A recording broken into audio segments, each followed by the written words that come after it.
Okay, welcome back, everybody. Got the live stream going again. This time, I have two of them going.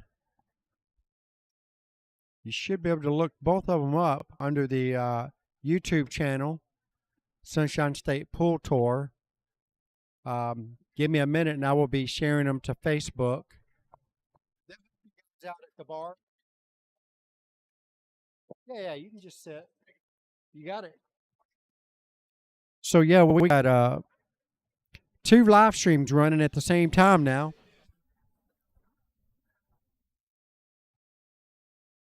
Um, there's one that I do not have the I don't have the scoring and stuff like that. It's just something that you guys can watch.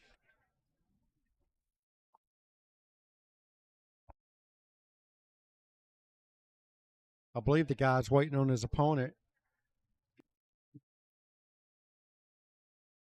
on the secondary table.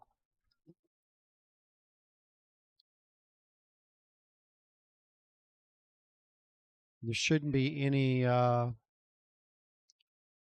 me make sure, but I don't think there should be any sound on the backup stream table. We're still waiting for her to give me a player for the main feature table. So give me just a few minutes. I'll be right back.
Looks like we have a match ready for you guys.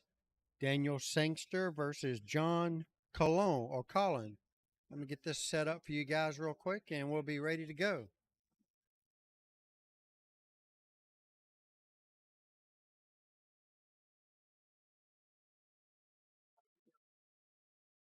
Not bad, not bad.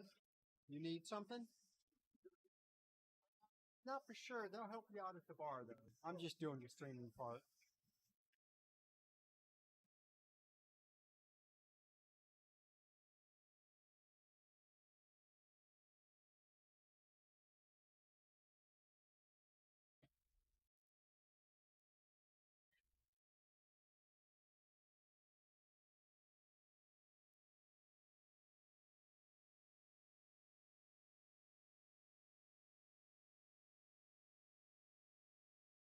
Looks like it's going to be a pretty close matchup here.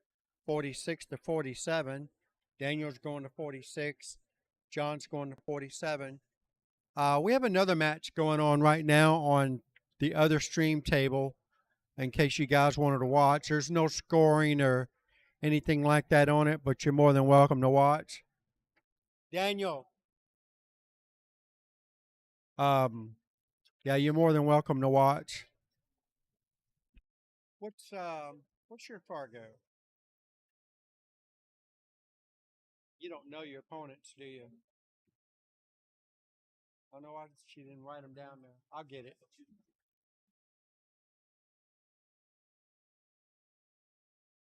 Yeah, we have Chili from Jacksonville, and we have Dale from right here at Rax in Sanford, Florida. They're playing in the Gold division.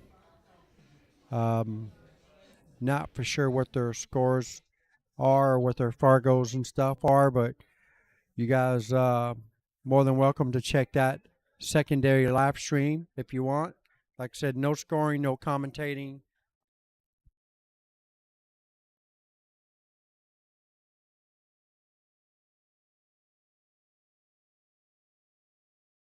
Good to go. Shows up. All right, so we got Daniel Sangster, which is a Fargo 443 versus John Collin. I think it's Cologne. Fargo rate 450.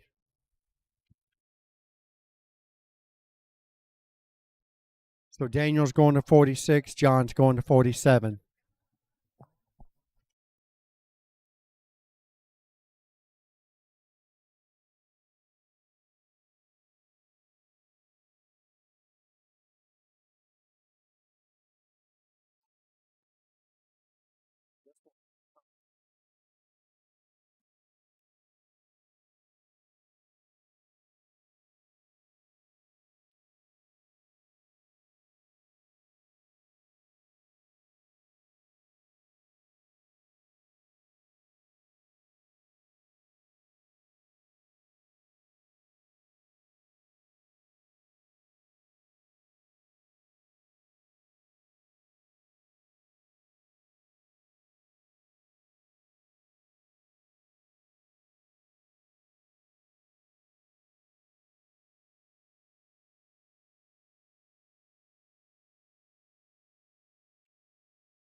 Okay, so we have Daniel Sangster plays our USA Pool League in the Northeast Division out of Shisha in Orange Park, Florida. And then we have John Collin plays our Central Florida Division out of Fat Cats in Mount Dora.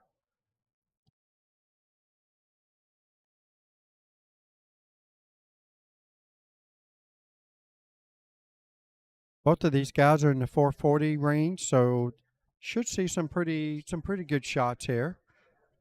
I believe both of them are very well capable of running out. It's just all about the layout of the table.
All right, so I just got the stream shared to multiple places on Facebook. You can go to my name on Facebook and some of our group pages, Northeast Northeast Florida group page, Central Florida group page. So you guys can share the stream for me if you don't mind. That way, if anybody wants to know how to join one of the leagues in Central Florida or Northeast Florida, we can certainly help them out. Now that I got that done, I go get an update on the score here and keep you guys up to par here.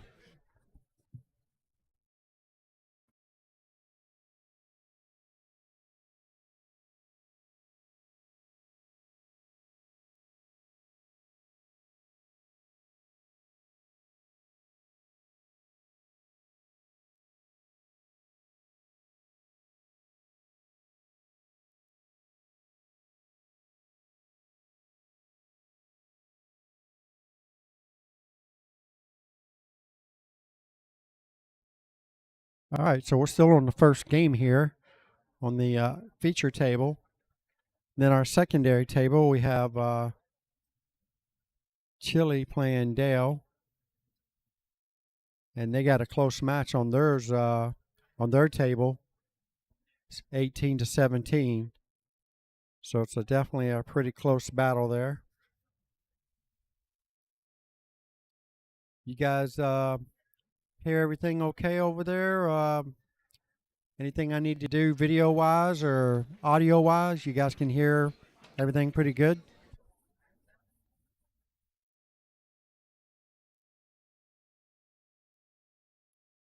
Somebody want to give me a thumbs up in the chat box. Let me know everything sounds good, video sounds good, or looks good, all that Gucci stuff.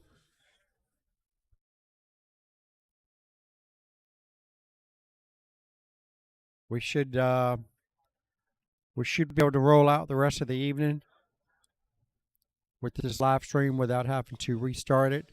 Everything seems to be running nice and smooth on my end. Look at this one rail kick here on the 5-ball.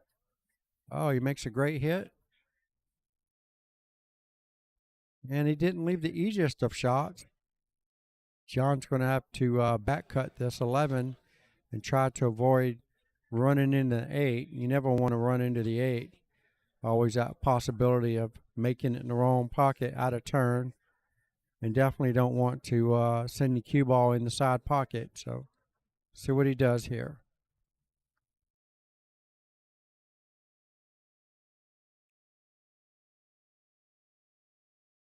Yeah, that cue ball was always going towards the side pocket. Tough roll there for John, but luckily this is just the first game, so should be good.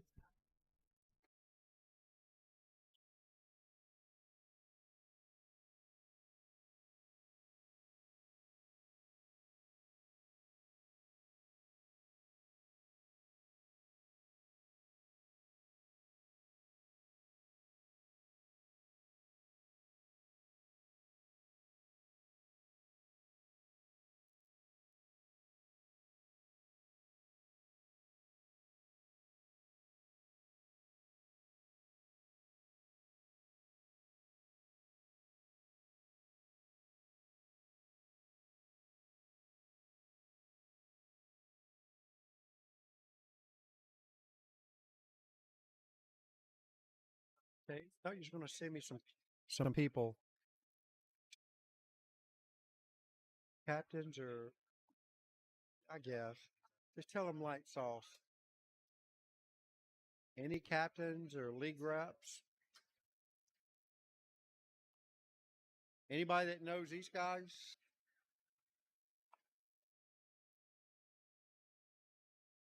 All right, I'm gonna work on getting somebody to help me commentate for you guys.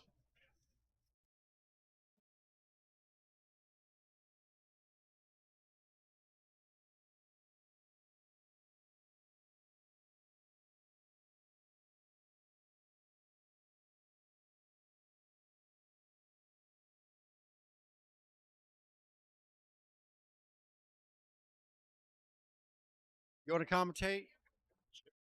You know what to do? That mic is live. Well, I think you just have to turn it on. Yeah. This is the first game over there. Anyhow, everybody, we have Greg Woodall in the house. What's going on, man? Hopefully, everybody can hear us okay. I think all the audio and everything's working pretty good. So we have John Colon. I believe he plays out of Fat Cats area. Do you know him? Yeah, I've played him a few times. Oh, okay. Shoots pretty good. Yeah, we have. He's playing Daniel Sangster. I believe plays out of Shisha over in Orange Park area, Northeast Florida division. He plays out of Q4 as well. Oh, does he? Yeah, Q4. Daniel Sangster? Oh, well, maybe I got him mixed up then. Well, that was a pretty good shot there. So that's going to be 14 Daniel to 7.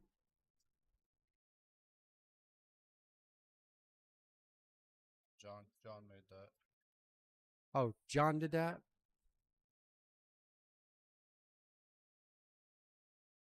Good thing it doesn't update until I hit the button. Cha-ching. There we go.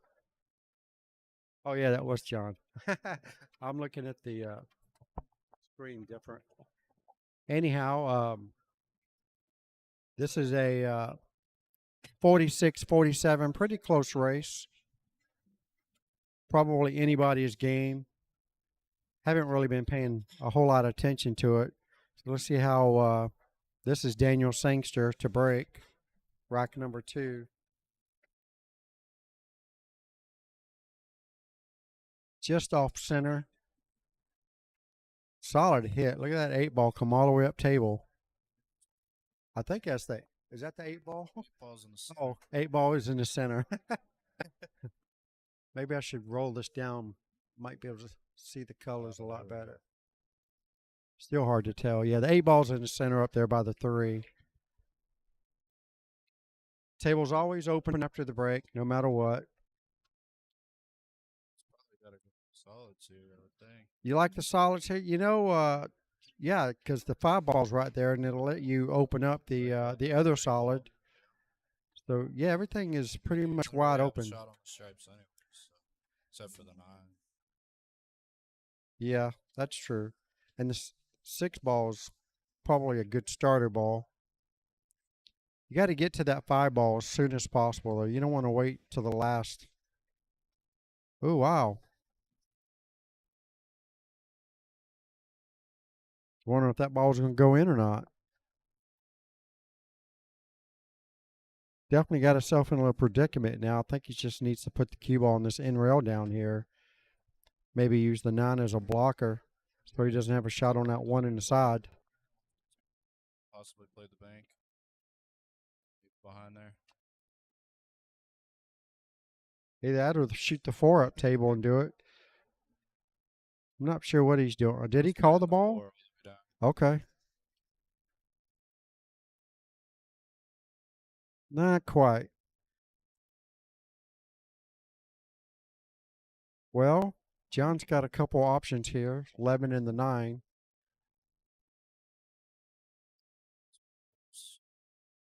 Yeah.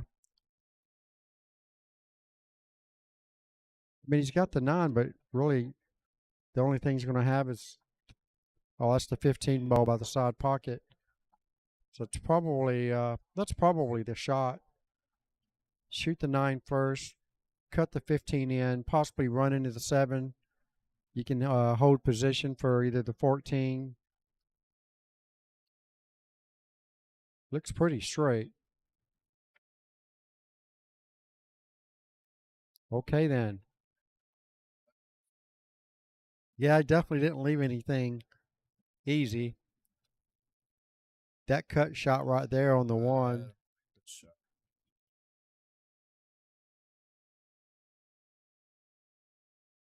Hey, I like the 4-ball better. Yeah, the one he's shooting at. Better. Yeah. Risk too much trying to shoot this 1 ball. Yeah, you do. Oh, he's gonna bank. Now he's gonna bank the 2. Oh. Wow, so close, so close. All right, so here we go. John's got a pretty routine shot here in the side pocket. Still got to work on that one ball that's in the middle of that cluster up there. So you got to figure out a way to get that open. Again, you don't want to wait till the last minute. Okay.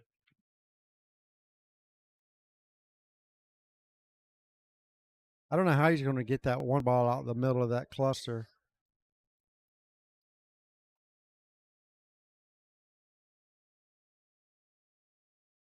You're playing in this also, aren't you? Nah, I didn't get in. You didn't get in? Oh, my goodness. Something to play Wow. qualifiers. What a shot. That was a good shot. Nice draw shot. Still curious to see what he's going to do here with these balls in the middle of the table. Shot and play that combo. Use the 8 as the combo ball. Well, yeah. I mean, it's definitely there. Well, so much for that idea. You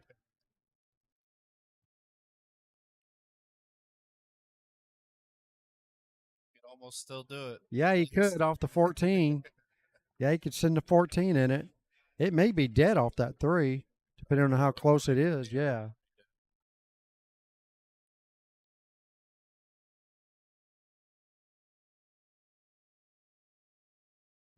He's calling something. It doesn't even look like it goes past the 4 ball. You gonna play it off the back of the 6? He sure was trying to. Wow. Yeah, good try. You got a nice roll out of it too. I don't think Daniel has anything to shoot at except for the 4 string back cut. Got to play safe from here. Yeah. Even that's not going to be easy.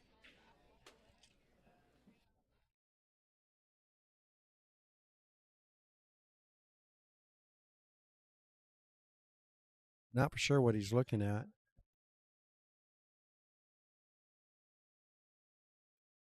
Thinking about kicking that 5, but I don't know if it goes past the 8. Yeah, I don't think so either. All right, here we go. String back cut on the 4, corner pocket. Like leaving the cue ball down at this side of the Yeah, table. maybe he's going to do that too. No? Wow, what a shot. Wow. He made that ball. Unbelievable.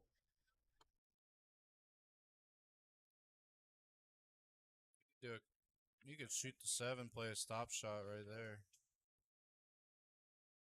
Nothing. Well, if the 1 goes, I think you have to shoot the 1. I think the 1 goes. And then play position for the 7. Then you can roll down for the 5. Whatever works best. Yeah, I think if that 1 goes, he just called it. Yeah, I think he has to shoot that ball. Don't like opening it up. I like to let them open it up. Yeah. We just got the right position here on the 7, so I don't think the 3 goes past the 2 or the 14 for that matter, so he's definitely going to have to develop something. Use the 5 ball to get there. Or maybe it does go. I don't know. He's calling something there.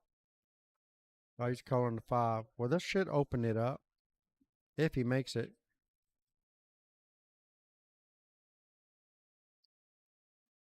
Very nice. He didn't get no love off of it. Nice hook. Safe.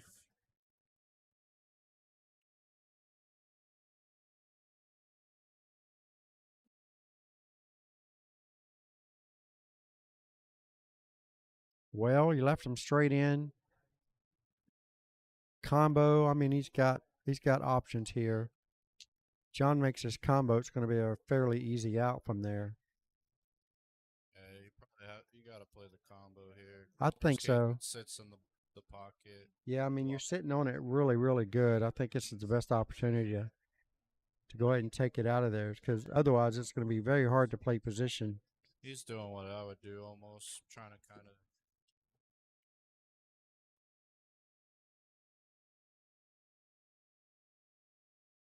Really, he's got a I don't free like shot at the taking it combo out. if he took the combo. I like having that ball as a safety net. All right. Guess he tried to come on the other side of the 14. Now he's going to play the combo. I don't know about that. It's gonna get tricky with that 3 ball. 'Cause Yeah. the cue ball's coming down the rail. Cue ball's probably going to bump the 8. And the 8's probably going to push the cue ball right on top of the 3.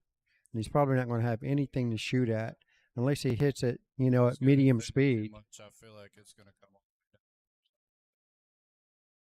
Let's see. It sure did. And he blocked the Works. 3. Might have blocked the 2 also.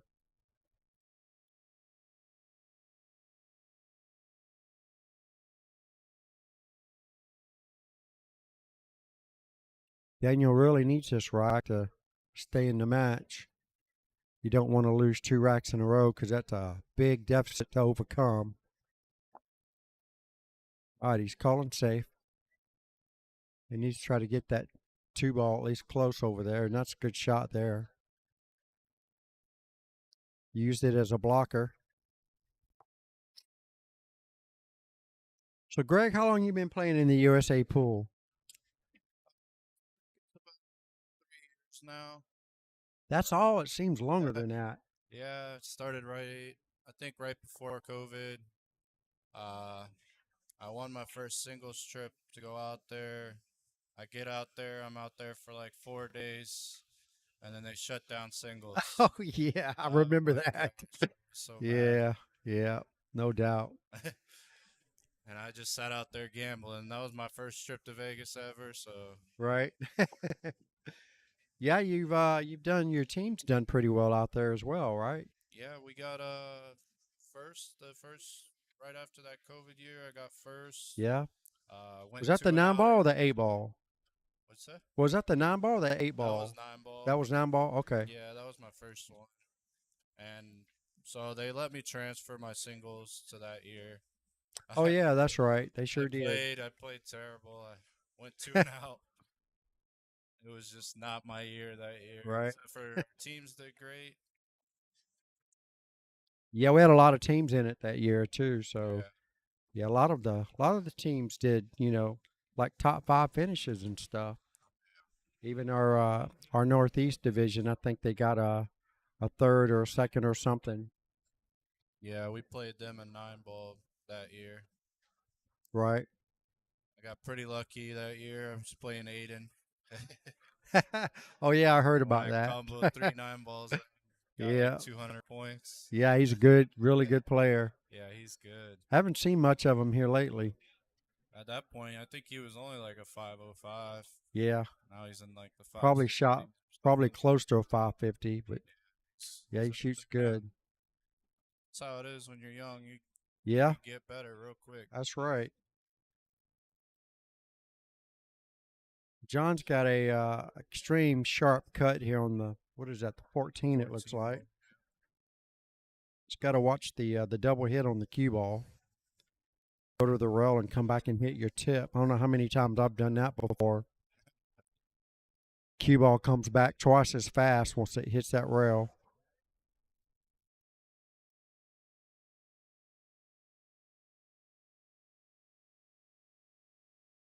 If he makes it, he should get a good shot at the 8 as long as he doesn't scratch in his corner down here. If you miss this is. Yeah, if you miss, he should lose the game. Shot. Oh, that's a very nice shot. Shot. Look at the speed. Oh, my goodness. You sure can't. That's where I'd put it if I had ball in hand. Nicely done.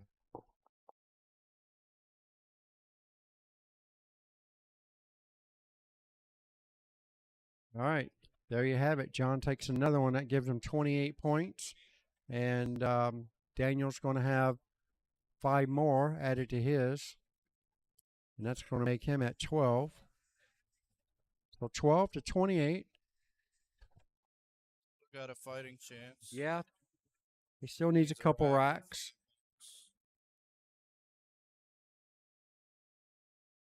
So now you have several teams now, don't you? In the USA Pool League? How many teams you got? I think I got 5 now. You got 5 teams. Wow. Yeah, doing that once a month at Euphoria on Fridays. I got Tuesday team, Tuesday 8 ball at Arax.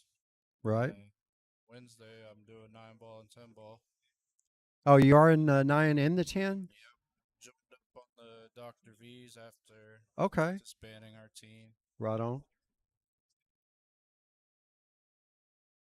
That's a lot of pool. Still not as much as I used to play. I think at one point I had like 14 teams. Wow. 13 teams. That's unbelievable. I mean, it helped my game a lot. I shot up pretty quick. Yeah. What they say, the more you do, the better you get, and the faster it comes through. So skills, any sport, really, the more you do, the better you get, the quicker you get at it. I did the same thing in bowling. Used to play one weekly league. Then I wanted to improve my skill, so I added another day, and I went from a 180 average to a 203 average, just like that. Sheesh. So it's crazy. The more you do, the I think my best higher you ever is get. like Oh yeah. I just did that like maybe a month and a half ago. Wow. I don't ever practice though, so Yeah. It's been a long time since I did that, but to get a ball one day and learn how to actually use it. it's a fun game. Definitely a fun game. I think the best I've ever done was a 289. I've never had a 300. My brother's had several 300s, but I've never had a 300. All right, so John's got a straight in shot here, and it looks like we have the 4 ball that's going to be the trouble ball. I believe the 5 goes in the side. Just got to get on it. I believe he, yeah, I think he was trying to get on that 4. And he might have, He was stroking it. yeah, yeah, it was. He might have an open shot here on the 5 right now. Let's use that to get to the 4. Yeah, I think he might be too straight. It's hard to tell. He's calling the 5. Does he? So he's coming for that 6 next. Yeah.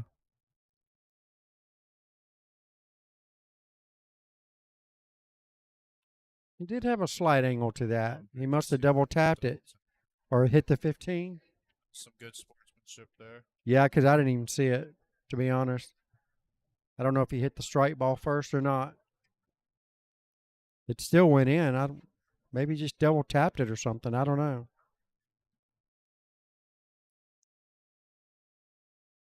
All right, so here we go. Daniel's got ball in hand. He's got the stripes left. And try breaking out the 15 or rolling it up.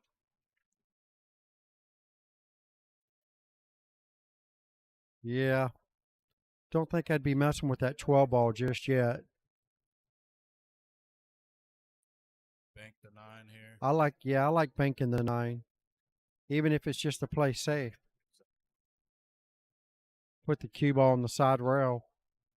I feel like with John, you got to play a little more defense. That's why that last one that last game I would have probably played more safety instead of trying to do run out play. Yeah, for sure.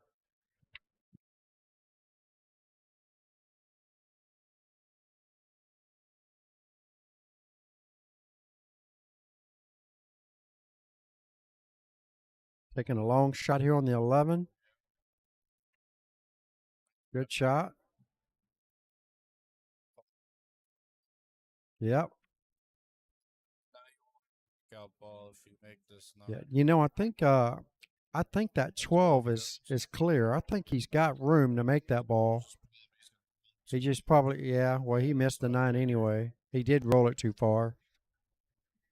He's straight in on the 15 though.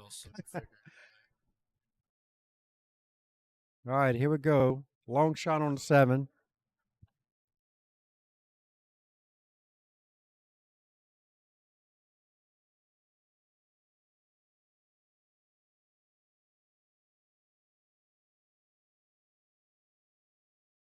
for that 6 ball. Yeah, I don't think it really matters too much which one he goes for.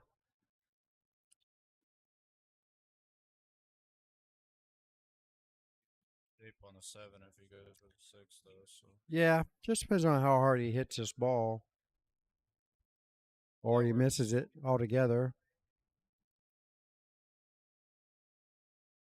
I'm not sure if he was playing that ball or not.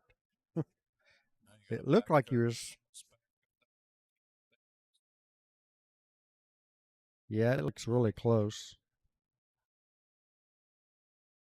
No, it doesn't go. Yeah, if you look at it on the table. Yeah. Yeah, I don't know about that one either. Yeah, you don't want to open up his last tough shot. And he left him straight in the side pocket. So if he makes this ball, he's going to have a good shot on the 7. He's actually off. Is he a little off? Yeah, if you look at the table, Cue ball's he's going a to little drift off. behind the 9 ball. It's more aiming at almost at that diamond, a little far, like halfway to the diamond in the pocket. Video, it looks a little straight, but Well, that's all he has, so he has no choice but to shoot it. If you don't like it, you can always just jack up and draw the cue ball back behind that 12 ball. that's also smart. Yeah, that's a good option, actually. Yeah, because I mean, you miss this, you're opening it up at a lot. Yeah, especially with the 6 and the 7 really close to the side pocket. So you got to take advantage of this good safety while you can.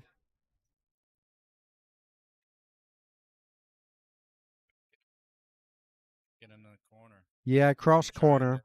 I think he's playing it a 2-way, yeah. And if you're going to miss it, that's the way to miss it right there. Leave it hanging in the pocket. Yeah, yeah.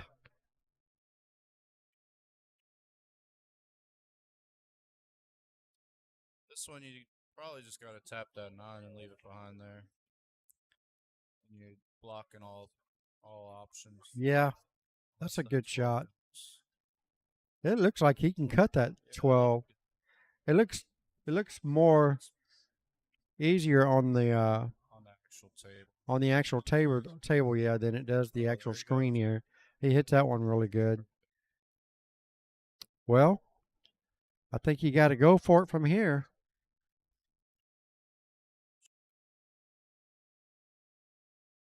Stopped it. Yeah, he's going to shoot the 15. Yeah, he's got the wrong angle on this ball, so it's going to go away from the 9. Shoot the 15. Yep.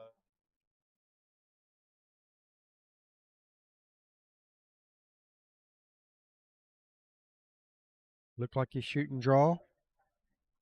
Just kind of stunned the ball, I guess. No, What he a powered shot. that ball. Look at that. Talk about authority. And he's got the perfect angle to set up for the 8 in the side. Too excited here. Focus on getting on the other side of that 8. Oh, wow. Yeah, I think so too. Yeah, It happens to all of us. it sure does.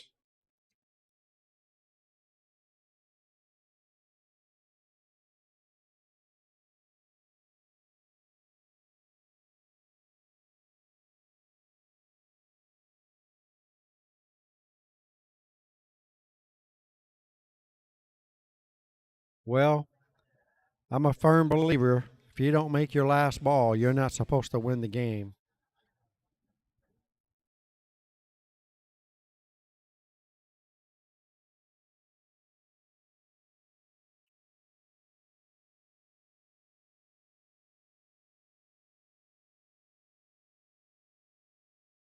It'll be going away, so we're going to have to hit this real good. Pretty long. Try coming all the way up. And Yeah, I back think so. No, he's slow rolling it. The That's way not you're bad. stroking it looks Yeah, like it you looked were like gonna you're trying to stroke punch it to the top and back. Do or die shot. Well, if he makes this, we'll put him on the hill first. 5 balls. I think if he makes it, it's going to get automatic shape unless he just goes really crazy with it. Putting top on it. Yeah, yeah, straight top. He's got a lot of room here. A lot of room. That's why I kind of didn't like the top one. Oh, we got it. That's Okay. not bad. That's You not got it bad. perfect. I thought he would play the 8 in the side, but he came up way short for that. Either way, shouldn't have a problem here as long as he doesn't scratch.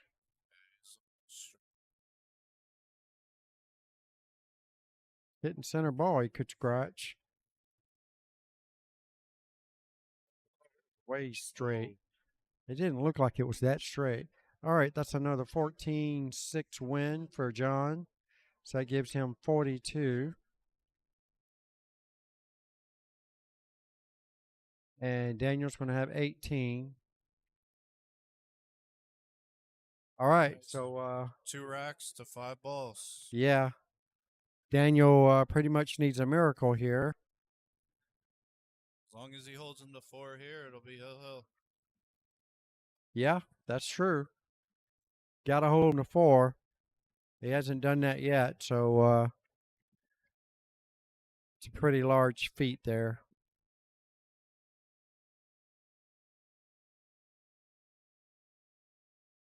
All right, maybe we'll get a break and run here. Keep them in the match. Grinding it out right here. Solid break. Big old cluster in the middle of the table again. That's why I hate 8-ball right there.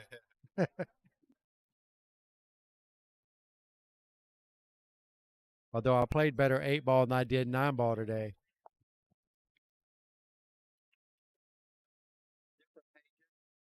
Go to the Sunshine State Full Tour. YouTube. It's on YouTube. But I shared the link in Facebook, like Central Florida and Northeast Florida. It's on the YouTube. I see now. You just No, put just go it in on Full Central Tour, Florida. Sunshine State Full Tour, or you can go to the Central Florida page. Yeah, the Central Florida has the YouTube link. All right, well, Daniel's looking pretty good here. He's got stripes with 3 balls left, and not really for sure if the 15 in the middle goes or not. He did break it out. Oh, wow, that ball went in. Unbelievable. Well, it's not getting any easier. I think you almost have to take this long shot on, is that the 10 ball? Long shot on the 10 ball. And you should get some kind of position on the 15 or 12, whatever that is up there. Looks like the 12. Center ball should not scratch. He hit it really, really hard. He wouldn't have had anything. Yeah, you got to play the pocket for sure. So John's going to mention you bring it back down. Yeah. Do work. And John's got a nice layout. Only problems I see really is the 6 and the 4. But the 5 is right there, so that's going to open up the 6. Ball down, so if he makes this, he'll need 3. Oh, yeah, he doesn't even need all of them. Forgot about that part. So he needs 2 more balls, and this match is over.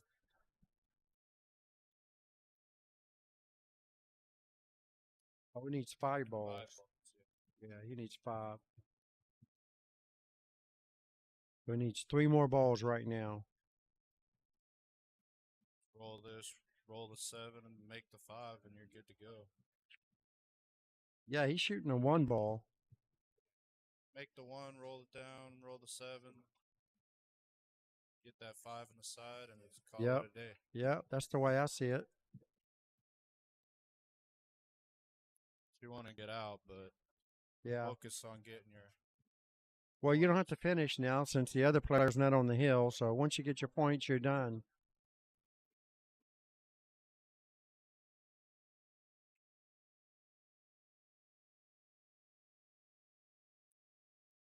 Yeah. All right. Daniel's got to take advantage of this.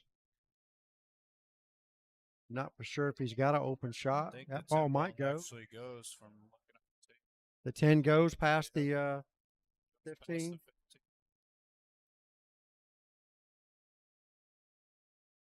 Fine for me. Wow, what a shot. Uh-oh. Yeah, I don't think he can get around it. Just let it roll in. He's got to try and kick it in. Or Massey. I don't know. Yeah, I like to kick better. But you got to make sure you don't hit that 4 ball, though.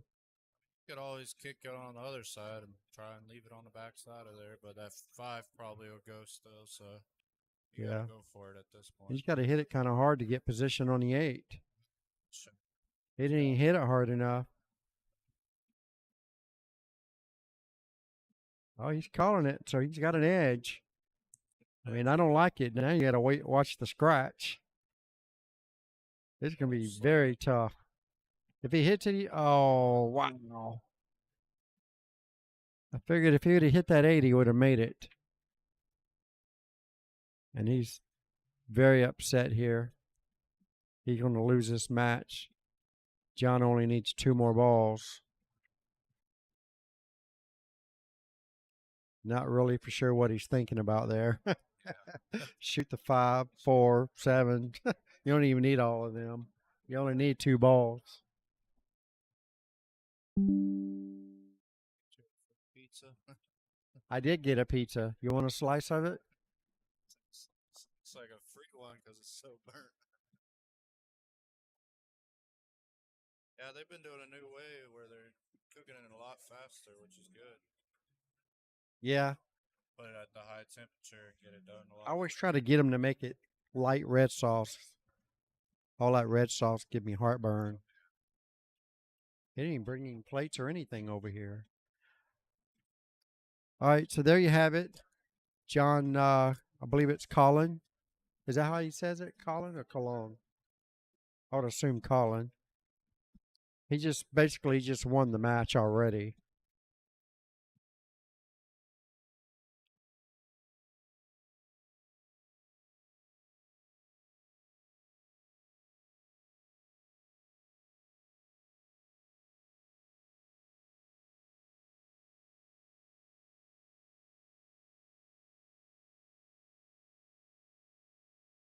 Yeah, he's pretty much won the match already, so it's not really. He doesn't have to get the rest of these balls. I guess he wanted to see if he could clear it up or whatever. But anyhow, well, I appreciate you stepping up here and helping me commentate there, Greg. Thank you very much. And that's going to be the end of this match. You guys stay tuned. We'll get another one lined up and see who the lucky pair is going to be.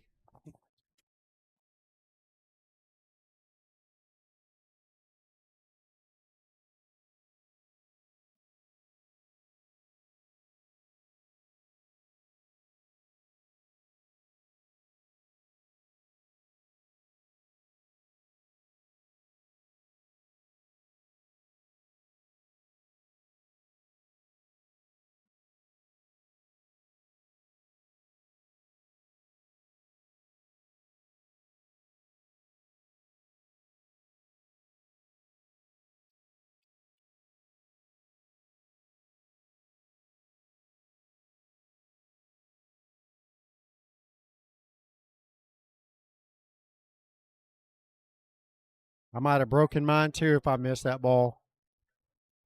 Yeah, he broke his cue. Very unfortunate. I don't know if he was in the loser's bracket or the winner's bracket. If he's still in the tournament, hopefully he still has another cue to play with.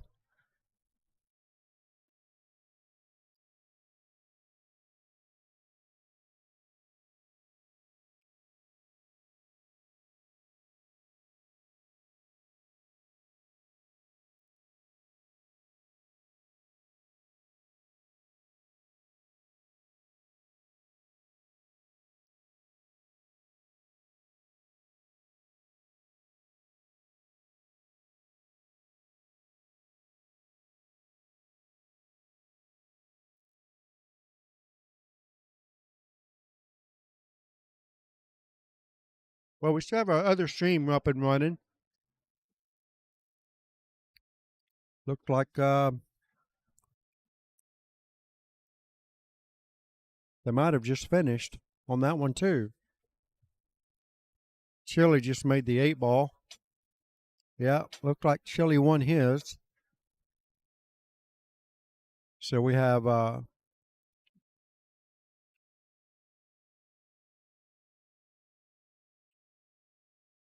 one of the guys from Q and Shisha in Jacksonville or Orange Park still hanging in there somehow.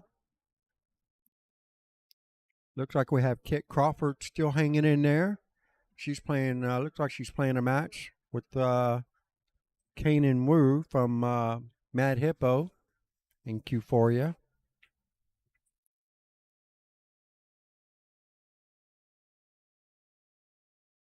Still lots of good action to come. You guys stay tuned and we'll get some more matches going.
Still have Brian Yurmel from Q and Shisha still in the winner's bracket of the Platinum Division.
Good though. I like it. Breakfast? What's your breakfast?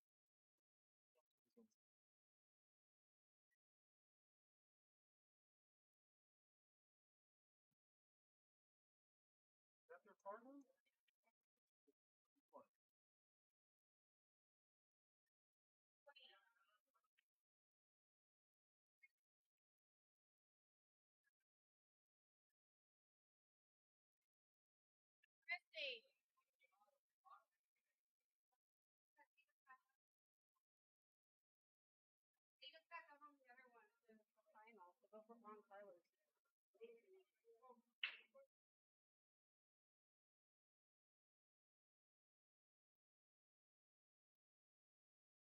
Hello. Hello. Hello.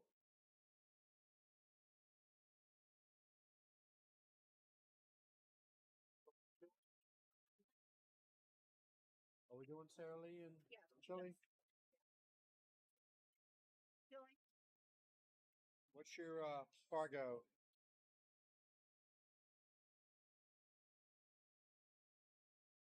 Close enough.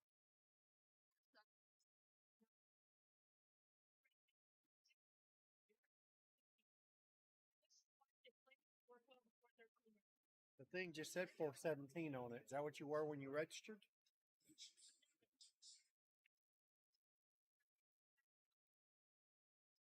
Is it 413?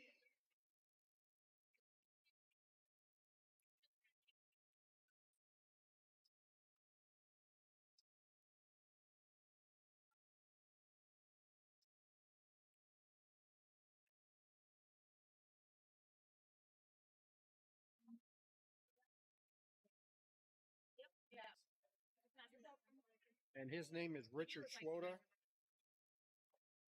They always do that. Is it Richard Schwoda? I guess. How do you spell his last name? Woda.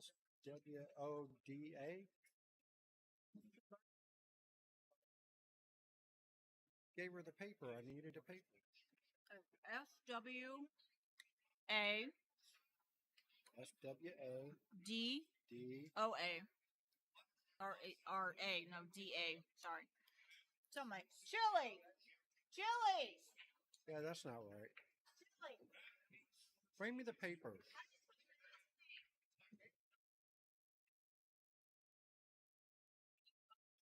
SWOBODA. His Fargo's the same thing. He's 417. Higher because It's a 42-43 race. he may still be a couple higher. All right, here we go. This is winner's bracket, you said, still?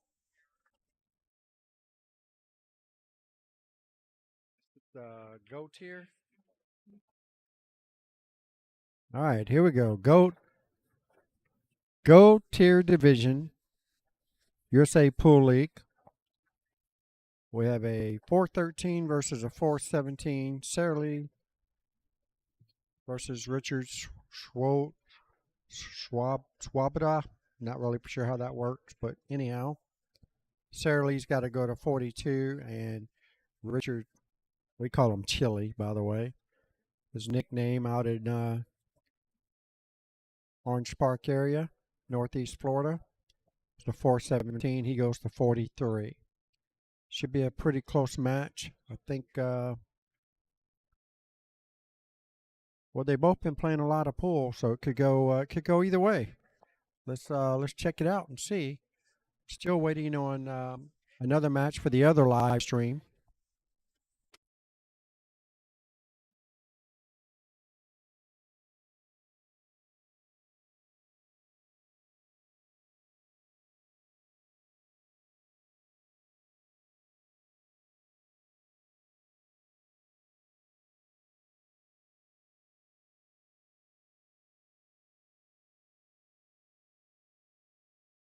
Dry break by Sarah Lee.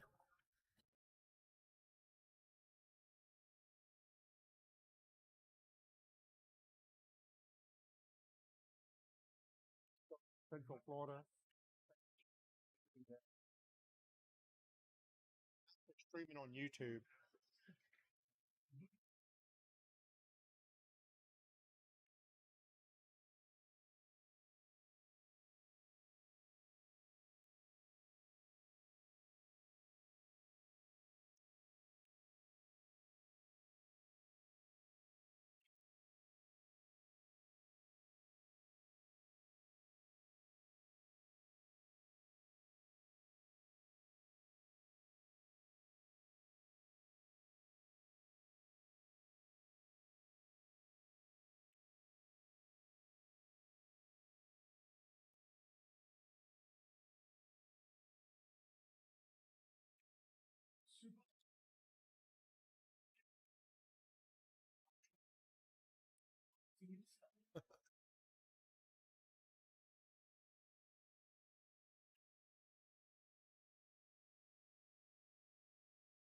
Almost forgot to put her last name in there. Sarah Lee Wise. That's right. Richard Swoboda. I think that's how you're supposed to say that. Or Swoboda. Yeah, Swoboda. Anyhow, his nickname is Chili, so I just put that in there. It's a lot easier to say. So we have Sarah Lee versus Chili. Should be a great match for you guys. Do me a favor and share the stream. I would greatly appreciate it.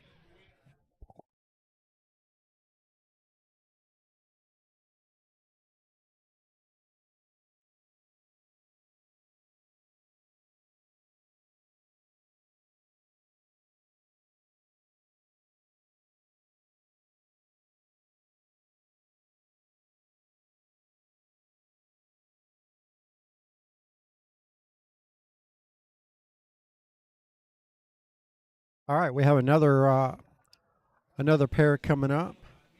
Daniel Thornton plays out of Park Avenue Billiards and Green Coat Springs. Plays in our Northeast Florida division. And I forgot who she just called.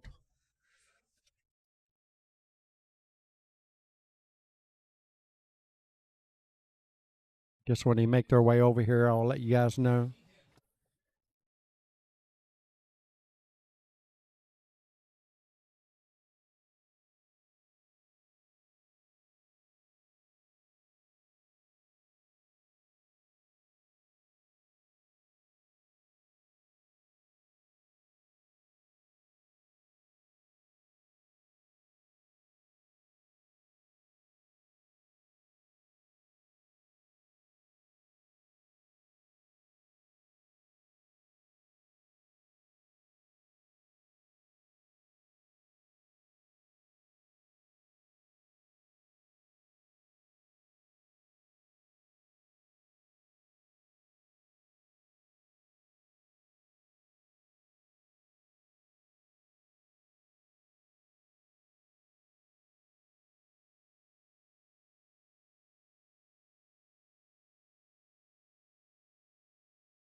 Playing?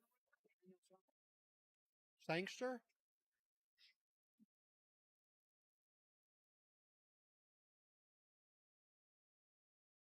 That's the guy that just broke his fuse.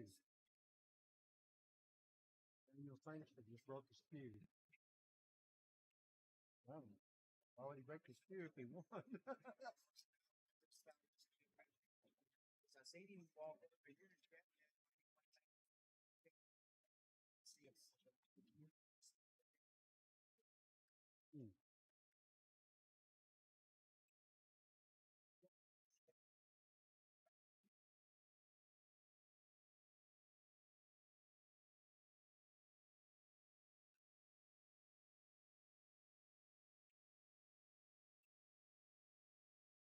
Yes, you're on the big screen.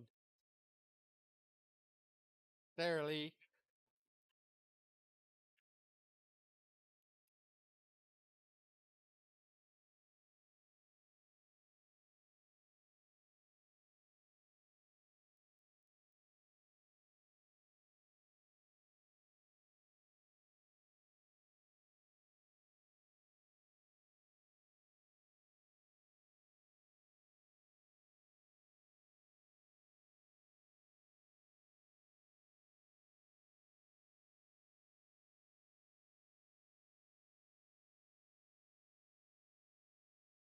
How doing? They'll help you at the bar.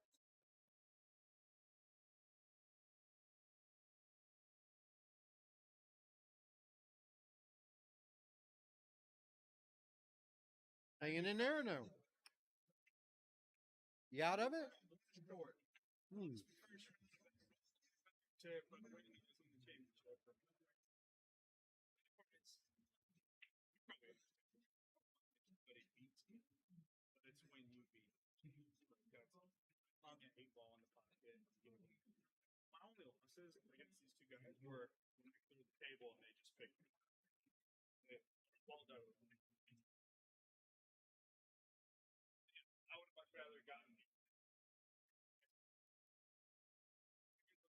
Totally understand.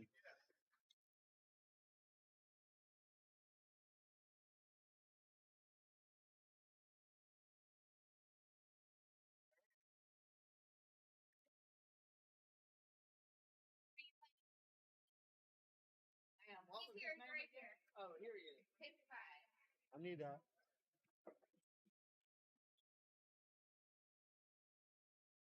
Oh, you guys on file. I'm sorry.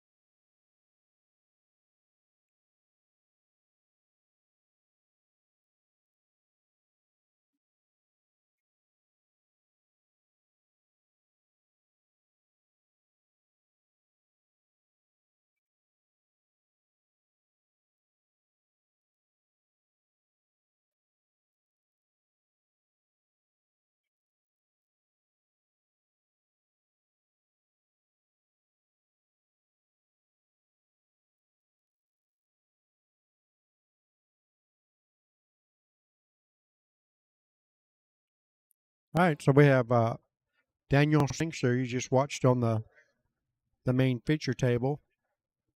Practically broke his skew.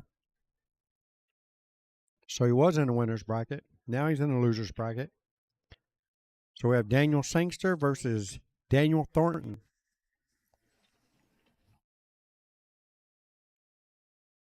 That's in the secondary stream. If you guys want to swing over and go to the other page that I shared on Facebook, it's running live as well.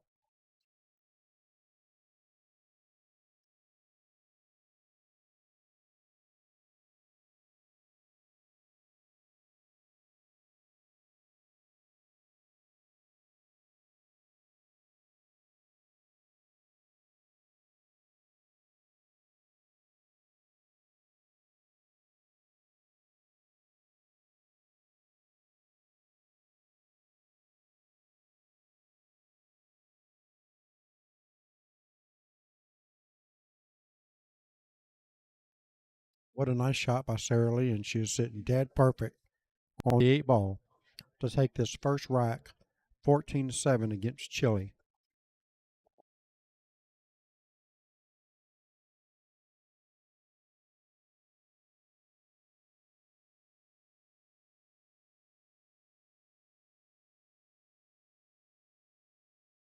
All right.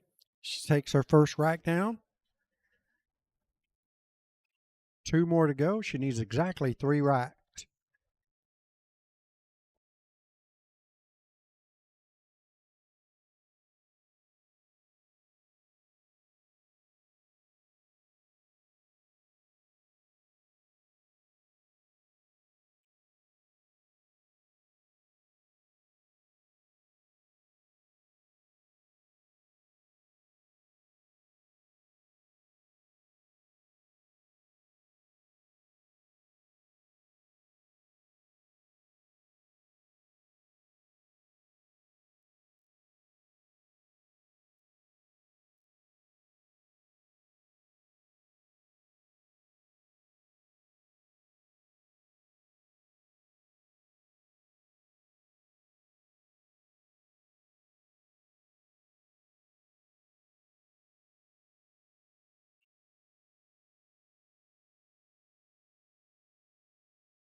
All right, Chili makes a pretty good break there, and he's got a. It is open after the break, no matter what you make. He's got a nice open shot here on the 7 ball. Well, maybe it wasn't nice and open.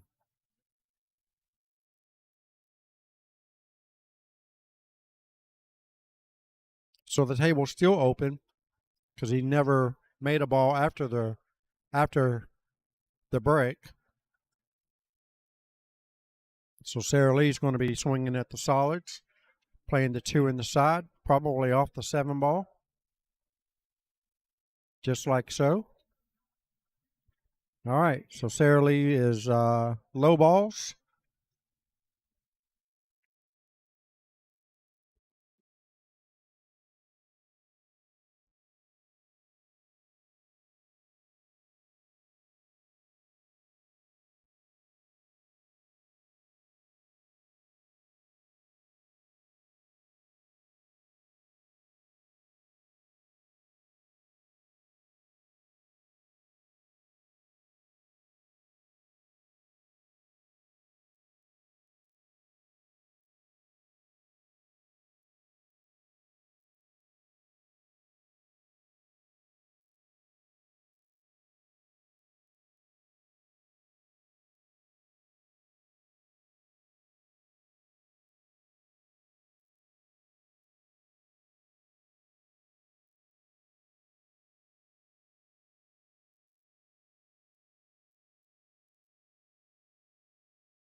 The pizza, it's free.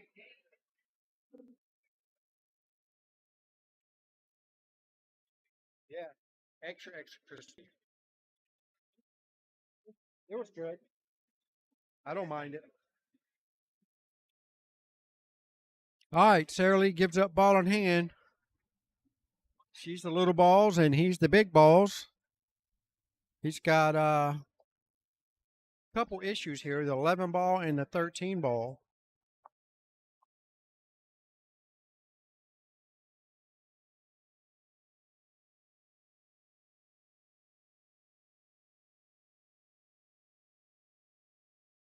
I think when you're playing 8 ball and you've got ball in hand, you got to use your ball in hand, at least take care of one of your problem balls. And he's doing it the exact opposite. I think he took care of the easiest ball on the table. So maybe he will. Maybe he will listen to this video in due time and learn something from that, because he's digging himself in a bigger and deeper hole every ball he makes.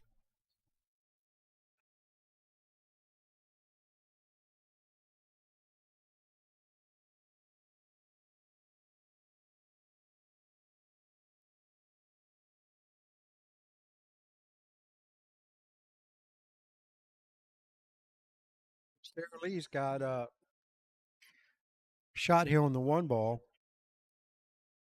Going to need to hit it really good to get something else. And looked like she's got it just good enough to make the 5 ball. Going to need to hit this not really hard, but not even medium speed. You want to just get the 6 ball off the rail. Okay, then. He's playing to get ball in hand.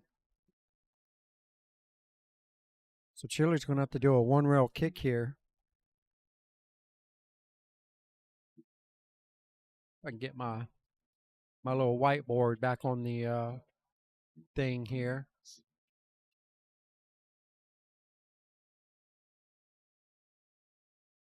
There we go. Wow, misses the ball altogether.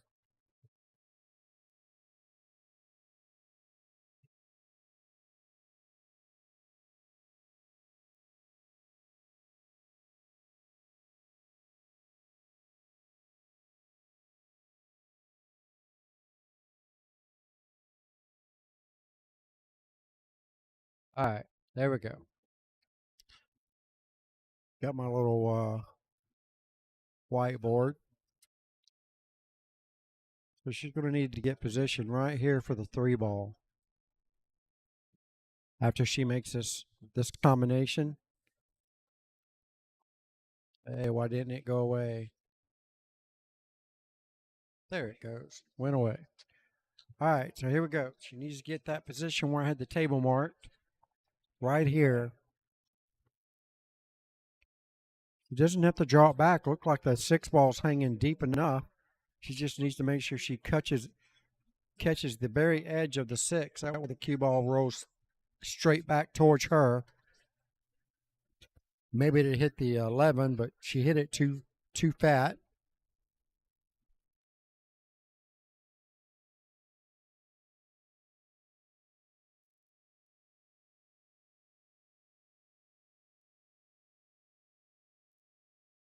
Just clips the 8 ball going in. Let's see what Chili does here. He needs to play the 11 ball in the side pocket. Put the cue ball right here. Shoot the 11 there. And roll forward. Leave your cue ball anywhere in this vicinity right here. If he does that, he's going to be looking pretty good to get out. Now he's got this ball really, really close to the 11, so he's got to watch and make sure he doesn't double hit it.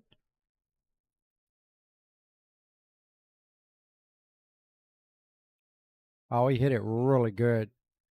He hit that ball really good.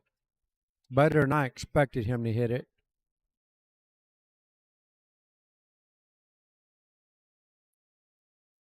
You guys are watching the USA Pool League. This is our singles regionals.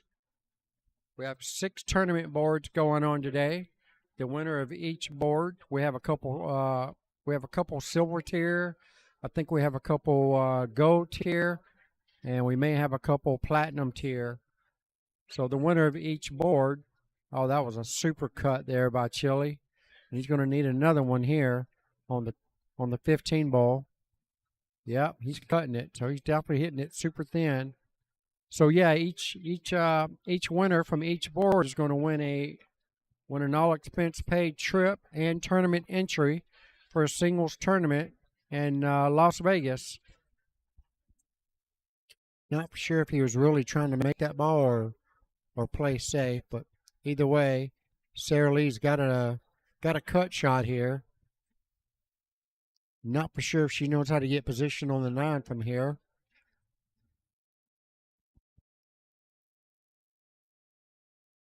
Oh, wow. Well, that's not bad. That's going to hurt there for Chili. Chili's going to try to leave this cue ball right behind this 15. Uh-oh, he's looking at the bank shot. He's going to be going all in. It's there. It's lined up pretty natural. Don't spin it too much. Oh, just misses it. Sarah Lee's going to come to the table with a very, very easy shot here on the 3 ball. She just needs to draw her ball up anywhere past the 15 to make sure she's not hooked. Oh, and that's perfect. Absolutely perfect position on the 8 ball. And Sarah Lee's going to increase her lead. Another 14 points. And Chili's got 6 points. So that gives Chili a total of 13. And Sarah Lee's going to have 28. Just like that. When? Right now?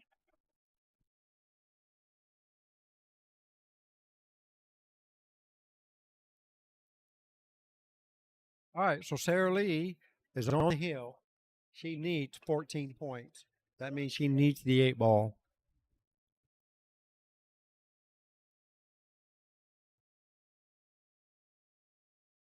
I'll be right back.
All right, here we go, folks.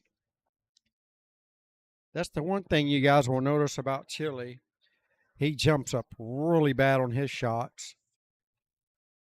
And he knows it. I don't think there's much that he can do about it, but he still seems to shoot pretty decent. I mean, he did win his entry into this, so he definitely has his moments where he shoots really good sometimes. But even still, he still jumps up a lot. All right, I'm not sure if this one can get through there, and maybe it could, but she didn't get it there. And now Richard, or Chili, got his work cut out for him on these stripes. It's a very ugly layout. The only thing I see is the 14 in the side. He's got to watch the 8. If he hits it with top English, it looks like he's hitting it with bottom, so that should be good. I knew he was going to go towards the 8 ball.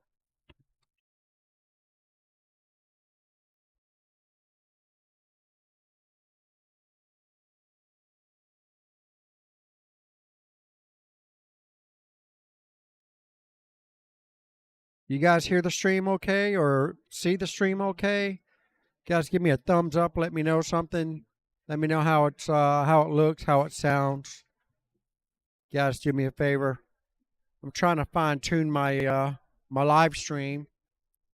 Thanks to Toby Milroy, he's got me where I can live stream more than just one camera. So my other live stream is looking really good too. There's no commentating or anything like that on it, but at the same time, it's still working pretty good.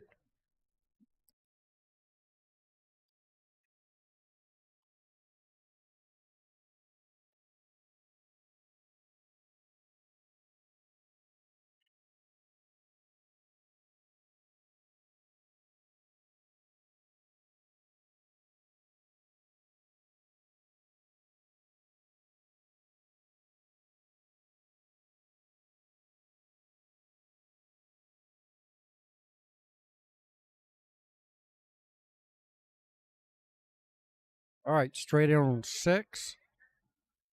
Not really liking the combo on the 5-3. She needs to go ahead and take care of the 3.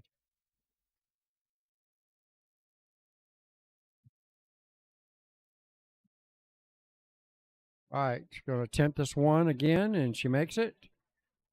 And I believe she's just got enough room to make the 4 ball. She's leaving that ball down up there in the corner pocket for last, but I think it's going to be tough. And this makes it even way tougher. Don't think she can combo this 5 to the 3. That 3 is not hanging in the pocket. It's actually hanging out of the jaws of the pocket, so she's going to need to get a little bit of a bounce with the 5. The 5's going to need to bounce off the rail just a little bit before it gets to the 3. And it looks like she's hooked herself on it completely, so she's going to have to use a bridge and kick at this. Not for sure if she's called the 3 or not. She's definitely going to need more line, more angle than this. Oh, look at that. Wow. What a kick shot that was. She must have had a little bit of left spin on that ball. There's no way that the line that she was shooting didn't look like it had any chance of going towards the 3. But nevertheless, Sarah Lee can sink this. And that's a very nice shot. She's got one more ball to make, and that's the A ball. And that's going to make her winner if she can just sink this ball without scratching. And I don't think she can scratch. It looks like the 12 ball is blocking the side pocket, so don't think she can scratch there. And just like I said, look at that 12 ball. It was going right at the side pocket. And Sarah Lee just had a really good match against Chile out of Orange Park, Florida, Northeast Florida Division. And Sarah Lee is still in the winner's bracket of the gold tier. Congratulations to her. Not for sure if she's getting to the finals or semifinals or what. So give me a little bit, and I will get to the bottom of it and see who we got coming up next for you guys. Meanwhile, we have Daniel Thornton versus Daniel Sangster on the other live stream. You guys can check it out while we're waiting to get the main feature table going for you guys.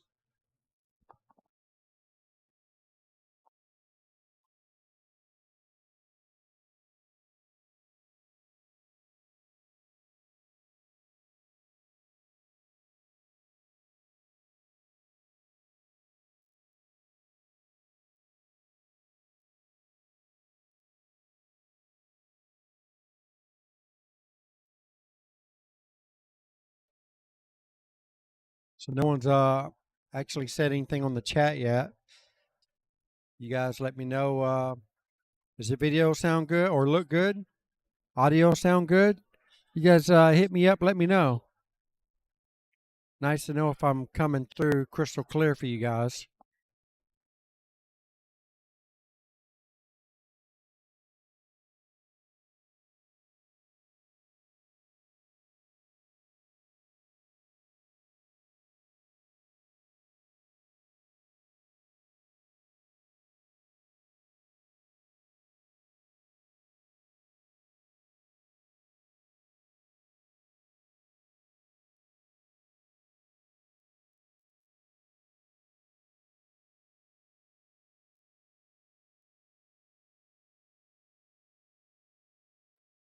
We still have players from all divisions still in the tournaments. Northeast Florida, Central Florida. Still have players from Q and Shisha still here. Park Avenue Billiards still here. Cue Ball still here. Mad Hippo still here. Rax, Q4ya, Fat Cats, the Corner Pocket in Green Cove Springs, Cue Ball Billiards. Lots of action still to come. Q4ya, I'm not sure if I mentioned that one or not. Mad Hippo, Fat Cats, Rax.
finals, you said? Who needs to be beat twice? Brian does. All right, here we go, folks. This is the finals of the Platinum Tier 8-ball Vegas Regionals. Brian Yumel plays out of the Shisha area in Northeast Florida. Orlando Dixon plays out of the Sanford, Racks Billiards, among other areas. Brian Yumel's got to go to 53, and Orlando Dixon has to go to 64.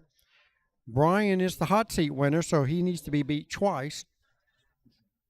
Have they started already? Oh, just practicing. They're warming up right now, but this is the finals of the Platinum Tier. So if Orlando can beat Brian Yumel 2 times, he's going to Vegas. Otherwise, Brian Yumel's going to go to Vegas. He only needs to win one race. As you can see, race to 53 for Brian and race to 64 for Orlando. Orlando's a 585 Fargo. Shoots really, really strong. I know he's had some medical issues here in the last 3 to 6 months, I guess you could say. I know he's been having some medical issues. So his Fargo's actually dropped a little bit. I think he shoots closer to a 600 range, but at the same time, like I said, the medical stuff has really affected him quite a bit, but he's definitely on the mends now. Everything seems to be working out pretty good for him, which is a good thing. So Brian Yumel, solid 543 player. He could probably shoot a little better than 543. So you guys should be in for a good match. Do me a favor and share the stream if you don't mind. This is going to be a really good match. Neither one of these guys miss a whole lot once we get started.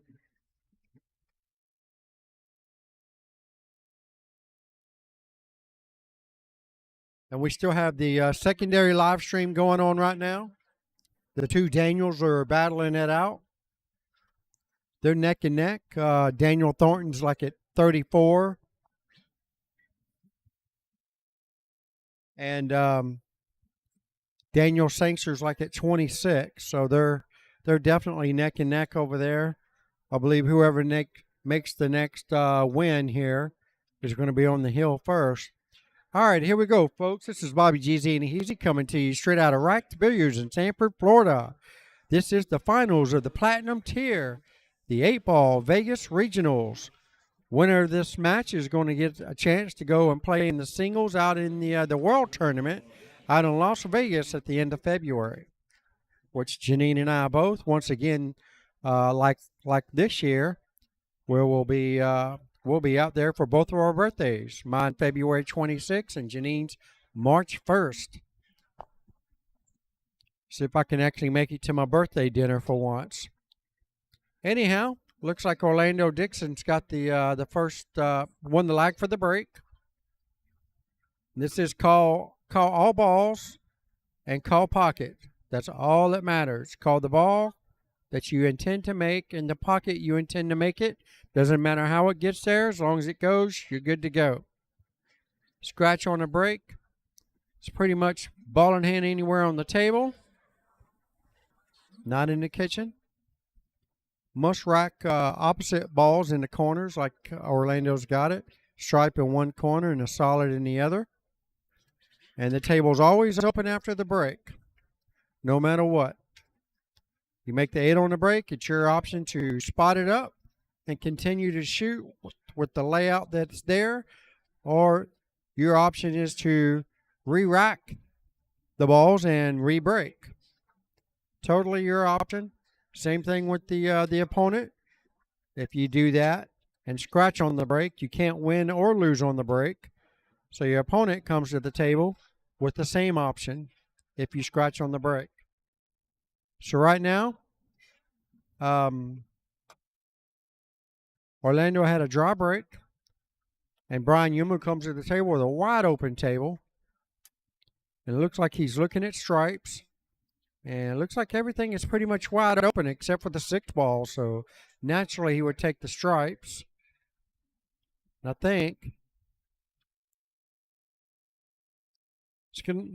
needs to be very careful right here because this 1 ball, because that ball's hanging in a pocket, could get him in trouble. And I like the way he played position for that one. I'm not really sure if that, I think it's the 11 ball there, sitting next to the 3, and it is. He played position, might as well, right out of the gate, for the 11 to go on the side next to the 14, and that opens up this whole rack. Beautifully done. Now you need to save the 14 for last so you can play position for the 8 in the upper left-hand corner. See, I'm already looking at that, and he should be too. So if he doesn't like his run out, which there you go, he's got the 9 ball up top. He's also got the 10, 12. That's the 12 and the 15. So he's definitely got a lot of room here. And he hits that one really good. All right, so here we go. 15 ball, then the 9, then the he can either do set up for the 14 or set up for the 13. Either one should give him good position for the 8 ball. Wow, he almost missed that shot. All right, this is where Brian's got to be very, very careful on where he puts this cue ball. I like to try to get perfectly straight in on the 14. Just like so. That way, all you got to do is stop this ball. Stop the cue ball dead in its tracks and use the 13 to get on the 8.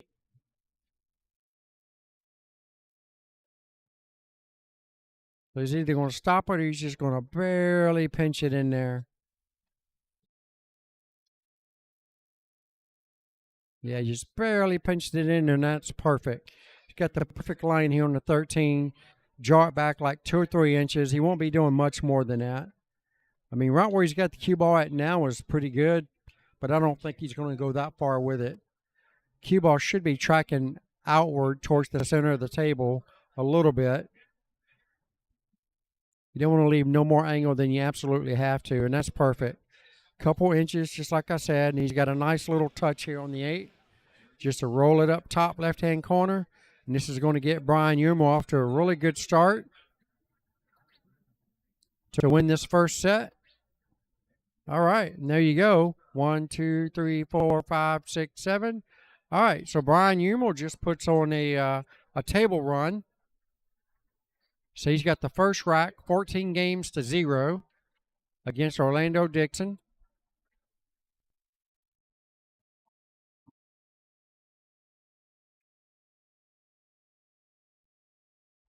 You got to ask the staff at rack. Ask the manager, that Jason guy, why are you doing that?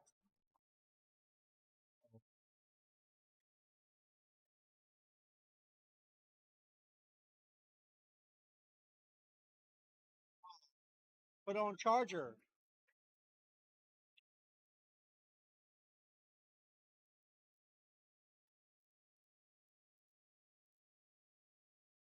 All right, here we go. This is alternate break, so it is Brian Yuma's turn to break. See if he can make something on the break here and continue his run.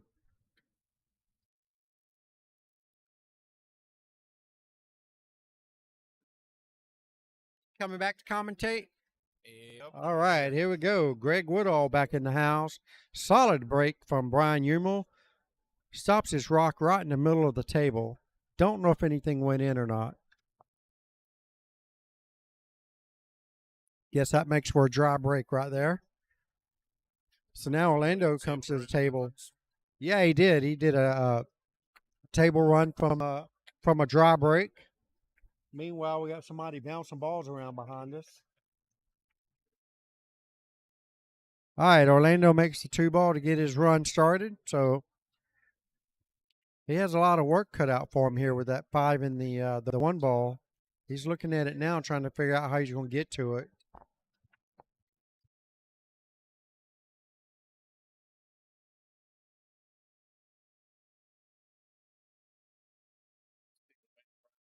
That's 6 ball for sure. Yeah, the 6 ball, the 1 ball. Yeah, I got the 1 tied up in between those 2 stripes. To get the right angle here on the 5 ball, he could make something happen with the 1. Looked like he's shooting a 3 in the side already. All right, he's playing safe. That might have done it. The only shot he's got is looks like the 12 ball, maybe inside pocket.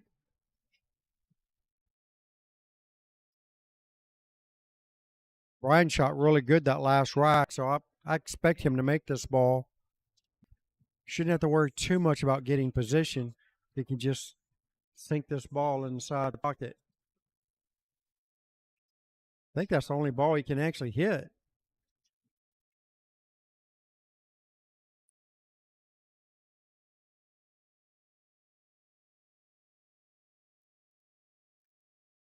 Oh, there was safety all the way on that one. It's a good shot because he didn't leave Orlando anything, it doesn't look like.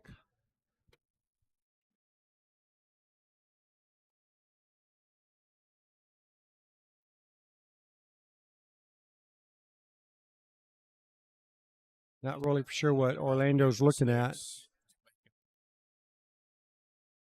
Making the 11, you think? I don't know if he can do that.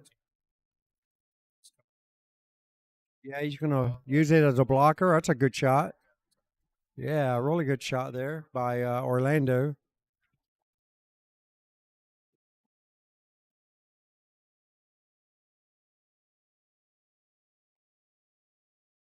All right, so really neither one of them's got a very good layout here. So it's going to be each one of them's going to have their work cut out. Called safe. All right, so it looks like he called safe on that one. That's another thing you can do in the USA Pool League. You can make a ball and call safe.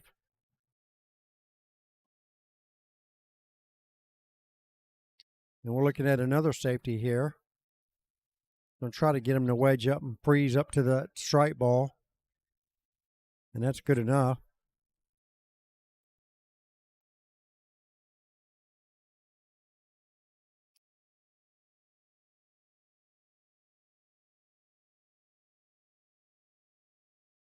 As long as he's got that 1 ball there, I think he's going to be in the clear. He just needs to keep dinking his balls around until he gets an open chance.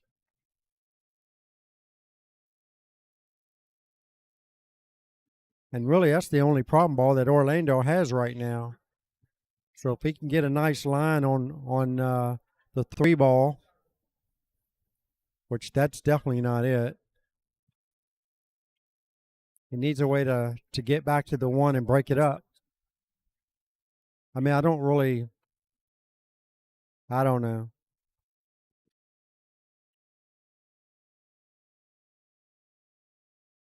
He is so straight on his 3 ball. I don't think he really has much to do with it.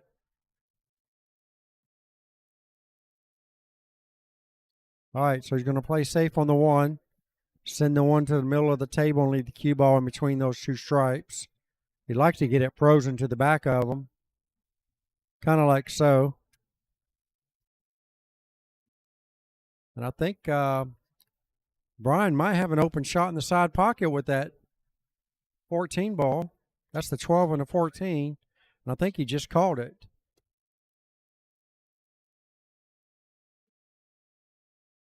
Oh. Well, Orlando can take on a long shot here on the 1 ball. Yeah, he's going to keep him behind that 11 ball, it looks like.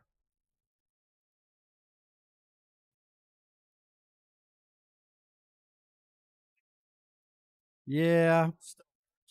Yeah, I still don't think he has anything to shoot at. I don't think he can make the 13.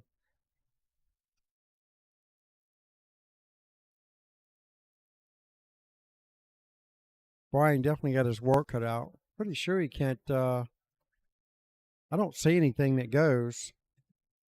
Oh, the 9 ball in the middle of the table up there. That's a very tough shot. Good shot. Sinks it in there. Wow. He's got. Yep. He should be Shape on out the from here. 13. Yeah, he should be out from here.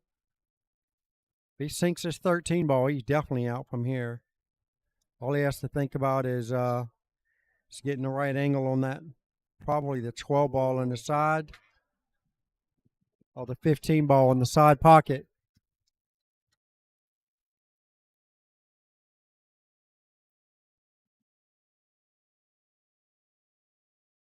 Yeah, it looks like we got the UFC fights going on right now. I don't know if you guys can hear that in the background.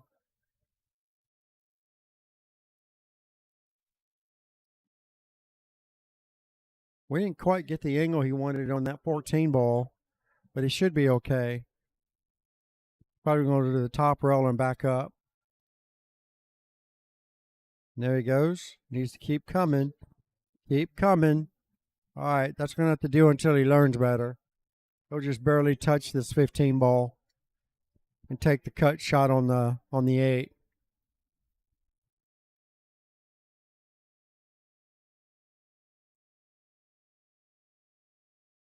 Brian Yurmel's looking at taking the first 2 racks of this match right out of the gate. All he has to do is sink this 1-8 ball, take a 28-4 lead.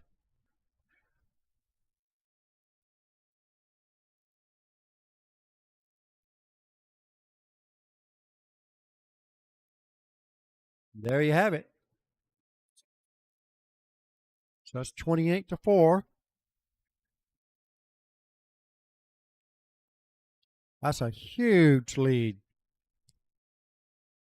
So Brian Yurmel's halfway home to winning this Platinum division.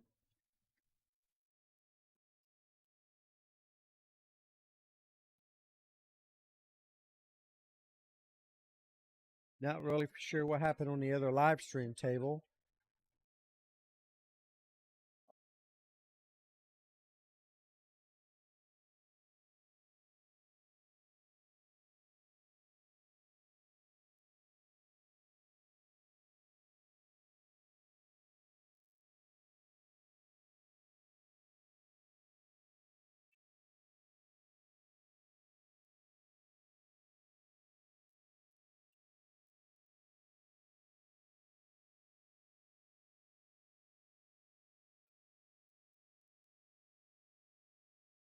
Yeah, another dry break, and it's a wide open table for Brian.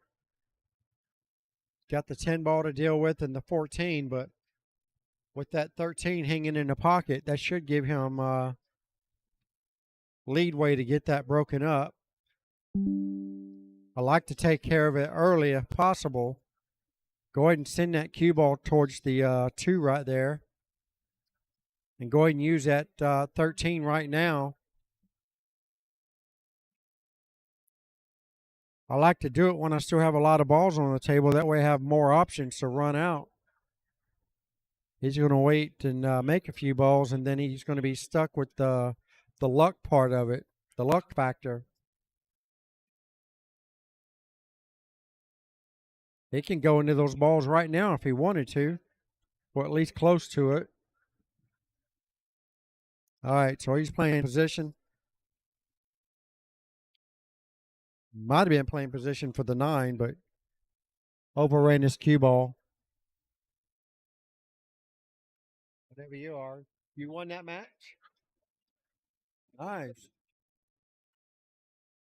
When do you play again? Are you fixed? Oh, okay. It won't be long. You're playing for the finals?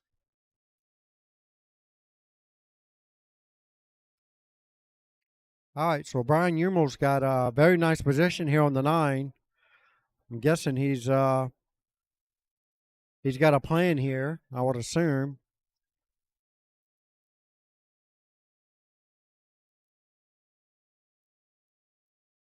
Nicely done.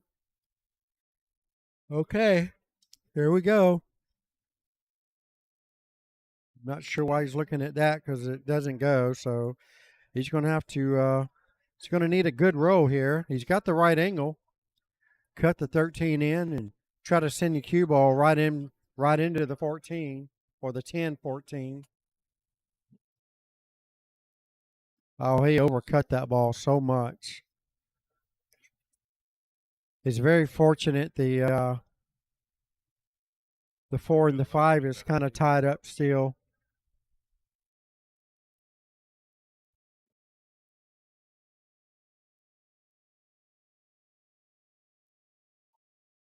You're having so much joy today, aren't you?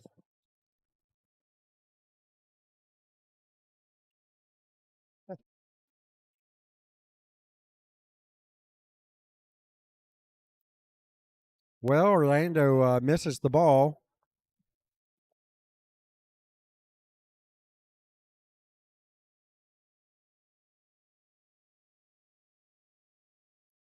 He might be trying to come on the backside of that one. Is that what he's doing?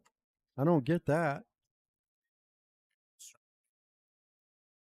Yeah, I think he was using it to block the pocket or at least get it open.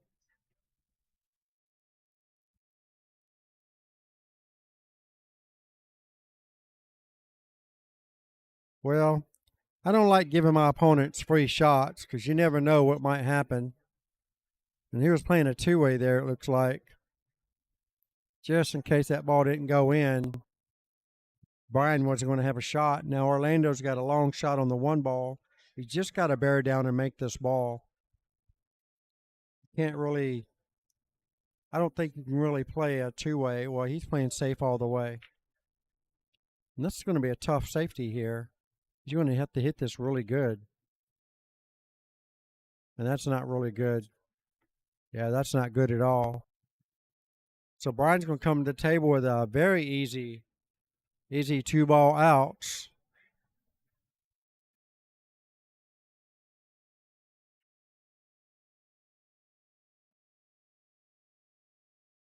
Back cut on the 14 ball. I'm not sure if he can hit it thin enough to get the 10 open.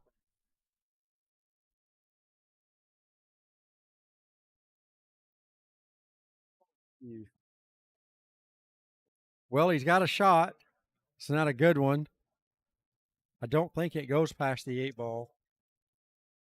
Even if it did go past the 8-ball, I don't really see him getting position on the 8-ball.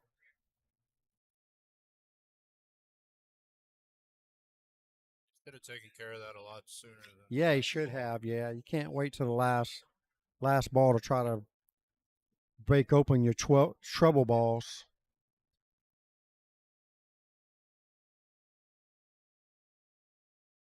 I don't think that 10-ball goes.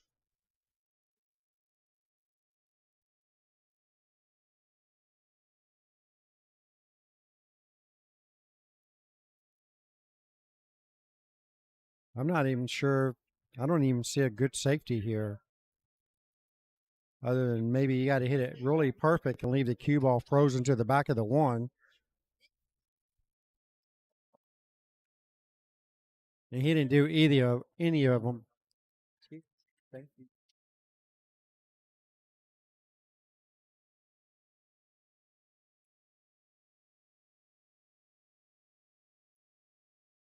Well, Orlando, he's got to make something happen here. Yeah, he's got to get out from here. Yeah, make the 5. He needs to go ahead and get position on that 4-ball. You don't want to, again, that's another one you don't want to leave to the last to try to get position on it. I don't think I guess the 3 goes past the 10. If it does, he can use that for a setup on the 4-ball. Yeah, that's not bad. He's got the 6-ball as an insurance, so he can push the 8-ball to the end rail to make sure he can get a shot on it. Like so. Now he's already there on the 3. I think he needs to go ahead and shoot the 3. He's not shooting the 3. I don't like getting position on that 3 ball from that distance. And that's why I would rather go ahead and shoot the 3 in the side right when he had a chance. Yeah, because it's a long shot. It can be missed, but he's supposed to make it. I mean, he is pushing 600. And he missed it. Well, Brian Eumer's going to come to the table with a bank shot on the 10. I don't really see any other option.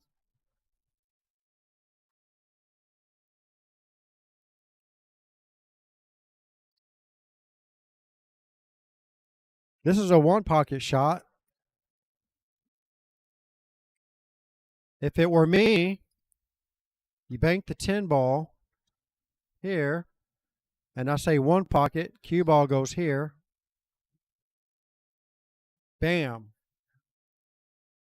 See if he's got this shot down. Oh, he doesn't. He's hitting it high ball, so he's not going that route. I mean, that's not a bad shot, but he's going to – Orlando's just going to leave the cue ball right there behind the 8. That's the only shot he's got left.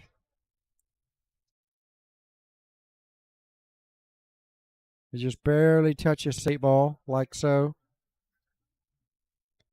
I mean, it's a fairly routine one-rail kick shot. Got to make sure you hit it pretty solid because you don't want the ball to bounce off the rail and go back towards the middle of the table. So he's going to hit it very soft. Just barely make the 10 ball. That way the cue ball stays right there with it. The worst that could happen is it could follow it right in. Or you hit it super, super thin and not have a shot on the 8.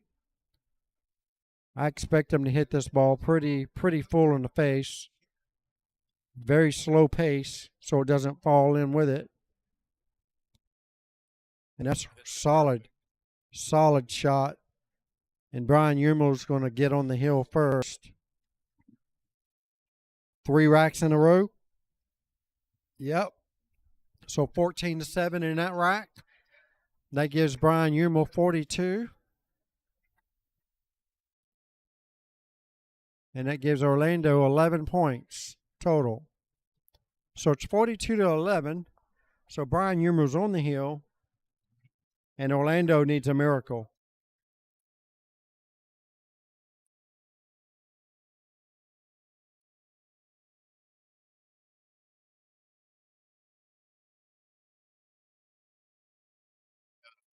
One race, basically. Yeah, pretty much. Yeah, 4-1. That's a tall order for for anybody, really. I mean, it definitely can be done. You just got to play very, very smart. Don't take any wild chances. Lock your opponent up when you can. You know, a good safety is just as good as a good offense. If the safety is there, might as well take it. Lock your opponent up.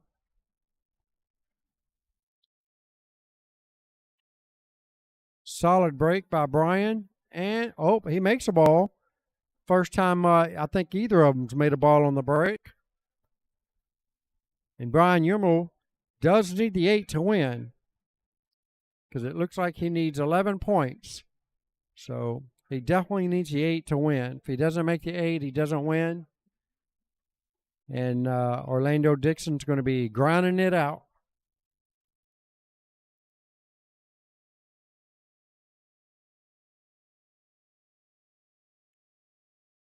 So it looks like Brian Eumer's elected to get the stripes first. And the only trouble ball is the 14 ball.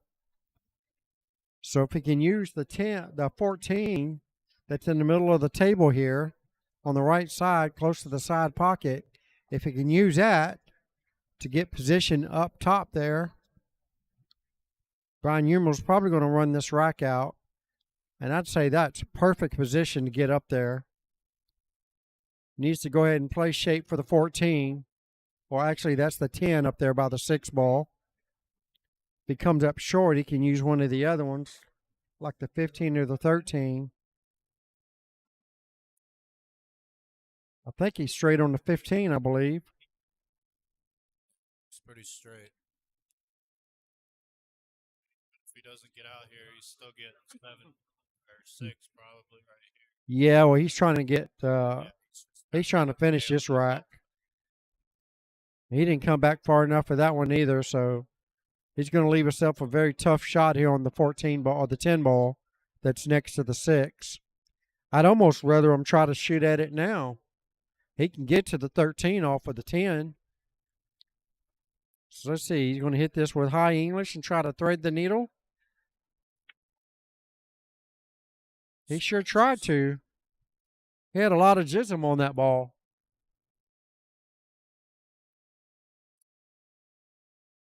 should be getting out from here. Yes.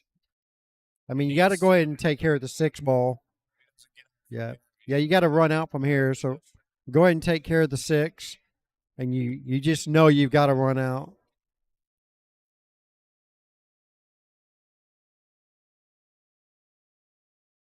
I'd play the 6 and bump into the 10 and play the 5 next. Wow. First ball. Well, he didn't leave nothing easy for Brian.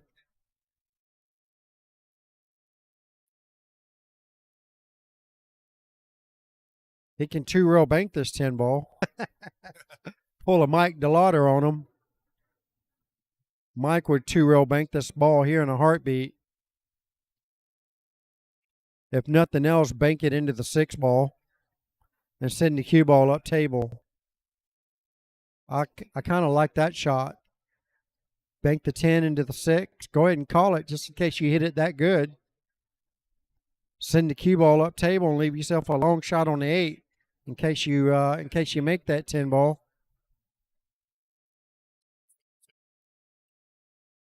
Did he call 2-rail? Oh, I thought he called the 6 ball.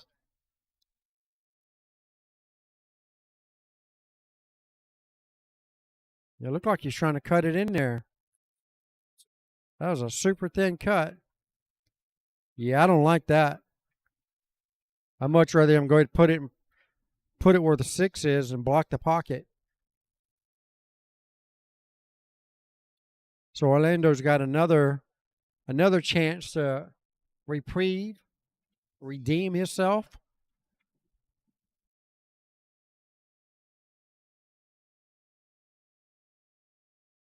Two to the 6 combination. Just barely touch it and hit him. Yeah, I don't know if I'd have quite done that, but it's okay. He's got position on the 3. And Orlando's finally going to get a first game under his belt. He desperately needs these 14 points.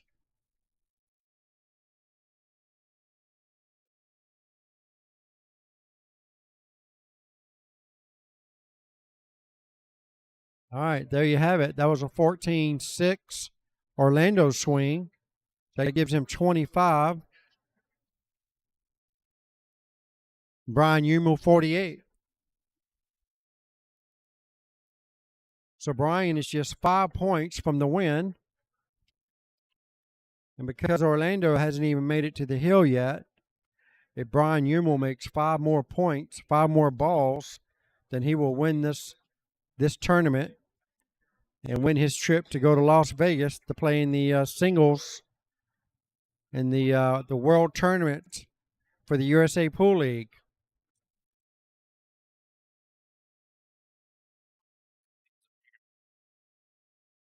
Yes, he does. Yep. If he can pull off a break and run here, that's definitely going to put Brian Huemel on pins and needles. Did his cue ball get kicked in? Wow. Yeah. That's when you know it's not your turn to win, because you know Brian's probably going to take whatever the least amount of balls on the table. Go ahead and take his 1 or 2 that's already in there for granted here. So he's liking the stripes. 1, 2, 3, 4, 5. Okay. Solid. I mean, I like the solids too. You could run the 3 ball on the side, shoot the. There's too much traffic for the stripes. Yeah, If he's going to take the stripes, he should take that 14 or 10 or whatever that is, 12. Either way. So Brian needs 5 balls. Shouldn't have any problems getting 5 balls. Yeah, they got the UFC fights going on right now. That's why you hear everybody hooting and hollering and whatnot. All right, here we go. Brian Yurmel needs a couple more balls. Yeah, it sure is, isn't it? Yeah, one more ball and it's finished. And there you have it. Brian Yurmel wins this tournament in the Platinum Division. Congratulations to Brian Yurmel. He's going to Las Vegas, playing the USA Pool League Singles Division. Well, once again, Greg, I appreciate you stopping by and helping me commentate. Certainly appreciate it. With the fight. Yeah, I could tell. A lot of people watching the fight right now. All right, so we're going to see what's going on for our next lineup, everyone. Right now, both of my live stream tables are dead, so I got to figure out who they got in store for me next. I'll be right back.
All right, folks, here we go.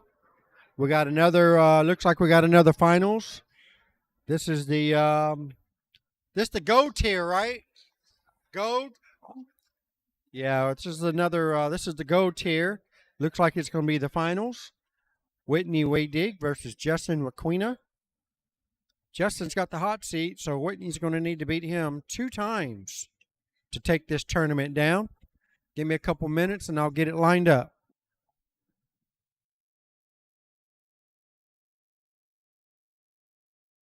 Four.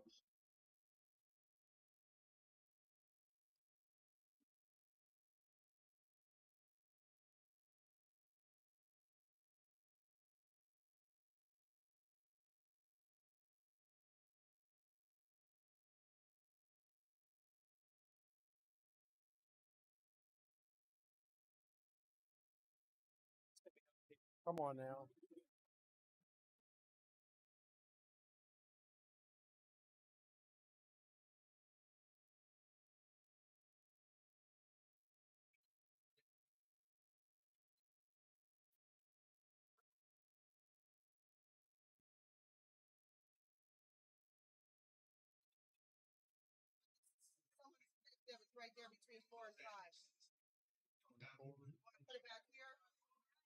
I don't want it.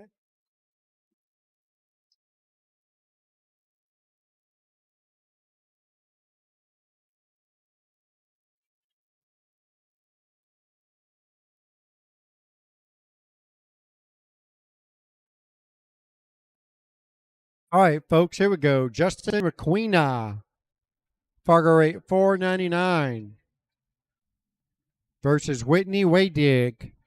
This is the finals of the GOAT tier. Justin has the hot seat. Whitney needs to beat Justin 2 times to take it down.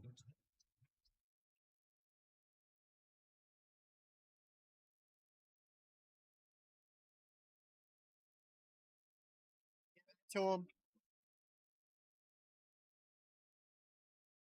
Thank you.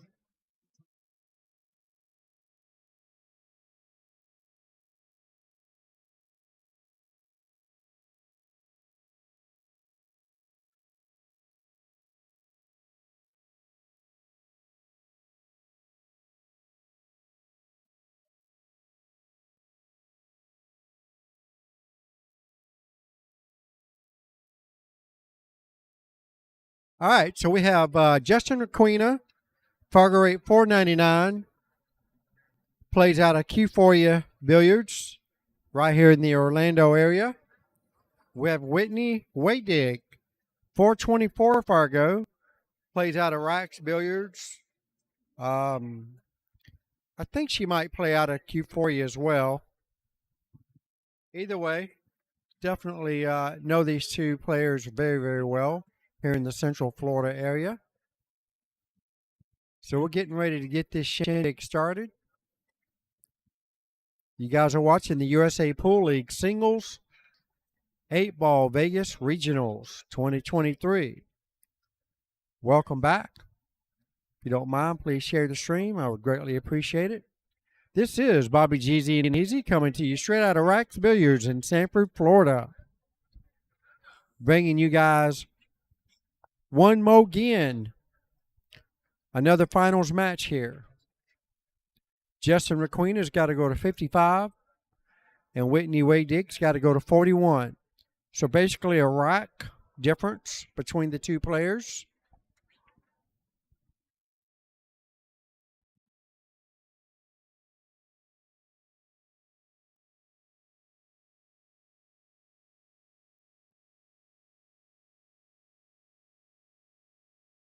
I think Whitney had to go get a pencil to keep score with.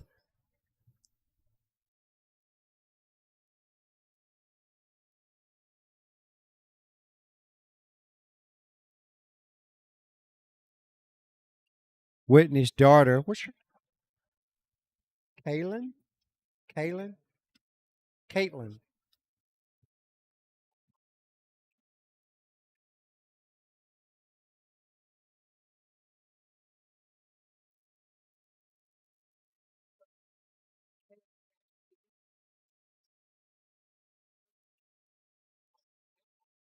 All right, so we have Kaylin here. Just happens to be Whitney's daughter. I think she's going to be biased, but she wants to say a few words here. Mom wins. That's all you have to say? You should say good luck, mommy, or something along those lines. Good luck, Mom. You heard it here first, folks. Kaylin Waydig sends a shout out to her mom, hoping her mom wins. I will tell you one thing. She certainly has her work cut out for her because I've seen Justin shoot before, and he's a really strong 499 player. Shoots jam up. I think he was one of the main ones that helped. What was that? I watched them play. Oh, yeah, they're going to Puerto Rico with us. He was one of the ones that helped Greg Woodall's team win the trip to Puerto Rico.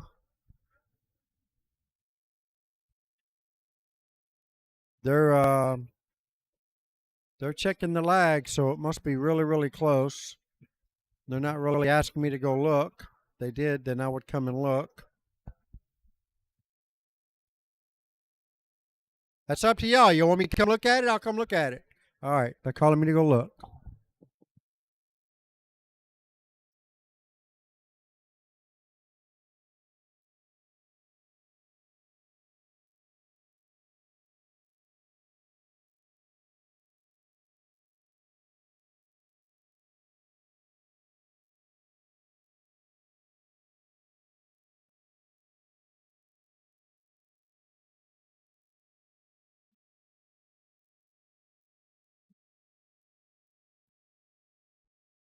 Well, I thought it was a pretty easy sight there. Clearly, the foul ball had it. At least by, well, maybe not easily, but I saw it pretty easy. Quarter an inch to a half an inch. All right, so Whitney Waydig has the first crack at the rack. She needs to lay a good break. And she's going to need to make sure she doesn't make any errors. I know she's a little on the nervous side. So let's see if she can hold it down and play a good match here against Justin. Justin's definitely going to be the favorite on paper.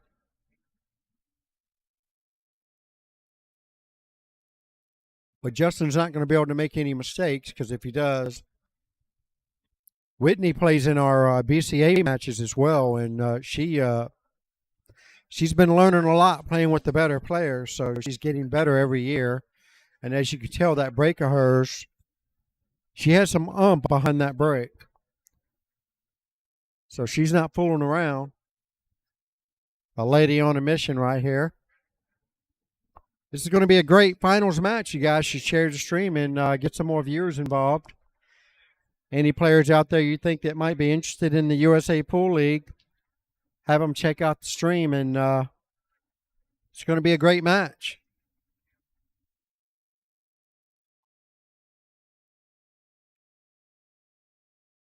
All right, so very important to make sure you choose the right suit of balls here for Whitney. She's going to need to, really, she doesn't have a whole lot to choose from. She's going to be forced to take the solids, even though the stripes is, there's less stripes on the table. Whitney just had a cue a while ago. Is that a Josh?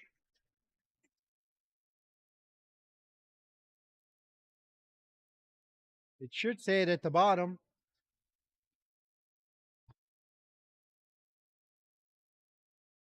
Let me see it. Didn't it say Josh on the shaft?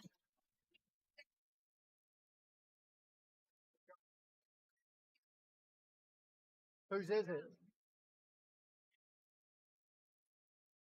Wow.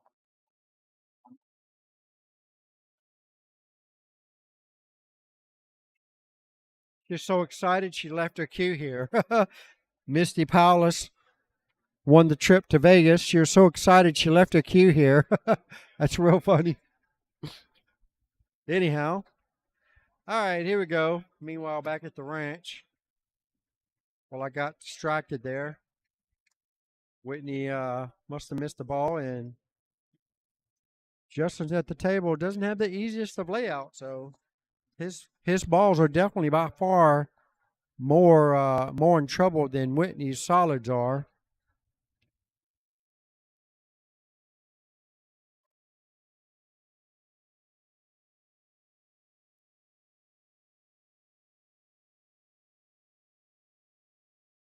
Still have looks like quite a few matches going on right now. Still see we have Kit from Cue Ball still in it. We have Juan Carlos Sanchez Diaz from Mad Hippo still in it. It's really surprised to see. I thought Justin had a shot at that ball. I don't know if he just hit it that bad, or he looks like he's upset he hit it that bad. Looks like we still have Sarah Lee Wise hanging in there. Looks like we have Bruno Herrera. Looks like he's still hanging in there.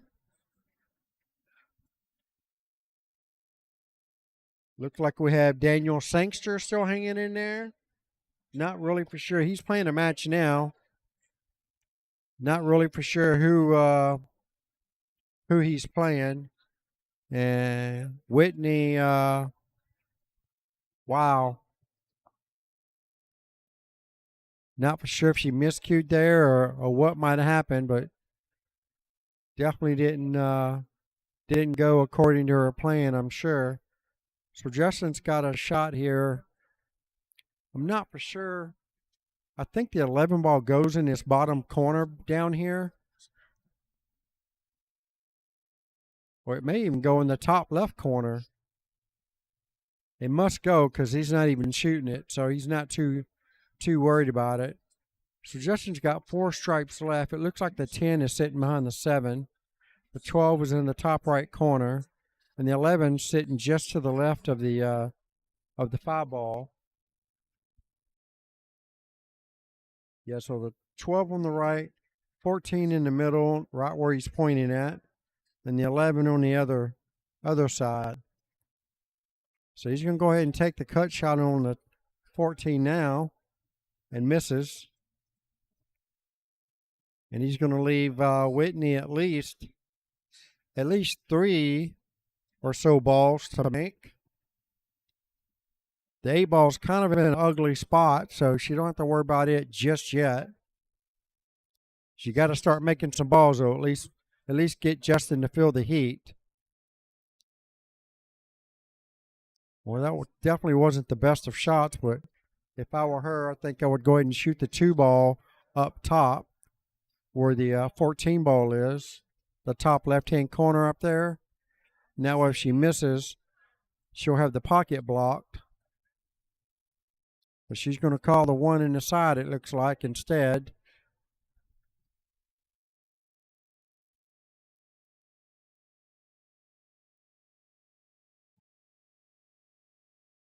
All right. Nicely done. And she didn't quite get where she needed to be to get a shot on one of those balls up there, so she's going to be forced to take the long shot on the 2 ball. Pretty sure she can't make the 5 ball from where she is. She's not even looking at it, so she's going straight for the 2. And she hits it a little thick. All right. Well, she's not left Justin anything easy. So he's going to need to slice this 14 ball in. Try to get position on either the 15. And he overcuts the room rent there, and it doesn't go in. All right, so Whitney's got a very nice shot here on the 7 ball. She could play the 7, then play the 2. Possibly play the 5 in the same pocket the 7's going to. And then set up for the 4.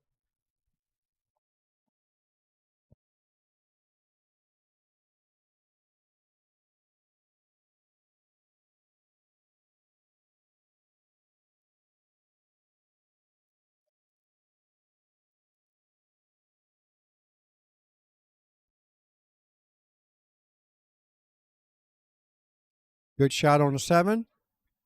And it looks like she's got the perfect position for the 2.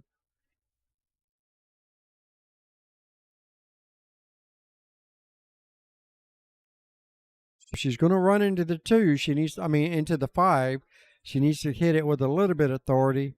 That way she can at least leave her a shot on the 4 in that top right corner pocket. Let's see how she hits it. She hits it really good and ties up the 8 ball. So she's got an open shot here on the 5 in the top right corner. Don't believe the 8 goes by the 14 in that corner pocket, so Whitney still has her work cut out for her. Unless she's going to try to go ahead and get the 8 ball out now, and she doesn't. All right, so she's putting herself in a pretty difficult situation here. Not for sure if it's possible to make the 8 behind the 14. Looks like there's too much angle on the 14 to make it follow the corner, follow it into the corner pocket. So Whitney's going to have to show me something here. She's going to slow roll the 4 just hard enough to get it in and leave a shot on the 8 in the pocket where the 14 is. There may be enough room to make the 8 beside the 14, but it's hard to tell from where I'm sitting at. All right, she makes a great shot on the 4. All right, so she's definitely, she can definitely hit the 8. Whether she can cut it in or not remains to be seen. So let's see here. She's looking at it awfully hard.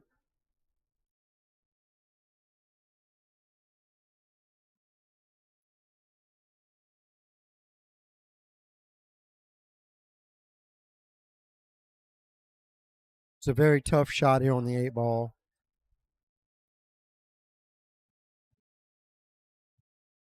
I don't think she can push this 8 by the 14. She's looking at it awfully hard.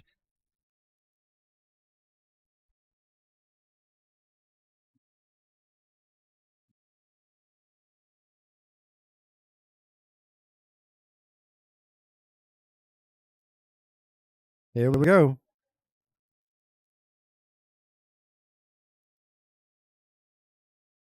Well, that might not be that bad of a shot. But Justin does have a free shot on the 11, and he's calling it. If he can make this ball, he's going to win this game more than likely. And he made it. Great shot. Justin just needs a simple stop shot now. Shouldn't have to do anything with this. Just make it and don't follow it in. Wow. Wow.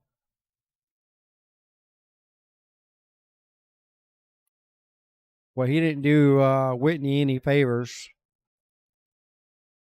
The 8 ball does not go in any pocket. So Whitney's got her work cut out here. She's definitely on the losing end of this this layout. No matter what she does, she's going to leave an open shot for Justin on either the 12 or the 14.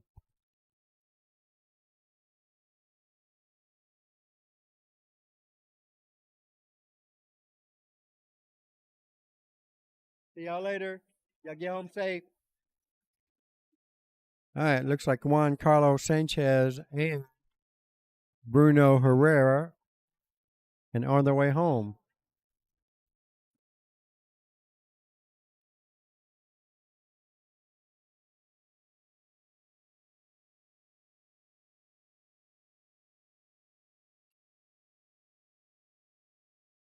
Well, that's about the best that she could hope for, but fortunately, that's not going to be enough to do to win. It's pretty much a given for him to win this rack due to the layout of the balls. And Justin is perfectly straight in on the 8.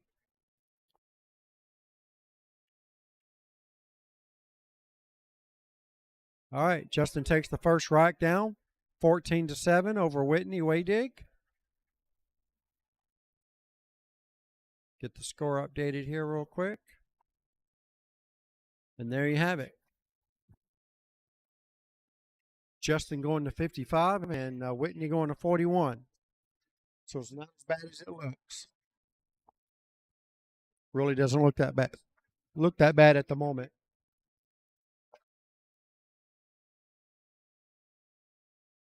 If Whitney can get this track, she's going to put some extra pressure on Justin.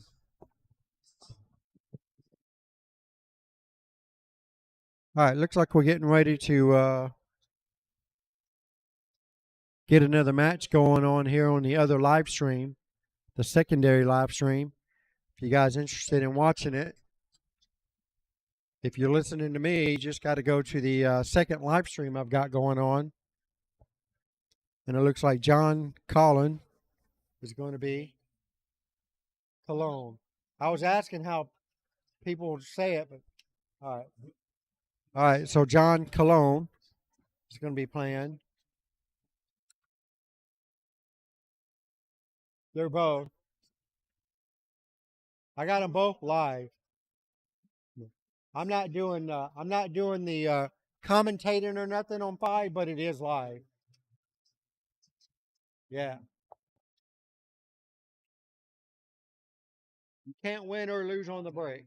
So you spot it up, you get ball in hand, or it's your option to re-rack and re-break. The opponent's option. Right. Yep.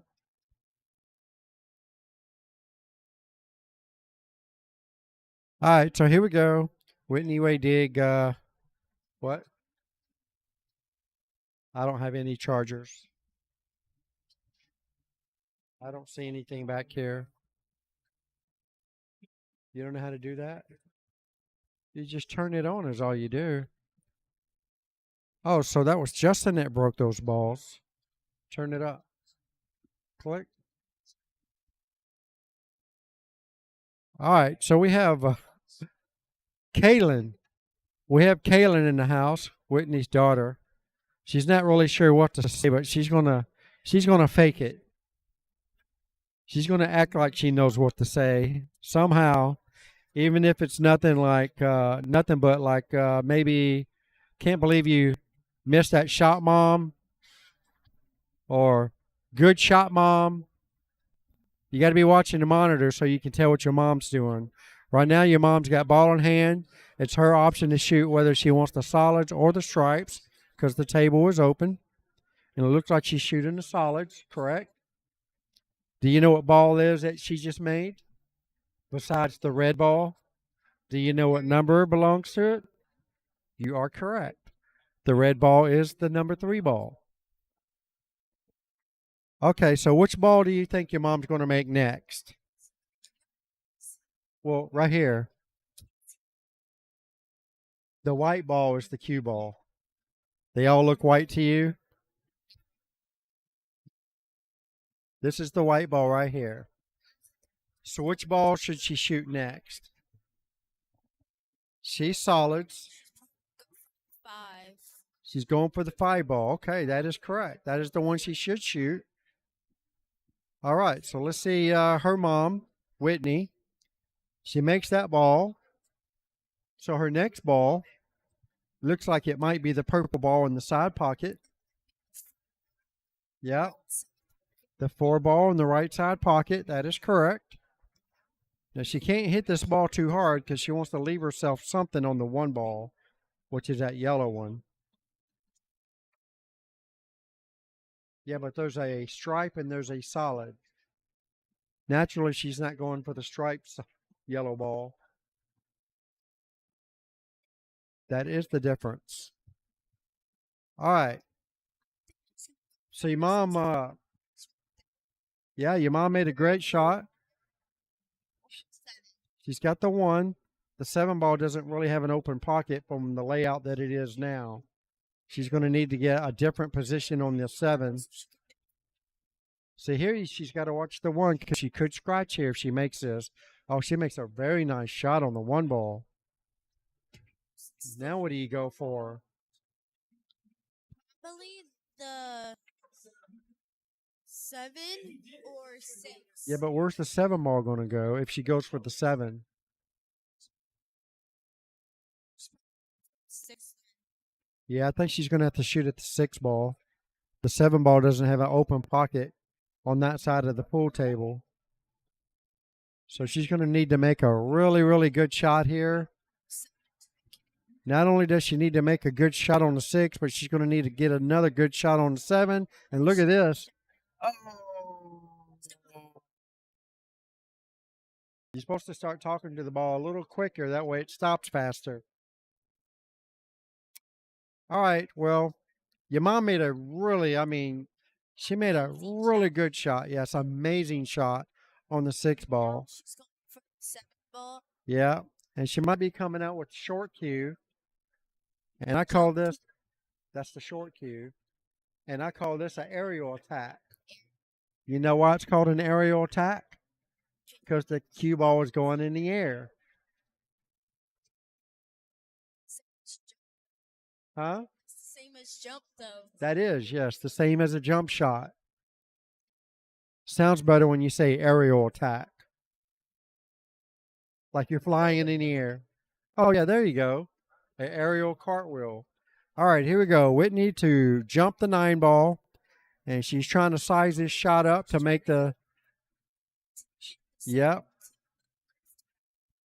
No, she's trying to make the 7 in the right side pocket.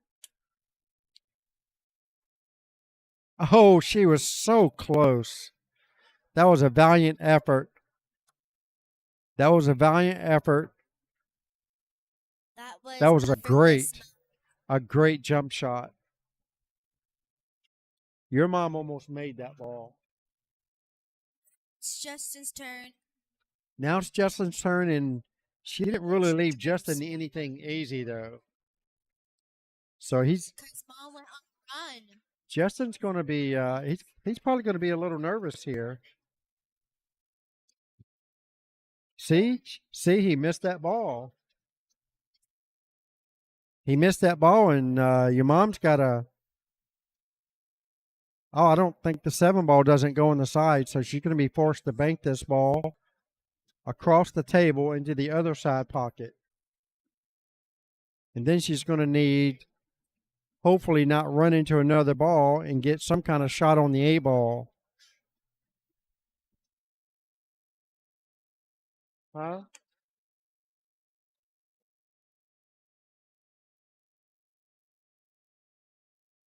So what do you think your mom is thinking right now? You don't have no clue what your mom might be thinking? Don't you know how to play pool? I know you're a volleyball player. Aren't you like a national champion volleyball player? You won 3 qualifiers?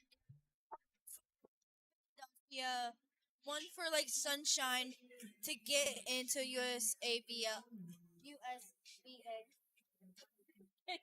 USVA?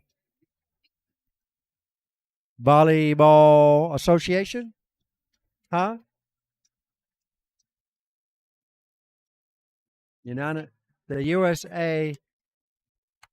Okay, the USA Volleyball Team Championships. All right. So this girl's a pretty good volleyball player.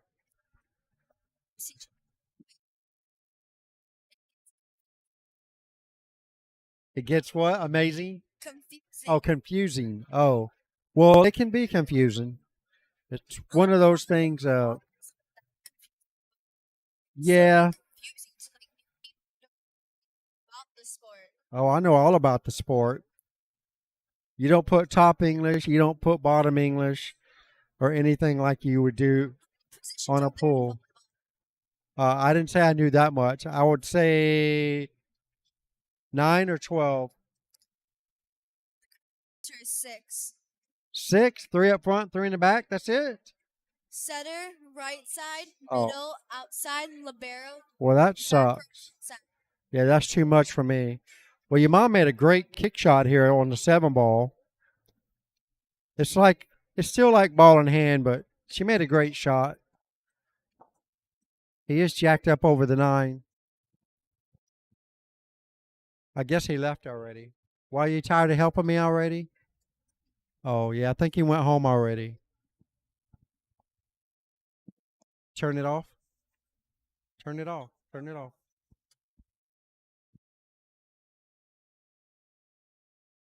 All right, so Justin made a great shot and left himself a back cut on the 9 ball. I think he needs to swing at it. If he doesn't like it, he can just play safe and leave the cue ball behind the 8. So your mom can't make the can't hit the 7 ball. So she hits the rail. It's the second ball, right? As long as she makes a good hit, yeah, it's okay. She just want to make sure that she hits that ball and doesn't give Justin ball in hand. Huh? Is he playing safe right now? No, looks like he's going for the shot. So he's going to make the 9. Oh, he was playing safe, and I don't think he got a rail. If he didn't get a rail, then your mom's going to get ball in hand. Well, she's not picking it up, so he must have got a rail. I swear it did not look like that ball touched the rail or the 9. I don't think the 9 ball hit the rail either. That doesn't count. No ball hit a rail. And I don't think your mom knows. And you can't tell her because it's not our match. It's up to your mom to make sure she pays attention. I really don't think that 9 ball hit a rail. And I know the cue ball didn't hit a rail. And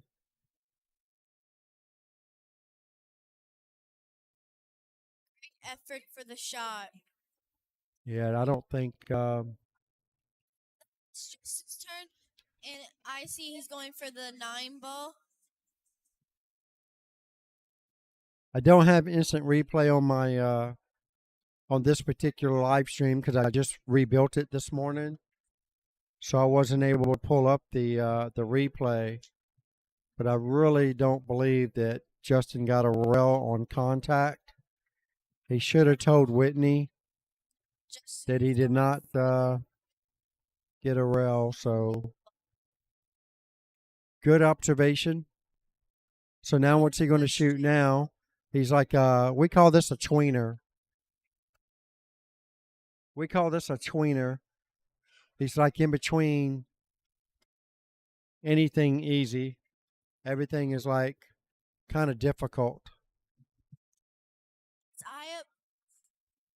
I observe since the cue ball is in between the 10. It's in between where he needs it to be.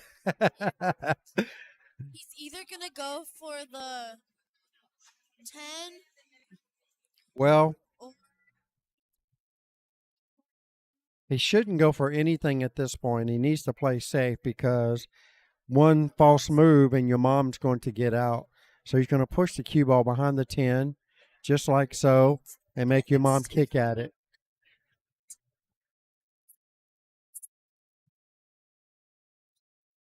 ball in on that corner over there. Yep. Say- She's going to try to 2-rail or 1-rail kick at the 7 ball and try to make it in the top left-hand corner pocket.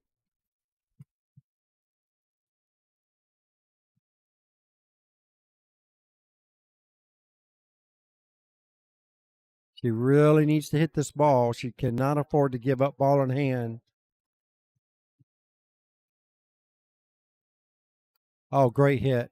Great hit. She didn't give up ball in hand. Just can make it except for the The 15 ball. 15. Yep. make it, not hit it too hard, make the ball go with the 15.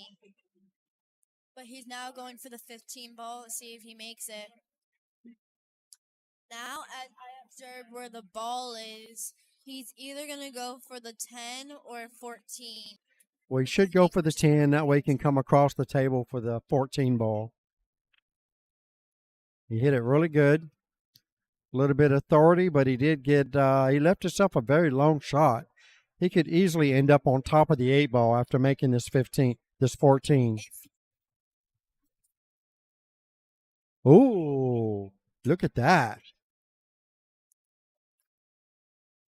No, but she does have a safety. She has a safety. She has to play safe. And the way you play safe is you barely thin this ball. You hit this edge of the ball and send the cue ball all the way around here. She went the other way. No, she went the way I wanted, but she didn't want to touch that 14. She just left a very long. Can he now hit the 14? Just left Justin a very long shot on the 14 ball. And he misses it and pushes the 7 to a very easy shot for your mom to make. Your mom should make the 7. Close to It's the not. No, it's fine. It's fine. It's wide open. She just needs to make sure she gets position on the 8. She needs to draw out of it, and she does, and needs to come on back. She's okay. She's called it already. She called that ball with some confidence, like she knows she's fixing to make it.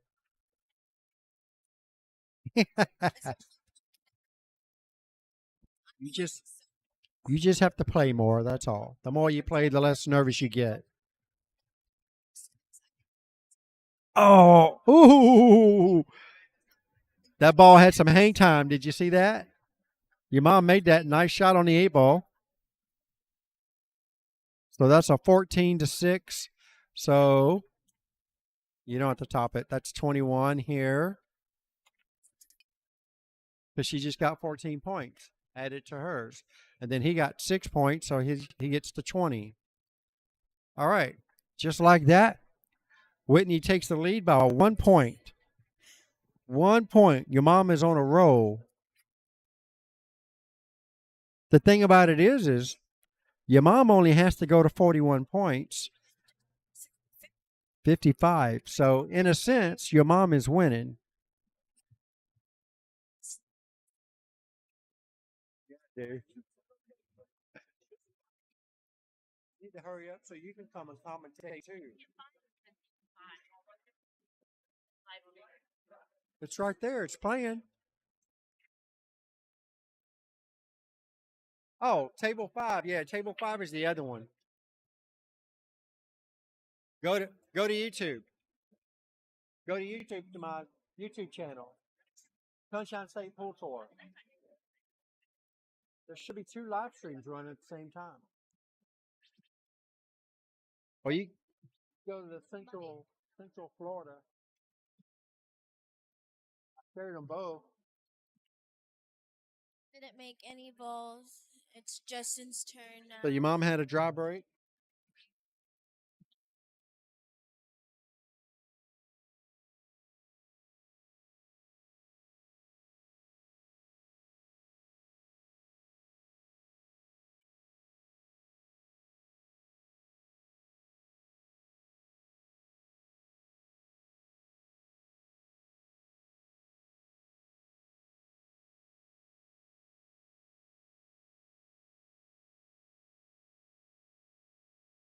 Both of them. Oh, what's she? Show the 2 in live right there. Okay, so here we go. Justin's got a shot here on the 6 ball. Looks like he tried to open up the 7 at the same time, and I believe, no, he didn't quite do it. I got a good visual behind the cue ball from where I'm sitting at. I'm about 20 feet from the pool table, but I can still see it. All right, so he doesn't like the 7, so he's going to be taking a long shot here on the 5 ball. He's going to have to hit it with top English, so he could easily scratch on this shot. There it goes. Oh, that's nicely done. Perfectly played. Good speed. I mean, that ball was like in the jaws of the pocket almost. That was a really good shot. And he just got another good shot here for the 2 ball.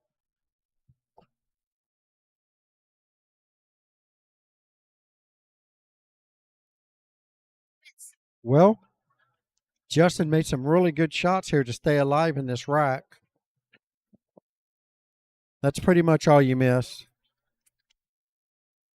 Your mom hasn't really had much to work with yet. Well, yeah, and the hardest thing to do in a rack of 8 ball is run out from the break because there's so many clusters on the table that you have to wiggle through. So I'm pretty sure your mom's going to get another shot here in this rack. Well, we still have the 7 ball that's in a very difficult position down here. We have the 1 ball that's in a very difficult position behind the 10. So there's a lot that could happen for your mom.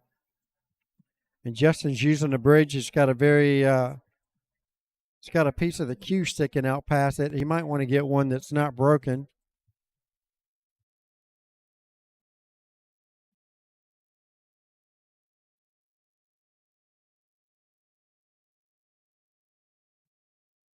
Yeah, don't do that.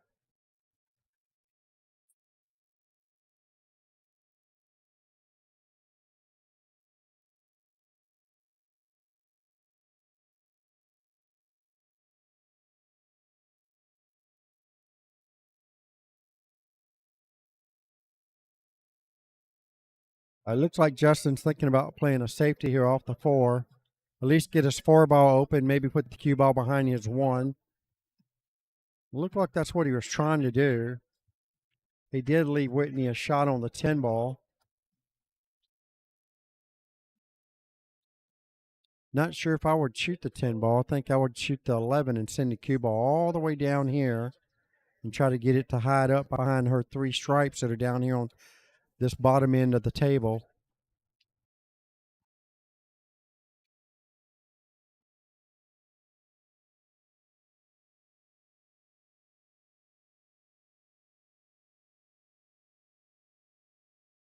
Looks like that's the 15 ball up there by the 2 ball. Don't think I would mess with it either because those are kind of tying up her opponent's balls. So I wouldn't try to mess any of that up.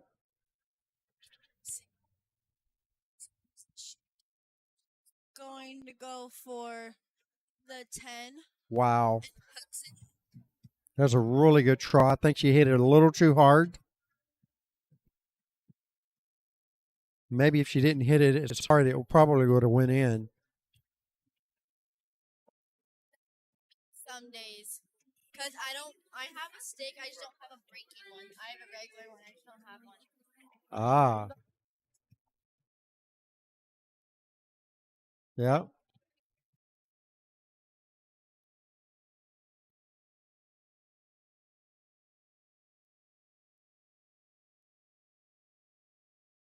All right, Justin makes a very nice shot here on the 1. Got perfect position on the 2. He's going to need a miracle to get on the 7 ball with something to, the only pocket that I see that it really goes into is the one that he's standing by. That top right-hand corner pocket. It's the only pocket I see that ball going into.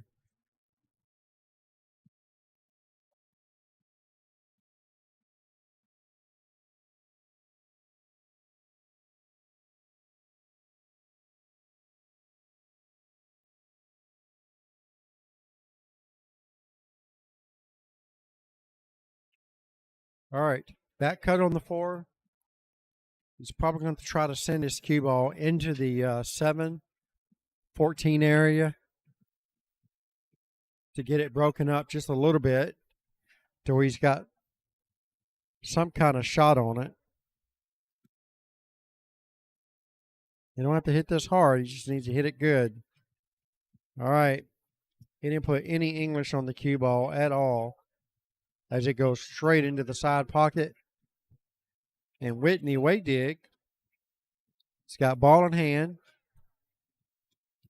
7 balls left on the table. And she needs to pick them out one by one without getting in trouble. The good thing about the USA Pool League is you can actually make a ball and call safe at the same time. Make one of your own balls and call safe at the same time. And I think that's probably what I would probably try to do. If you don't think you can get out, you need to make sure that you hide your opponent every time. No matter what, play nothing but 2-way shots. And don't take a chance on shooting at a ball that you have. Even if you have a 20% chance of missing, you don't want to take that shot on, like right now. Right now, she's in a bad position. She can play the 9 as a 2-way shot, and that way if she misses, Justin won't have a shot on the 7. Well, yeah, that's what we call a two-way shot. If you miss, you're safe. But she made the ball. She made a great shot. And again, she'll be playing it as a two-way. You're going to be playing the 15 in the side pocket. And she should have the 10 ball next. All right, she misses the ball. And again, like I said, it's a two-way. So Justin's going to come to the table, and he is hooked on this 7. So he's either going to have to go to this bottom rail and kick at it or jump. Might as well kick at it and try to get something out of it. Possibly call it in the side pocket. That's what I would do. You never know when you might get lucky and hit it really, really good. You kick right here to go into the 7 and try to push the 7 right there. And if you miss it, the 7 comes here and the cue ball comes here. There's a lot that could happen on this shot. You just got to make sure you make a good hit on it. Nothing happens if you don't make a good hit. That's right. Nothing happens. Nothing good can happen if you don't make a good hit. All right, so he's going to call a bank shot, a jump bank to the top right left-hand corner pocket. So he's going to be hitting this 7 ball where you hit it into the rail and it goes to a pocket like this right here. Now he was calling the other corner pocket, but he does make a good hit. So Whitney, then your mom would come to the table with an open shot. And he gets to sit down. Now she has the 10 ball. She needs to get the 10 ball now. Yeah, that's what I'm saying. She needs to shoot the 10 ball now. That way you can use the 10 to get shape for the 12. That's right.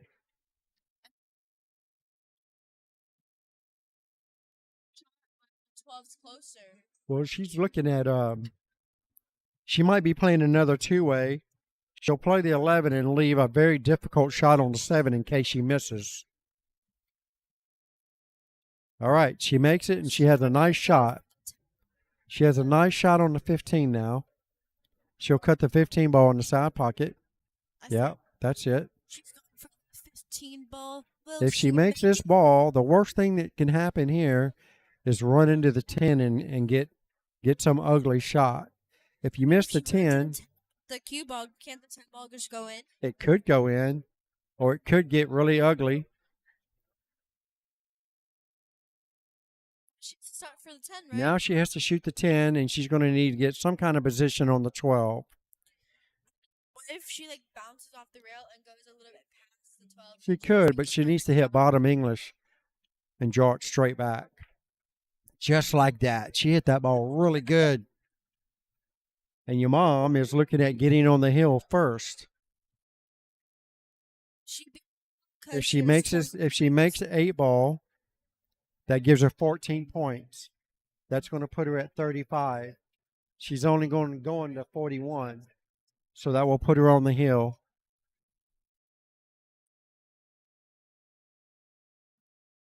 I feel the same way.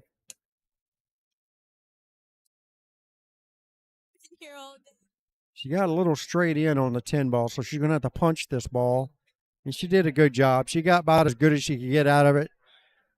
All right, so here she goes. She's taking a long shot on the 8 all the way in the top corner there. And she needs to follow the cue ball all the way up there with it. That way, if for whatever reason she misses, she's going to leave a very long and ugly shot on the 7 for Justin. Center net. What a nice shot by Whitney Waydig, y'all. She takes down another rack. All right, whatever. 14-6. So that gives her 35 points. She does have 35. What you have to be at? 41. And then Justin got 6, so now he's at 26. So the score being updated, that puts Whitney. Say your mom's last name. Wydeg?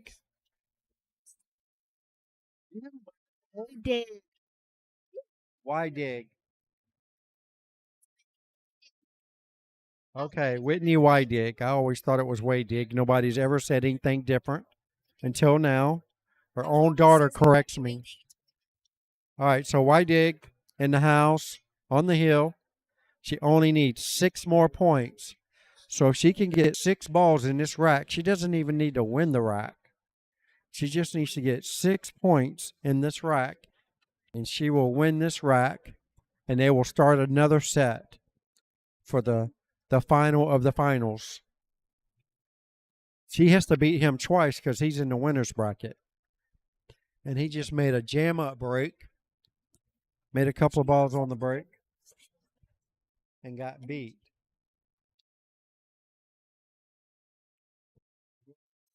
He doesn't hear you. She might watch it. You're not coaching her with the microphone, are you? Yeah. Good night.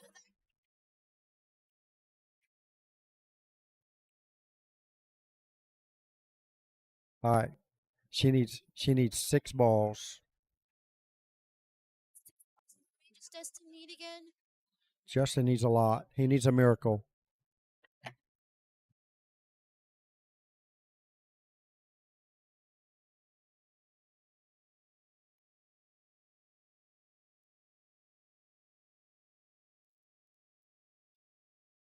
Not really for sure. I missed that. Obviously, he missed the ball. And Whitney has a wide open table, and she only needs 6 of the balls.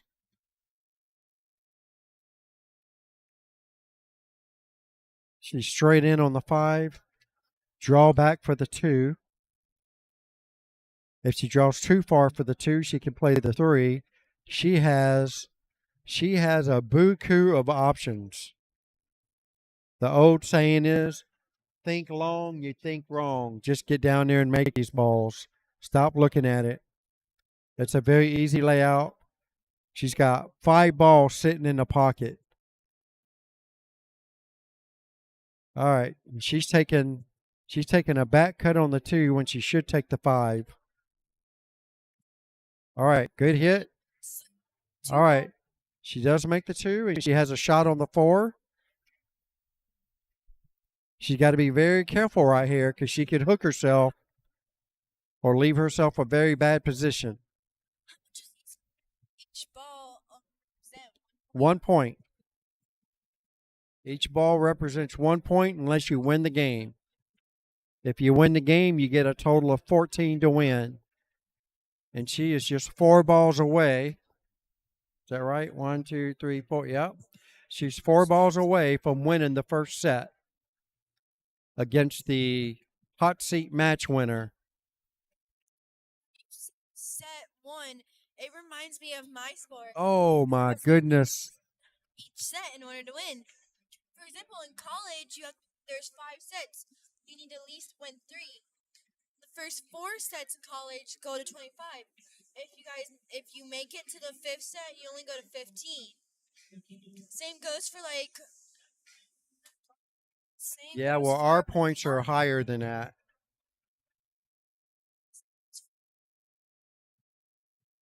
But you only have 3 sets. The first 2 go to 25. If you make it to the 3rd one, you go to 15. Well, your mom just missed a fairly easy shot here. You had a really good chance. And Justin's already made 1 ball. And he's got ugly position on this ball. It's going to be very hard to get a shot on the 8. And cue ball needs to stop. All right, he hits it really good. So he's probably going to win this game. He makes this ball to stay alive. And he takes it down. Okay, so Whitney has 5 left on the table, so that gives her 2. Gives her at 37. And then Justin gets 14, so that gives him 40.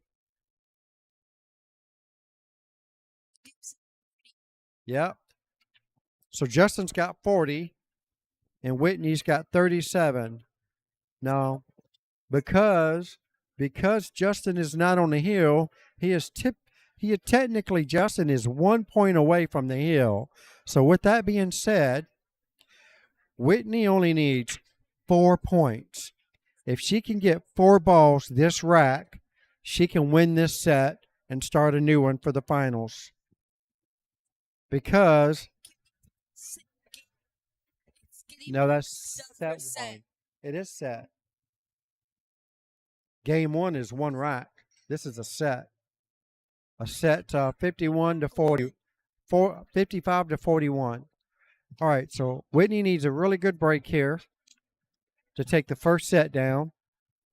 She needs 4 points. If she can make 1 or 2 balls on the break and give her a head start, that would be awesome. Here we go. All right, she's got 1 in so far. Not sure what else might have went in. Maybe a stripe. Can you count the stripes on the table? 1, 2, 3, 4, 5. So she made a stripe and she has a ball open in front of the pocket. That's a stripe. She needs to play shape for 2 more stripes after that. There's 7. 7 of each. Well, there's actually 7 stripes and 8 solids. Because 8 balls a solid. That's what I'm saying. There's 8 solids and 7 stripes. Yes, you are correct. Your math is great.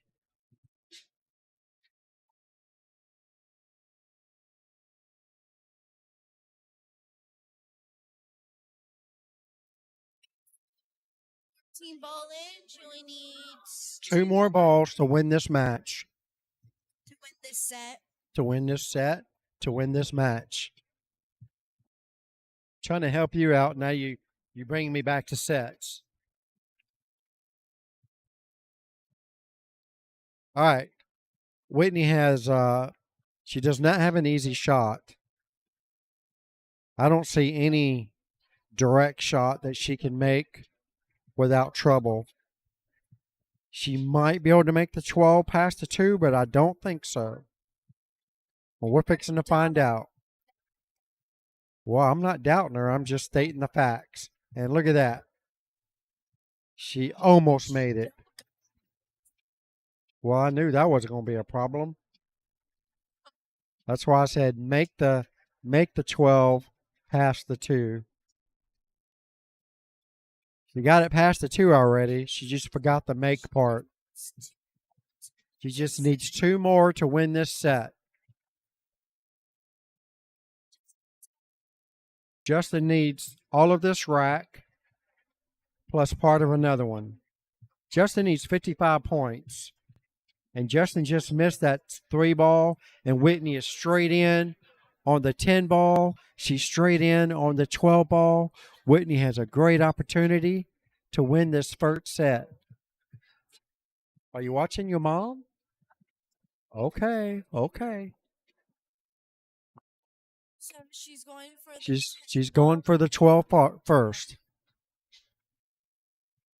Jaw it back. Oh, that's perfect.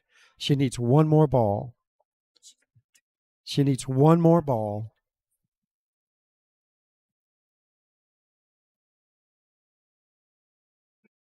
She needs 1 more ball. She's going for the 15, and she makes it, and she wins the match. She wins set 1. That is correct. All right, folks. That was the first set down. This was the first match of the finals. And it looks like they got 1 more to go because Whitney needs to beat Justin twice. So they get to do it all over again. I'm going to reset the scores.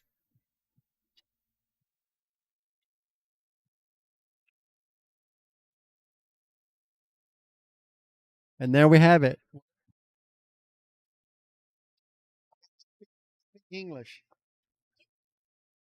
I thought it was Spanish or Spaniard or something. Oh yeah, how do you say 21 in Spanish? What? Okay. All right, she knows a little bit of Spanish. All right, there we go.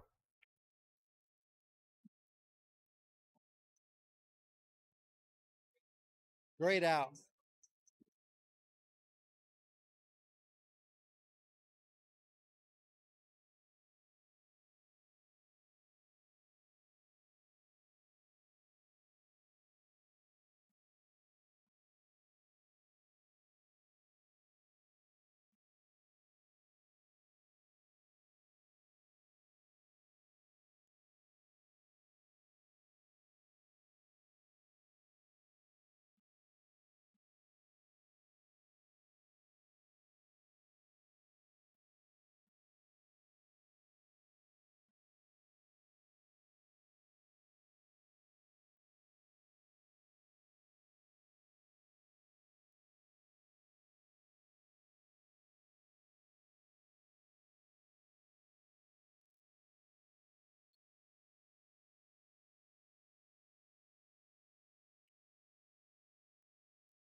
Like it's just me.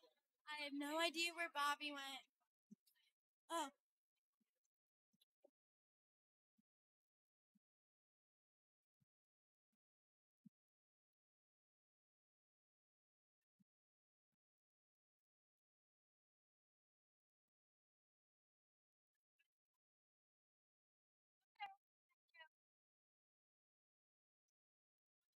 just me and I'm Kaylin. Yeah, I'm sorry. I speak a few languages. They're stopped now, but I'm commentating. I don't know where Bobby went. Listen. I need 2 jobs here. I polish the pool balls, and I am a commentator. While as I wait for Bobby, I'm gonna do the polish the balls.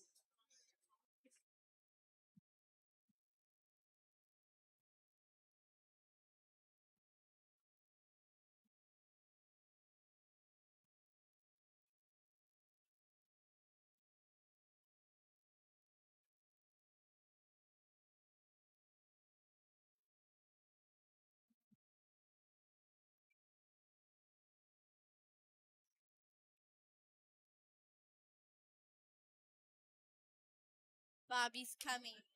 Let's say hurry up, Bobby, together.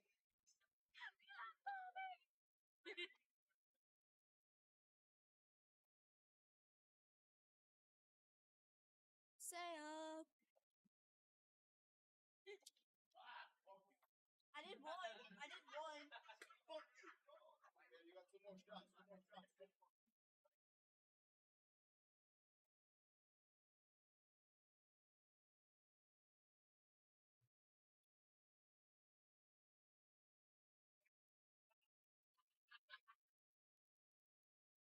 You have to excuse the foul language going on next door there. Playing darts over there and talking. Oh, yeah, I am talking. All right, folks, we got a bit of a doozy here. It's Justin. Yeah, this is the finals of the finals. Set number 2, match number 2, however you want to, however you want to call it. 1,000. Meanwhile, back on stream number 2, we have Sarah Lee Wise versus John Colon, and Sarah Lee's on the hill.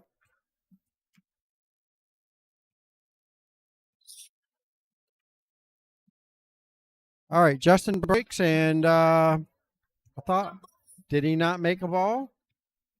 Yeah, I think he did, didn't he? Oh, no, he didn't. He's walking to the other end of the table.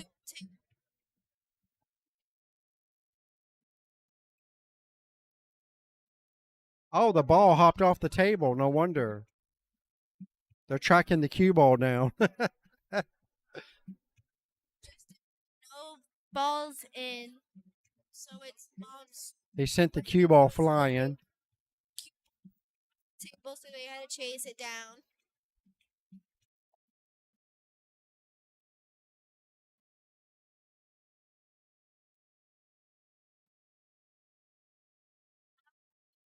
I'm gonna be excused.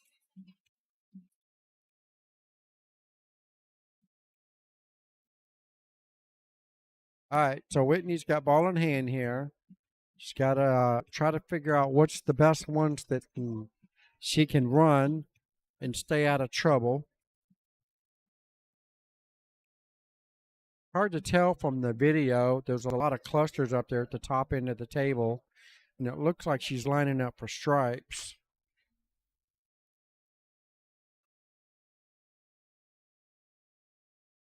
So it looks like the 12 ball goes, and maybe the 11.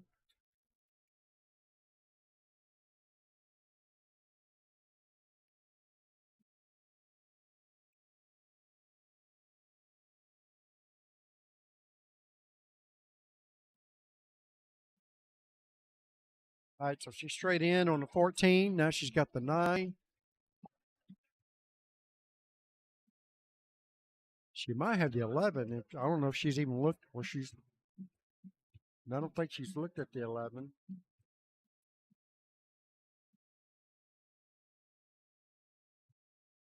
No, she's even bothered to even look at that direction.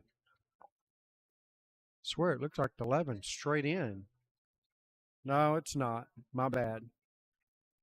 I just looked at the table and could clearly see it without looking at the monitor. And Whitney makes a great shot. She's very fortunate not to scratch on that, especially as hard as she hit that ball. Well, it's not getting any easier from here. So she's going to need to start thinking about a safety like now instead of later, because there won't be any safes later once the whole table's wide open. Right now she has a couple options. She can play that ball that she's looking at right now. She could play the 13 and send the cue ball to the end rail down here. That's probably a pretty good option. Don't know if I would try to make it. Then you're not going to leave yourself any kind of shot. Cue ball's always going to want to try to follow the 13 because it's going to bank off the side rail and go the same direction, especially at the angle that she's trying to thinly slice the 13. Just like so. What a shot that was. Oh my goodness. Wow, what a shot. That was a fantastic shot, if I do say so myself. All right, well, Whitney's got a straight in shot here on the 10 ball. Like I said, I do believe the 12. Yeah, the 12 ball sitting next to the 5. I think it goes past the 6. We're fixing to find out because that's all she's got to shoot at now.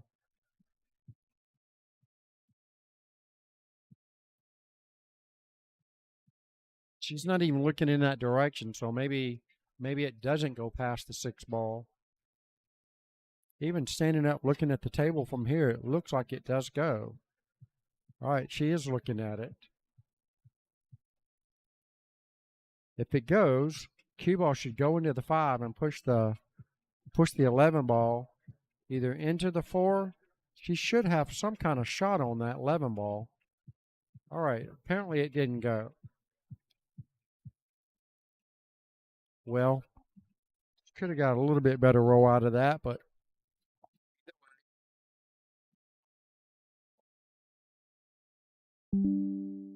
Justin comes to the table with practically ball in hand, you might as well say. It's going to be all about staying out of trouble right now, and I think his first shot, he just got in trouble. So Justin's going to be forced to take a little bit more difficult shot here, probably the 7 ball. You shoot a stop shot on the 7, you're guaranteed a shot on the 3, and you don't leave anything open for Whitney. So he goes the opposite direction, which is just as fine, just as good. Whitney still doesn't have a shot. Right now, the best she can do is kick one rail and try to at least push one of those stripes towards the pocket. Oh, you see, there's a combo there. I didn't even see that. If Whitney can touch that 12 ball, she's got a good try to make that 12-11 combination. Well, welcome back, young one. Oh, your mom made a great shot on that combination. She didn't leave herself much on the 12, but that was an excellent shot. Yeah, she has to go to 41 again. And she can start out by winning this first rack. And that will really put some extreme pressure on Justin.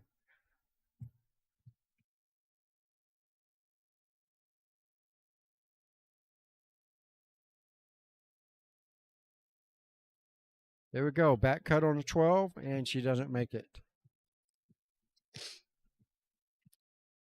She's sitting beautiful on the 8 ball, though. Doesn't matter if she doesn't make the 12. So Justin's got his work cut out. Even if he does make these balls down here, you got one side of the table that's blocked. Oh, and he misses the very first one. What's the matter?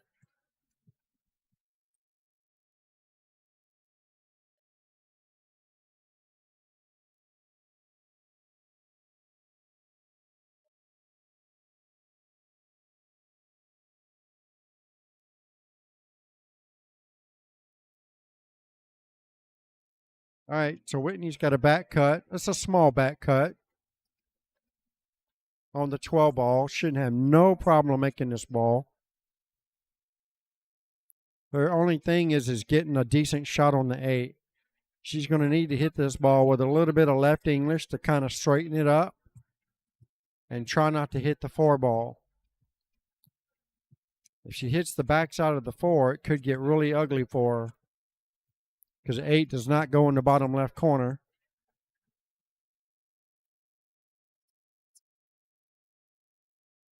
On this what night? Fine night? A fine night. Oh, look at that shot your mom just laid down. That was a great shot. She's got a nice shot here on the 8 ball in the side pocket. And your mom's looking at taking the first rack of this second set. Can you get by? All right, see, she takes it in the side or in the corner. I didn't see her catch it. Looked like she's making it in the side. She just needs to slow roll this ball. Oh, very nicely done. There's 14 to what? 6. No. How many's on the table? There's 5 on the table.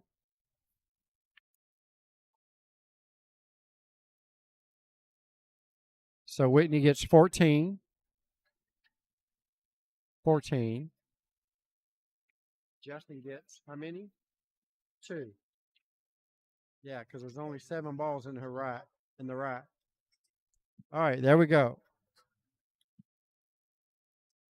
Whitney takes the first rack down. She's got the lead, 14 to 2.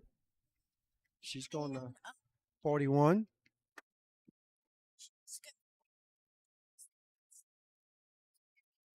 Yep, that's correct. She's making the breaking shot here. Let's see if she can make any balls in. She's been breaking pretty good, actually. 1. Oh, so there were 6 balls left on the table. All right, my bad. There was only 6 balls left on the table instead of 5. I saw 5 too, but I couldn't tell because there was a lot of clutter. Either way, I don't know how many she made, but she's still at the table, so she gets to continue to shoot. You heard 2 balls cling. We got 1, 2, 3, 4, 5. Well, there must have been 2 stripes because I see 5 stripes still on the table. And I see 1, 2, 3, 4, 5, 6. Oh, she made a solid 2.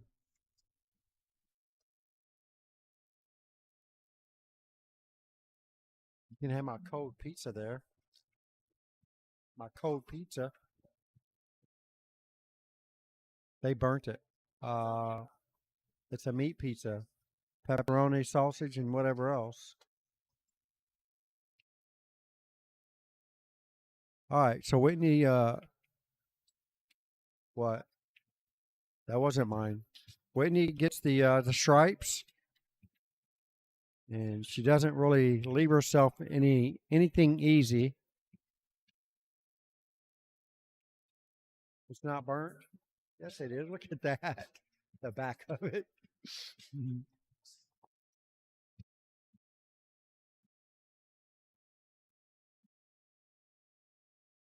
All right, we're looking at a combination here. 9 to the 15 in a corner pocket.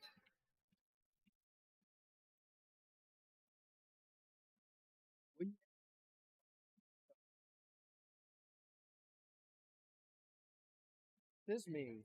I was here first.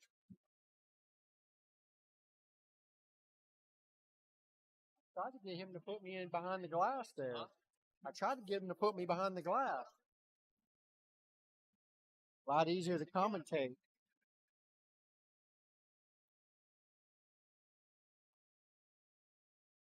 All right, here we go. Justin. Combination to the 6. I think Justin's starting to feel the heat a little bit. It's a whole different Justin than the Justin that I saw play the match in the Puerto Rico finals. No, he played the finals to go to Puerto Rico. Their team won.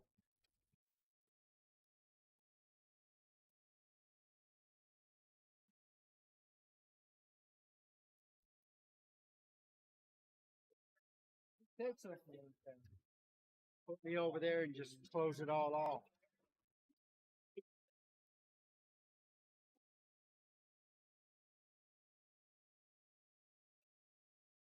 Yes. Well, it comes up next month. Actually, yeah, it's next month. You want to go to Puerto Rico or Puerto Rico? Puerto Rico, suave. All right, here you go. Your mom's got a nice setup here on the 9 ball. Don't make her nervous. She's going to need to draw the cue ball back.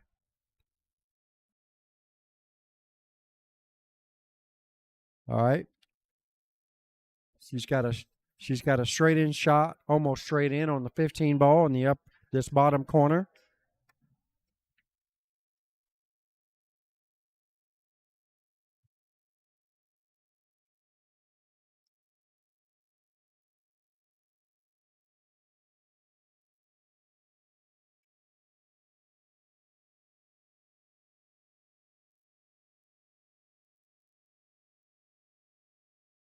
While we have a monitor. While we have a monitor.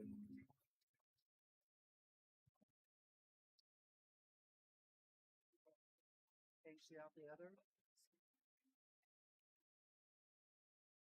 You are blind out on one and you can't see out the other. Does that help? Wow, your mom made a great shot in the side pocket.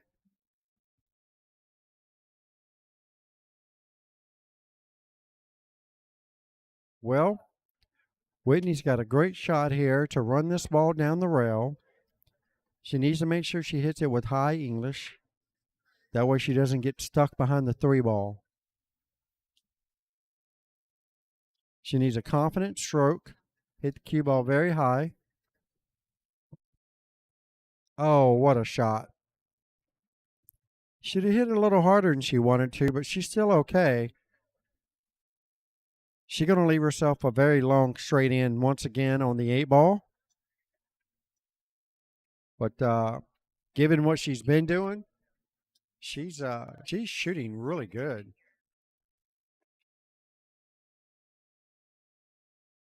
Whitney Wydig is playing some jam up pool right now.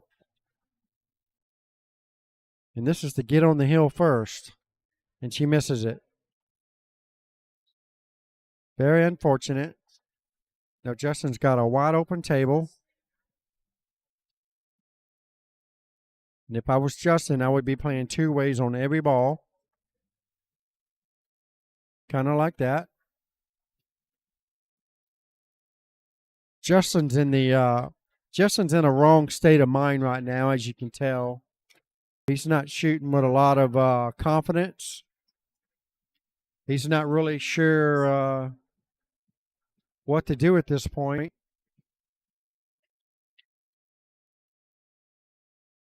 So Whitney's got to just try to keep her head in the moment, and hopefully she'll come out with something. She just needs to make sure she makes a good hit and don't give up ball in hand. Just like that.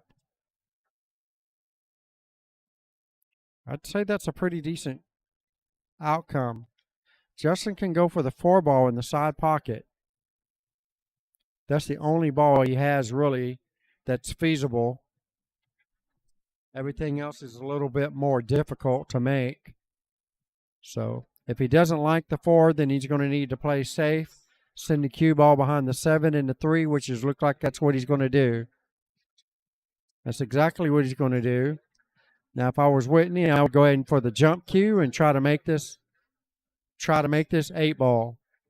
She needs to bring out the jump cue.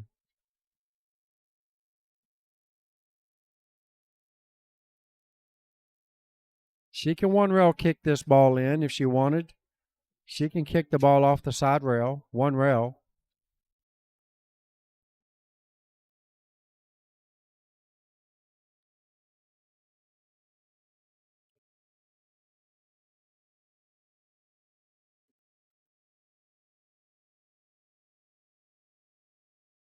And the 8-ball right here. The only thing I don't like about this shot is the cue balls automatically going this direction. It could very well end up right there. That's if she hits it good. She's got to hit it good. And she's playing a jump shot, which I thought that's what she should do. Either one of these shots is scratchable. If she hits it really good, her cue ball could scratch. All right, here we go. She's calling the 8-ball in the bottom left corner.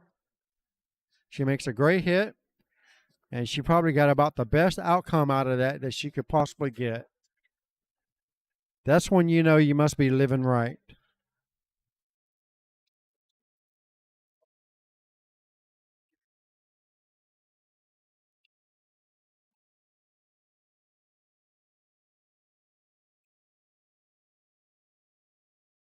Justin makes a great long shot to stay alive. Unfortunately, he did not get anything, so he's going to be playing another safety here, sending the cue ball behind the 7. And he left a pretty routine one-rail kick for Whitney on the 8-ball. She should be calling it in this bottom right corner pocket, just in case she hits it really, really good. Yeah, that pocket. No, she goes to the top rail first. Yeah, right where she's pointing at. Yeah. There's no timeouts in tournaments. So she's going to try to kick the ball just like so. And hopefully the 8-ball go right there. Now the cue ball should be okay. It'd be very unlucky to scratch like that. That is very unlucky to scratch. She made a great hit. All right, this is probably going to be Justin's last reprieve here. If he doesn't get out from here, it's going to be because he missed the ball. And he's probably going to leave Whitney an easy shot. I know the nerves are kicking pretty good. So anything could happen. And he's already gotten a bad line here on the 3-ball already.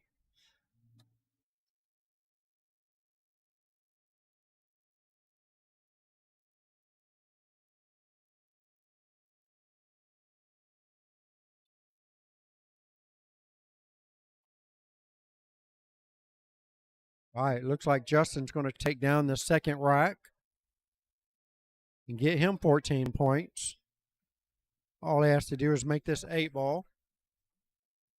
And that's going to put him at 15. And that's going to put her at 21 because she got 7 points. All right, so Whitney's still up, 21-15. She's not on the hill just yet. 14 points only puts her at 35. 6-point difference, but Justin's got to go to 55. She has to go to 41.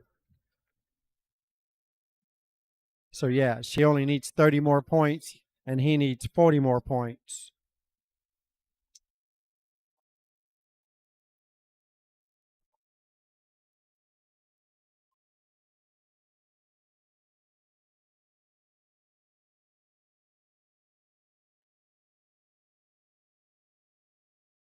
Mike,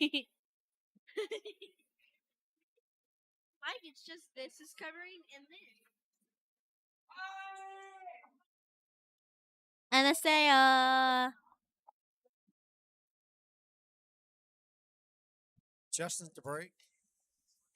Third rack in this match. Justin's breaking. Let's see if he makes any balls. Did keep it on the table this time. He Hey, made makes a the ball. 9 ball. Made the 9-ball on the break. Table was wide open. So probably be shooting, what is that, the 10-ball? No, that's the 12-ball in the side pocket. Great shot, and he leaves himself in the other jaws of the pocket. He went, no, no, no. Today, Not today, ball. here we That go. would be me every time. Back cut on the 11, or 11 goes in the side, 14 doesn't go in the side. That's the only thing I really see him having. I think he can back cut it in his bottom left corner pocket. Where's your phone? Can I look at the live stream? I want to hear my voice.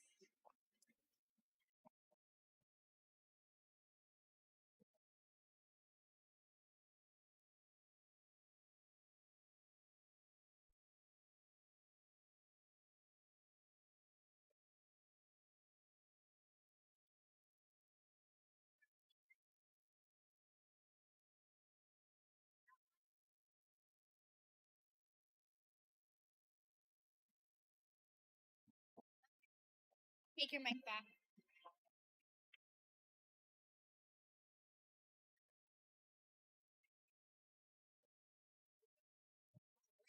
I went there for a volleyball game Thursday. They play TCU.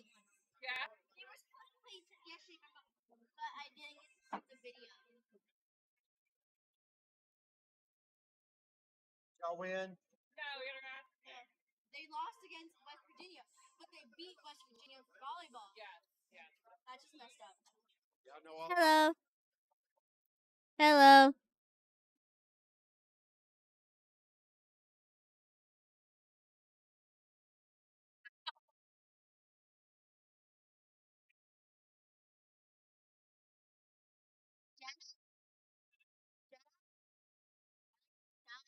The tallest person. All right, y'all have a good night. We'll see y'all whenever this is over.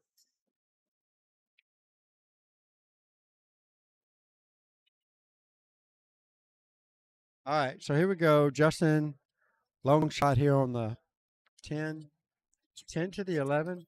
Oh, wow, look at that. What a shot that was.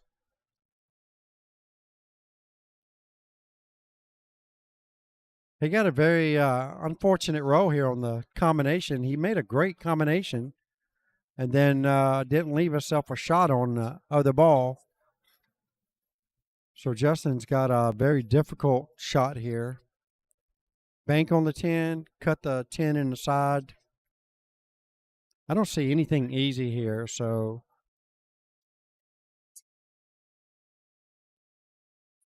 boy, it's a straight bank. You just stop the cue ball right there. But he's cutting this ball in the side pocket. Then he should have a shot on this 12 ball at the bottom. Still has the 14 ball to deal with. The 14 doesn't go anywhere.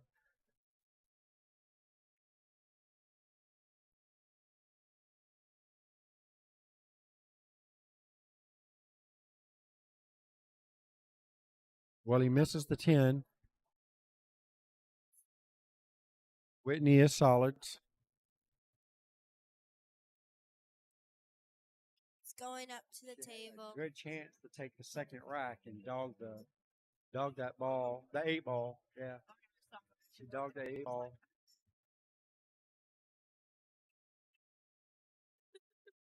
He still has a good shot, good chance here because she's already halfway home. Yeah, and she'll probably get that with one of these.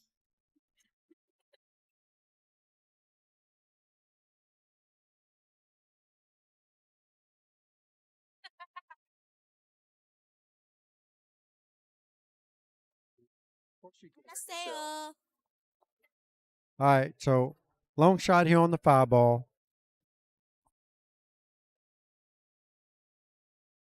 Oh, nice draw shot off the 5. Your mom just made a great shot. That was the 5 ball, by the way. You still can't see that screen. Oh my goodness. I think Kaylin is blind out of one eye. I can't see out the other. I can't make it any bigger. All right, so we got Whitney's got a shot here on the 7 and the 2. I like the 2. The only thing is the 3 is tied up. She can get the 3 open if she cuts the 7 ball in. Maybe she doesn't get a shot on it.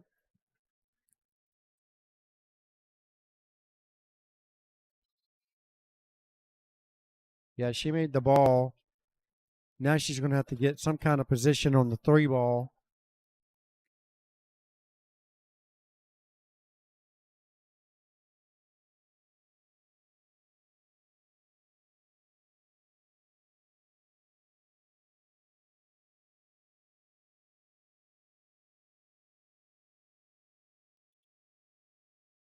All right, looks like she's trying to draw into it. She tried to. Uh-oh, wait a minute. Wow, look at that shot.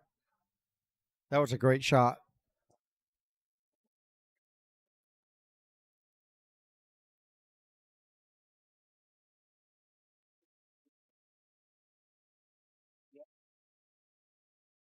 Go straight to YouTube. 2 of them on it. The 3 ball, but I still don't know which pocket. All right, she's going to put this ball in the top right-hand corner pocket. She can't hit it very hard or else she'll scratch. She needs to hit the cue ball very high. And that's really good. Unfortunately, she missed the ball. That was a really good try.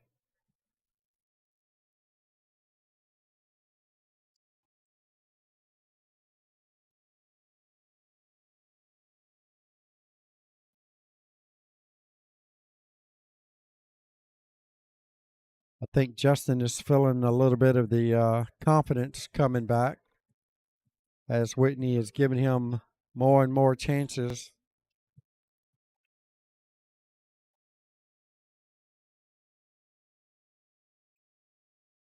Wow. Yes, that was the 12 ball.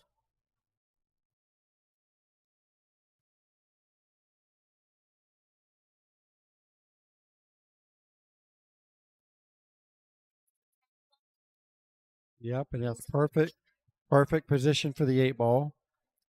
So each strap misses 8 ball.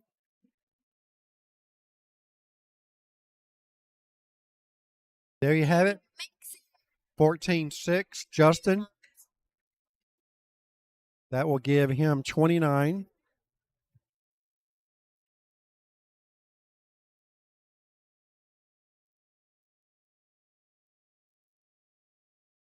Whitney's got 27. All right. So now we're looking at, well, he's ahead 2 by 2, different. or he's down by a few.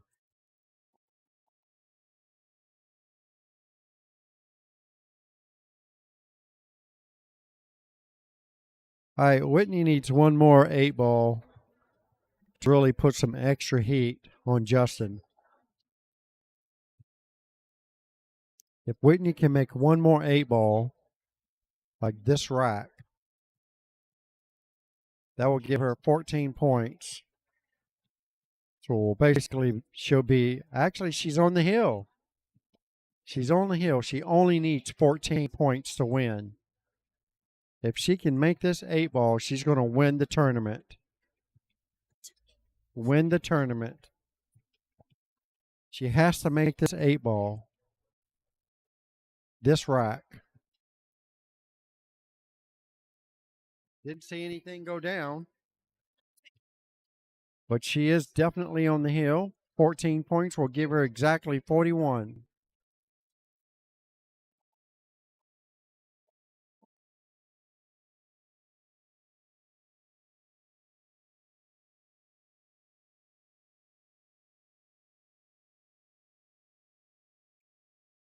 Well, the stripes look good. There's only one ball tied up for the stripes. And that's the 14 ball that he just ran into. So now the 15 ball was tied up.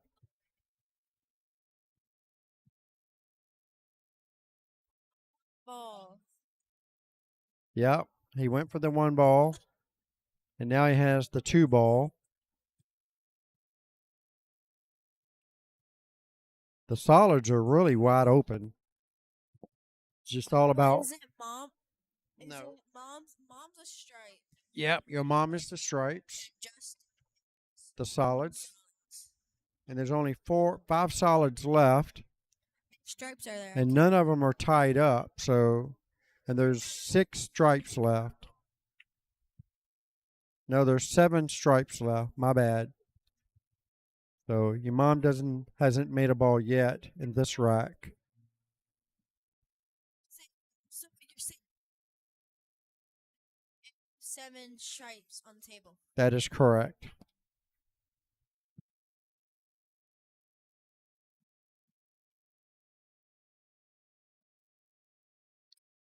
Yeah, she dogged it.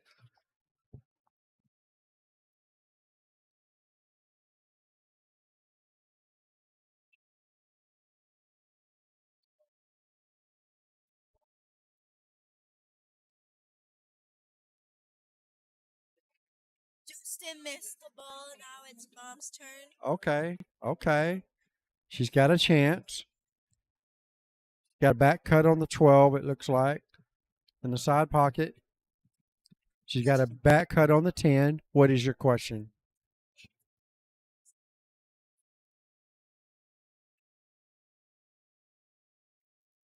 She already won that first set. Then Justin wins. Nope, Justin wins. It's only double elimination. Double elimination. He's only been beat once, and she's only been beat once.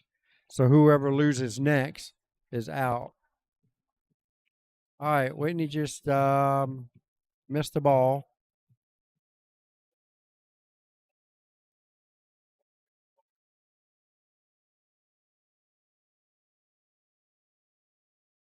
No, now I'm coming to practice tomorrow. I'm coming.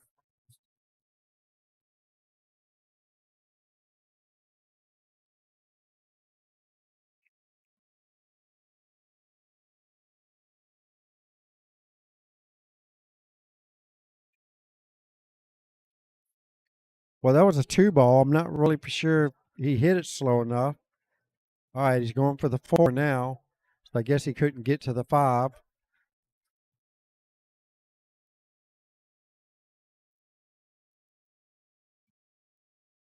Probably going to run into the 6 ball. Now he's going to draw around it.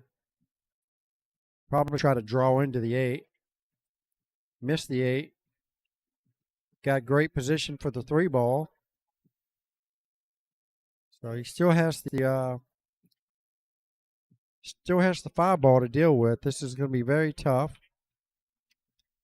If he's got a shot on the 6 now, he may go ahead and try to get a shot on the 5.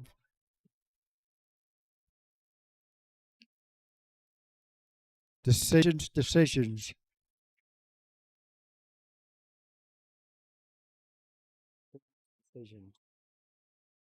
All right. He's electing to go to the 6 ball so he can get to the 5. Got a little help there off the 14 ball. Who does he play? No, this is for the win. Oh, and he missed a very easy 5 ball. Wow. That is crazy.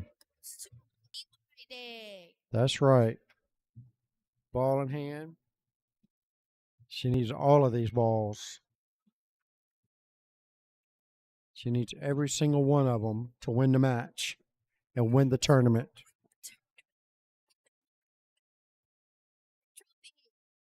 That's right.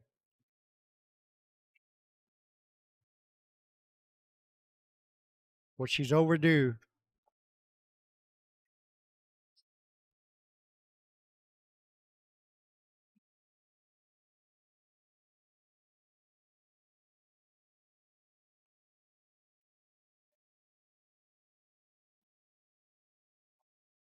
Oh.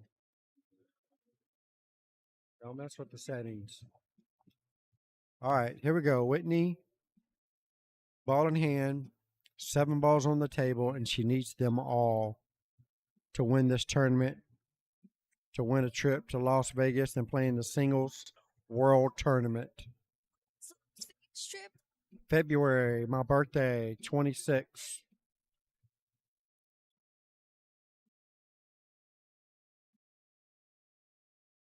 There you have it. You need to be pulling for your mother right now to run all of these balls without missing.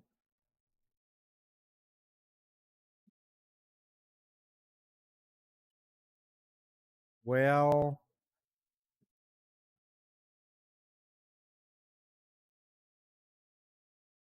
he's shooting the 12 in this bottom left corner pocket. The who? Can't you do the 13? She can, but the 12 is easier.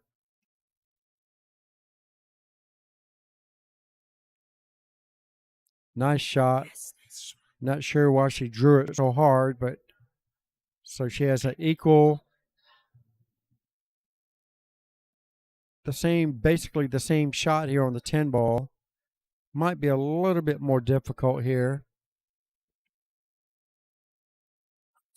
She sinks it like it's hanging in the pocket. So she's got the 14, she has the 11, and she has the 13.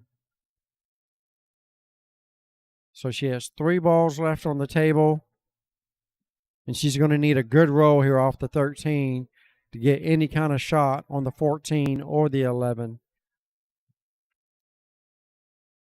If she makes it, it's still her turn as long as she makes her ball. Well, as long as she makes her ball. All right. Huh? Yeah, she's got to make her ball. See, now if she made his ball, then it would still be his turn because she didn't make her ball. If she would have made her ball and made his ball, then it's still her turn. All right, so Justin's coming to the table with an easy 2 ball out here. Now he just needs to make sure when he draws this ball back, he does not draw it in the side pocket. Because if he does, he's probably going to lose this tournament. And he needs to be very careful. Don't put too much draw on this ball. Yeah, he hit that ball really good. So we're looking at a hill situation now. That's a 14-4 rack. 14 points will put him at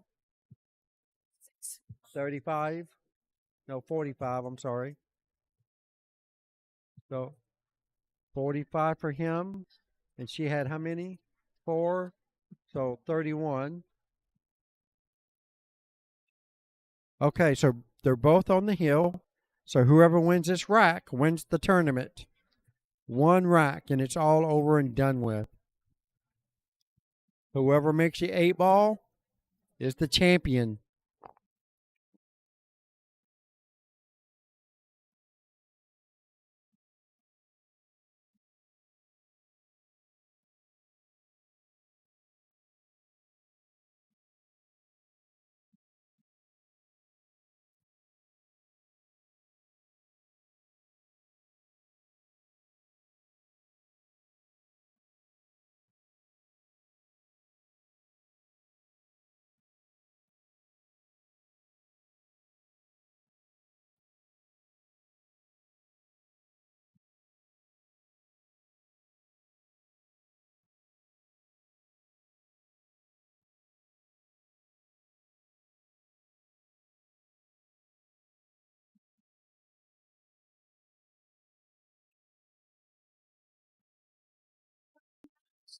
I should look.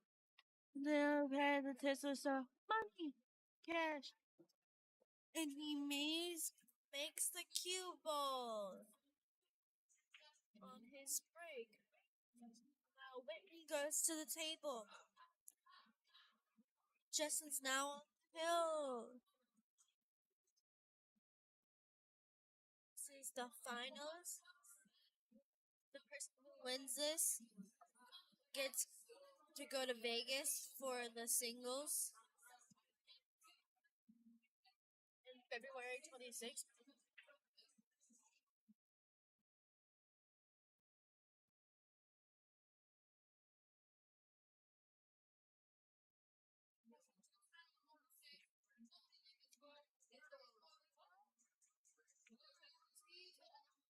Mom now has ball in hand.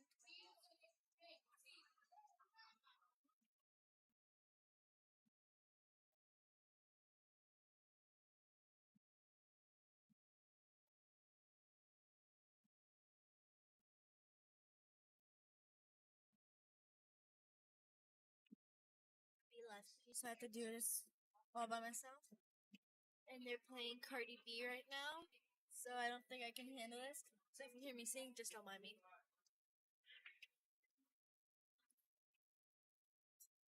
So give me if you want to. These benefits about this stuff. I can get them both. I don't want to choose, and I'm quick.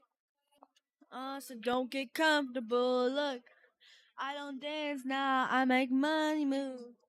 Say I don't gotta dance. I make money move.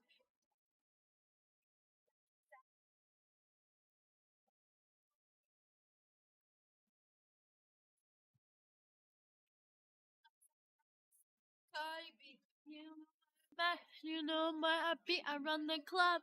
There's a party.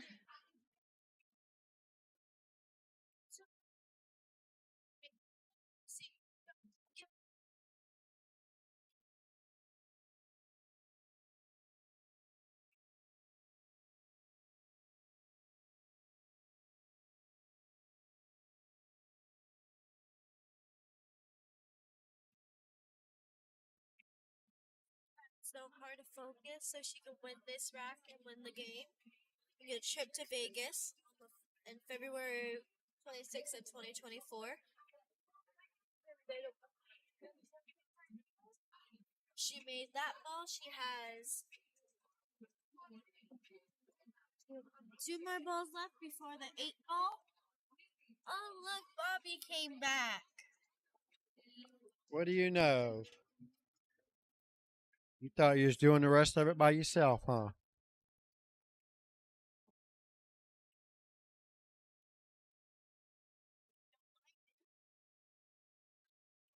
So, anyhow, your mom has 3 more balls left. Well, you got to include the 8 ball. 2 of her own, and then the 8 ball. Well, that was a really good attempt on the bank shot. Well, the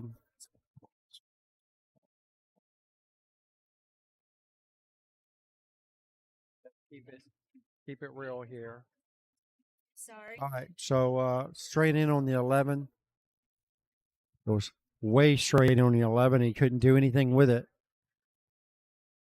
Now he's got a very difficult shot on the 9 ball.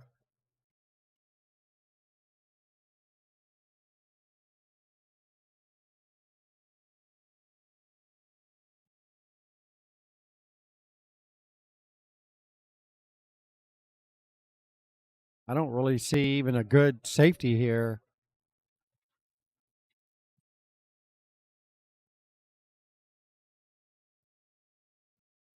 All right, here we go. 9 ball. And he misses it. Uh-oh. Get off of it. Oh, no. No shot on the 3 ball.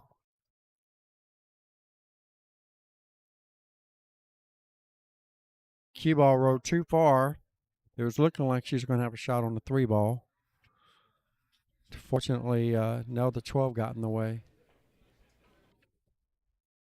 She's going to be forced to kick it. She should be kicking at the 3 ball. She should be kicking at the 3 ball long rail instead of short rail. Well, I guess you could say short rail. How you doing? They had a fight going. You can ask them at the bar. I don't know. All right. Well, she didn't go where I thought she would be.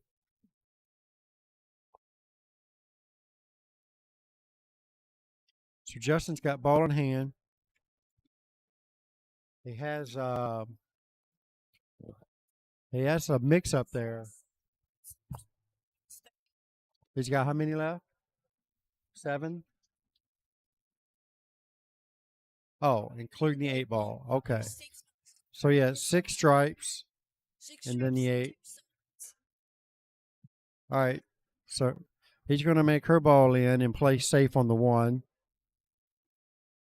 I know. Because he's going to push her 3 in so she doesn't have nothing on the 1.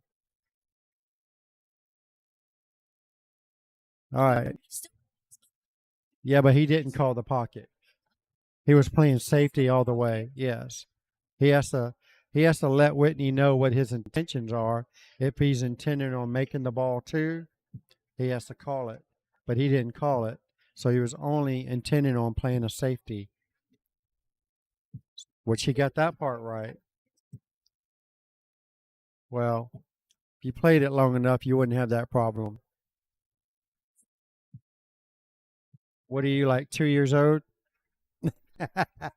What are you? You're 11 years old. Okay. So she's 11 years old, and she's working on 30. She's 11 turning 30. Like my English teacher said, she's 24 with 20. She's 21 with 24 years experience. Okay. Okay. All right, here we go. Oh, that's the worst thing you can do is break up the tied up balls and put one of his balls in the pocket. So now he only has 4 balls left on the table and there's nothing tied up. Yeah.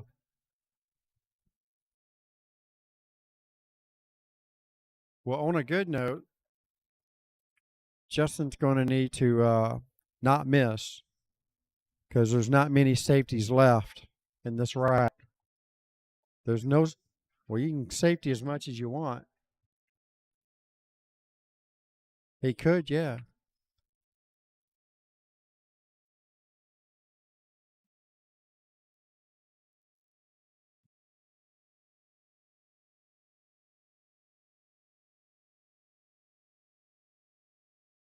Yes, he has his ears clogged, so he can't hear anybody talking in the background. That's different. Probably. I think he has it. I think he has. Yeah, I think he has earbuds. I think. I think I saw music playing on his phone. All right, here we go.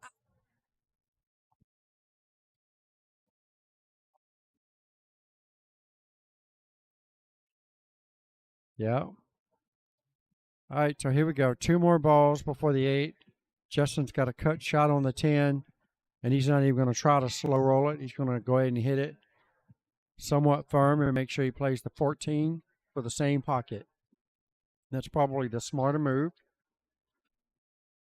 Does not want to be on top of the 8 ball.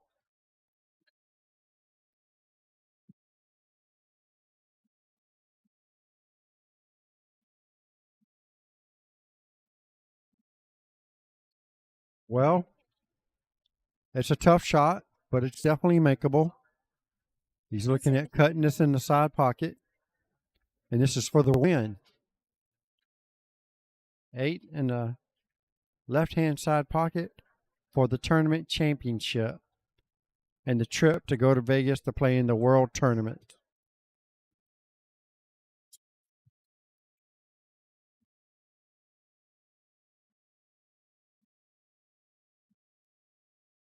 All right.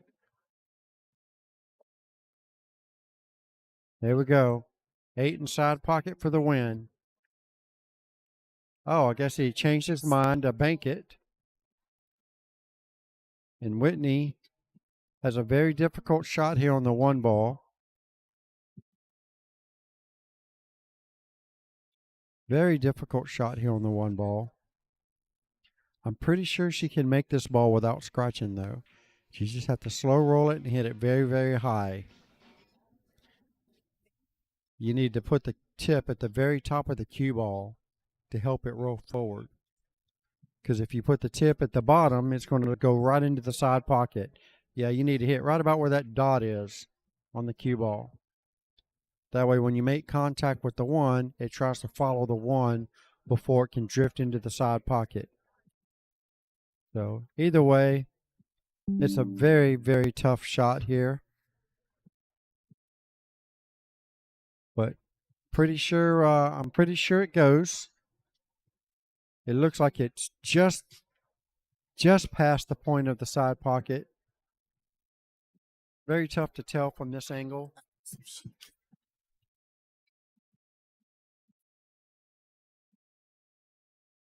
She can bank it to the cross corner, and that's what she's looking at right now. She's looking at banking this ball. It's a tough shot either way you look at it.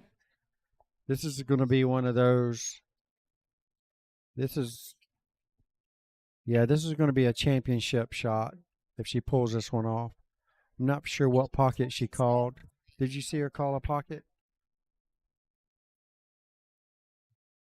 All right. Well, that's going to leave a fairly easy shot for Justin to win this tournament in the side pocket.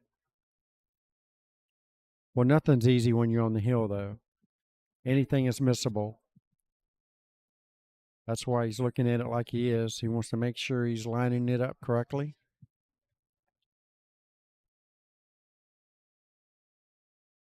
Oh, he almost missed that ball. Wow. But he takes it down. And Justin Marquino wins a singles trip to Las Vegas to play in the World Tournaments. He got 14, and she got 6 more, so 37. She just fell short just by a little bit. Trip to Las Vegas, Nevada on February 26th of 2024. The singles tournament. For the USA Pool League. Well, thank you for joining in the commentating for me there, Kaylin. All right.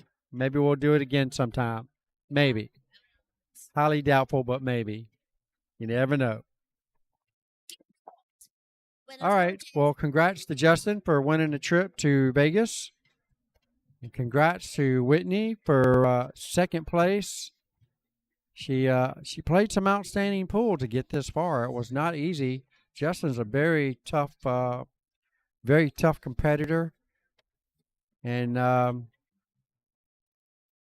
Christian's trying to tell her what she should have done, which is too little, too late now. But anyhow, we have, it looks like the I think they're the silver tier. I'm not really for sure the other players that we have left. They're playing on the second live stream right now. Kanan Wu versus John Cologne from Fat Cats and Mount Dora. And Kanan from Mad Hippo and Kissimmee. And also Q4 in Orlando. Cassowary. So we have a couple more matches going on right now. I want to say they're probably in the silver tier also. So as soon as this match gets done with the secondary live stream, we'll have the winner of that match up on the mainstream feature table.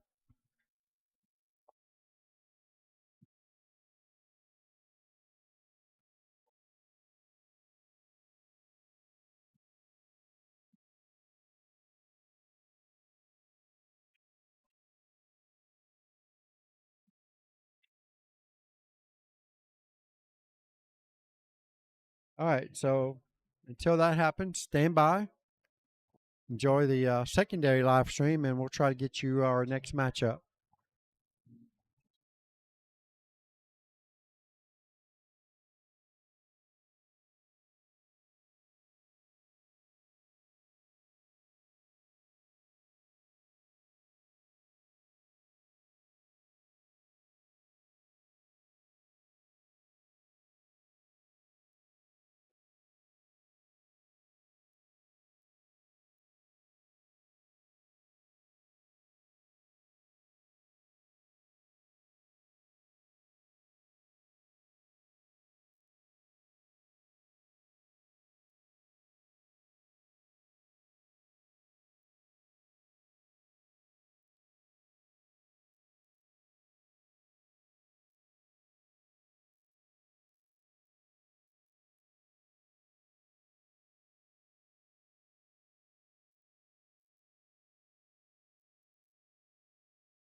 singles regionals for Vegas? The USA Pool League? Yeah. 6 people going. People. Yeah, this is singles.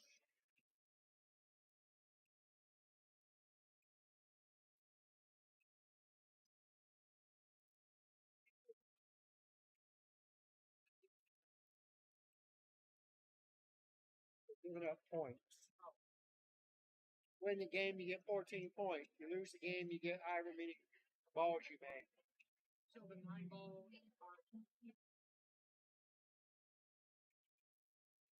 Game is worth 14. Yes, you can. Or you can make all the balls and still get 14 points.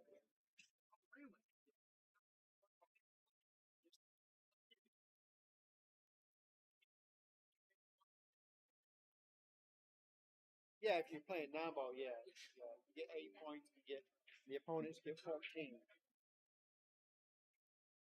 This is 8 ball.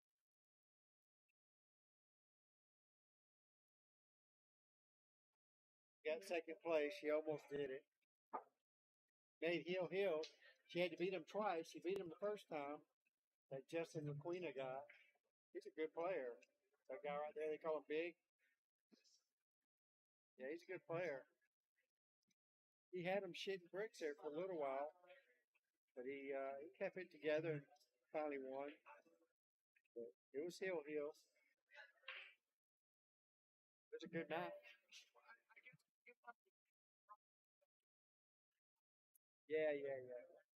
Most of our matches go Hill, which is what it's supposed to be. I mean, it's the fairest handicap system on the planet right now. Anytime you can go Hill, that means everybody has an equal opportunity to win, even against me, because I got to give up a shit ton of points. Like he's going 55 to 41. I would have to go to 78 to his 41. Yeah, it's crazy. That's a lot. It's not. Not an 8 ball. I can do it in 9 ball, but 8 ball is way tougher. Yeah.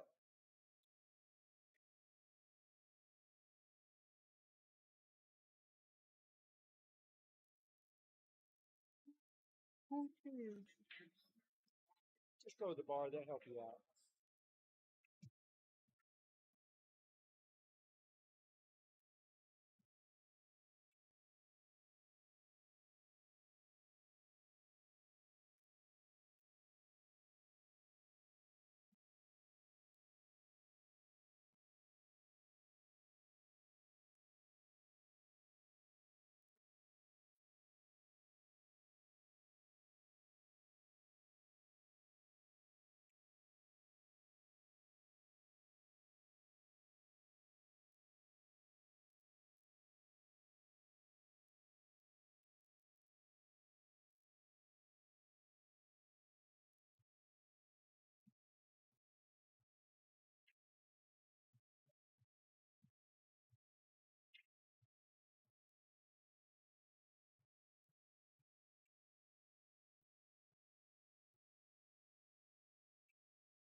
I will say I am getting pretty good at this sound thing.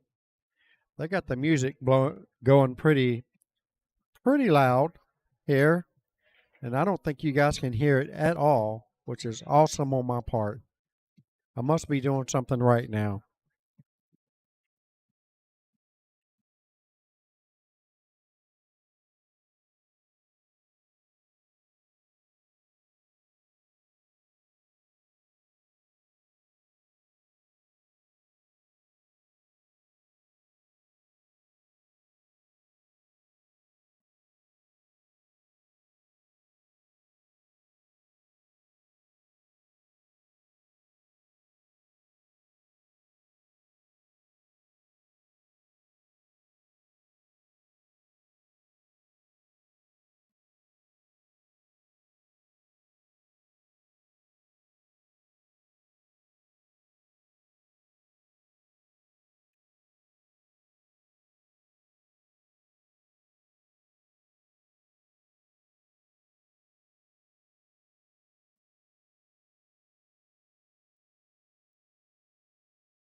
All right, guys. Looks like we have 2 more matches to go, I believe, for the silver tier. The one match is going on the secondary live stream.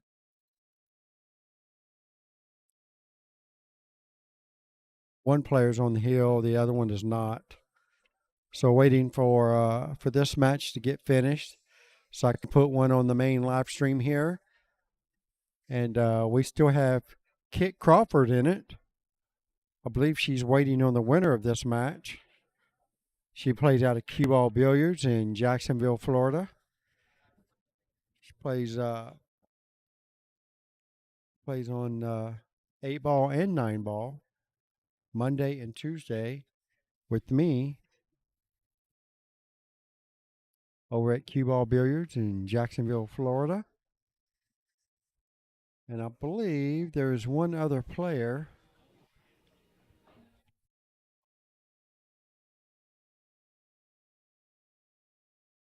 Not sure who's waiting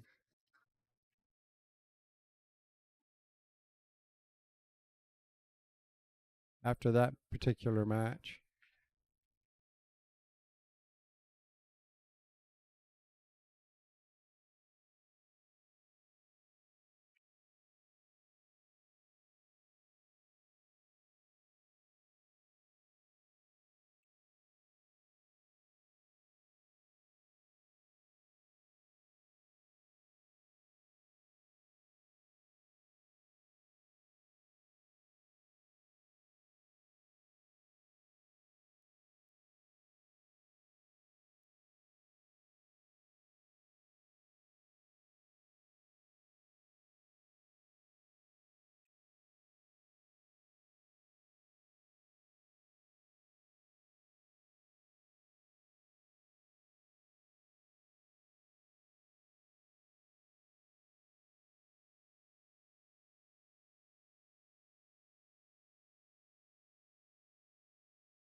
So we have Roger.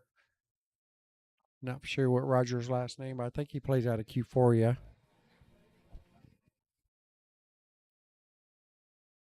Roger and Kit are still waiting. Winner of this match plays Kit, and the winner of that match, I'm assuming, plays Roger. Roger must have the hot seat.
All right, guys. Looks like the secondary match is finally finished.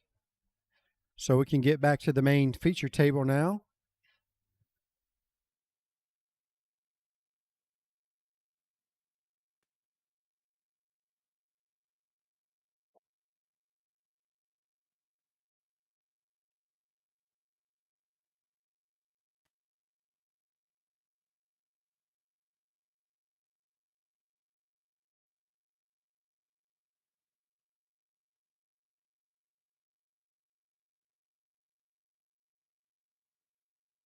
So it looks like I can do away with my secondary stream now.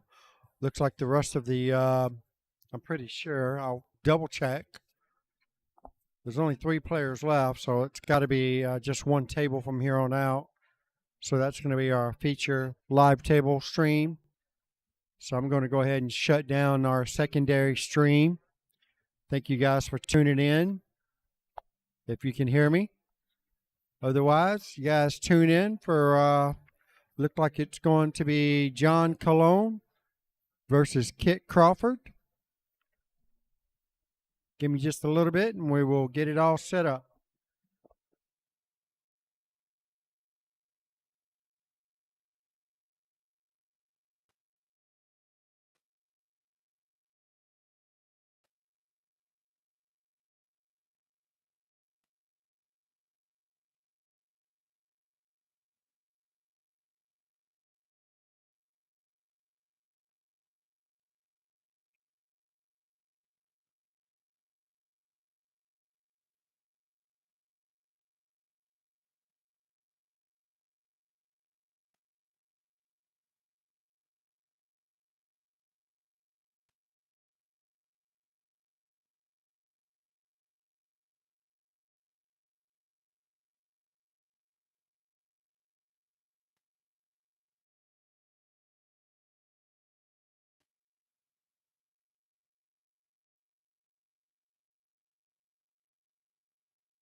All right, here we go, folks.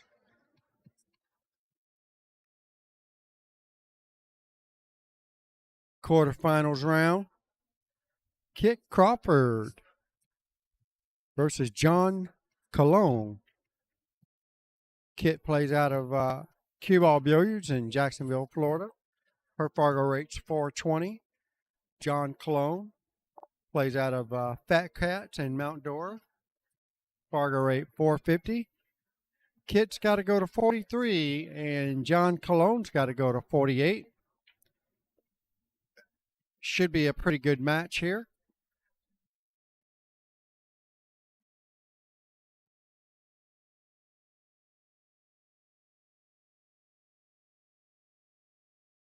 Oh, this is semifinal action. My bad.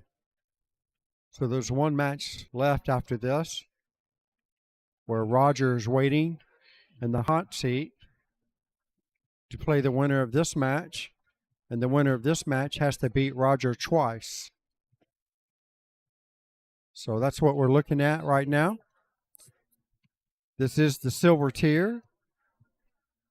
USA Pool League Singles 8-Ball Vegas Regionals 2023. Winner's going to go to Vegas towards the end of February.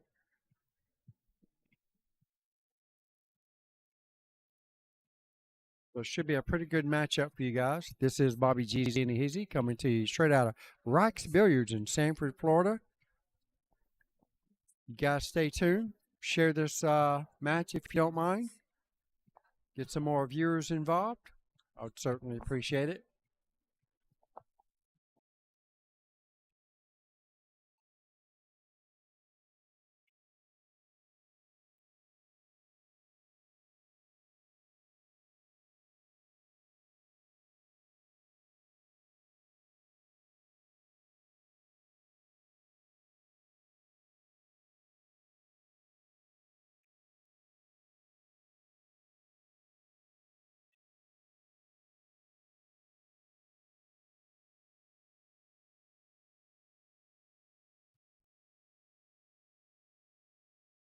All right, right out of the gate. Kit's got a pretty good break here and clear shot on the stripes or the solids, whatever she chooses.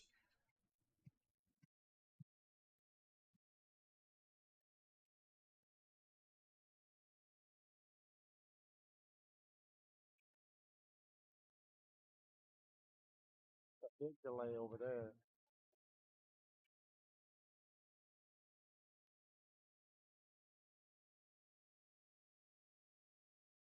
Yeah. I had some. Of course not.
All right, so we got Kit looking for a decent shot here on the 12.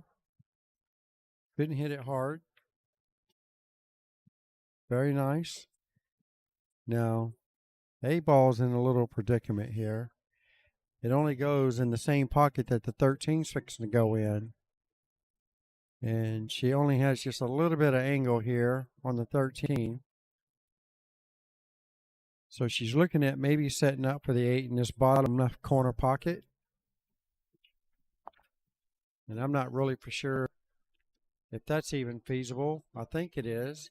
If she makes the 13 here, cue ball needs to go here, right there. So she tried to do a whole lot with that cue ball. She got really good on the 8, but that doesn't count when you don't make the 13. So John Colon has a basically same scenario here. Very difficult position shot for the 5-ball. And he's got a thin cut on a 3 that he can use to try to break open the 5. Otherwise, he'll need to be playing center table position to take a cut shot on the 5, which there's nothing wrong with that either. Send the cue ball around the 5 and the 8, play center table position, but he's trying to go into this 5-ball right now. He's putting inside English with high, and he hits it square in the face. And he left himself a back cut on the 5, which I don't know if I would take that right now. He's got a shot on this 4 down here. Extreme cut. I mean, it's makeable. And the 13 should hold the cue ball up a little bit. Leave him a long shot. See, there we go. I like the 14 ball better. I mean, not the 14, but the 4 ball. Shoot it with bottom right English and get it all the way back down table where he's at now. Need a good stroke. It goes in that pocket where he's standing at too, so he can just go 3 rails or 1 rail, either way. Well, I think he was more or less trying to play the safety.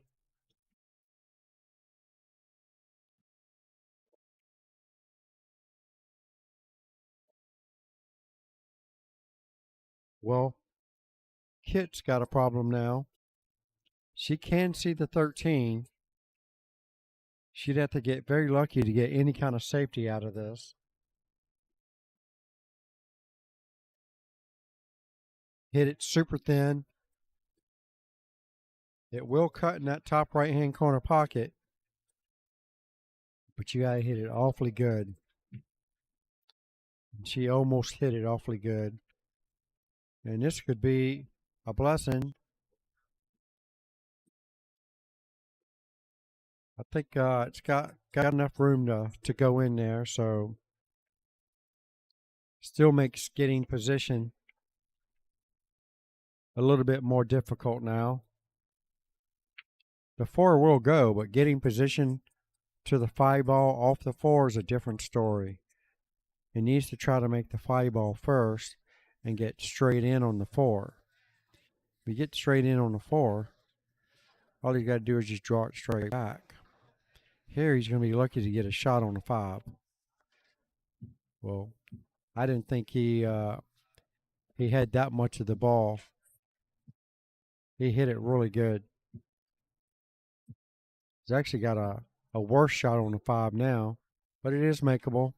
And all he has to do is make it without scratching.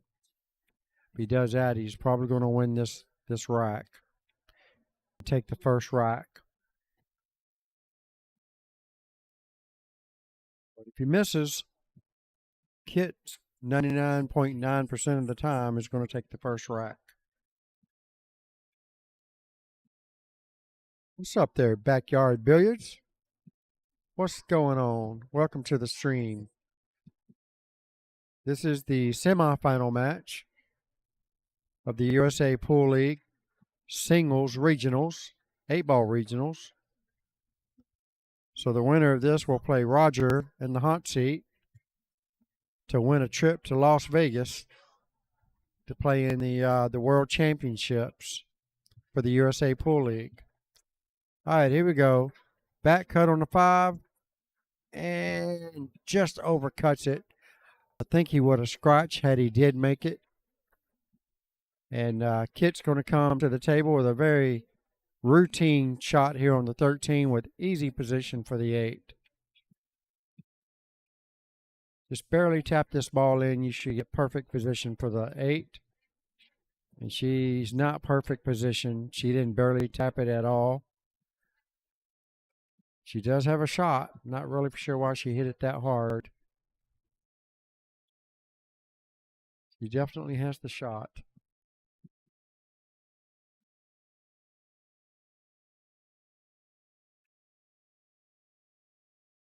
Yeah, so far we've had 2 of our players from Jacksonville win out of the possible 6. Oh, look at that. That's a heartbreaker right there. All right. So Kit loses that game. So she gets 7 points. John Cologne gets 14. For Kit making the 8 out of, or scratching on the 8, better yet. There we go. All right, so we pretty much got an even race going from here.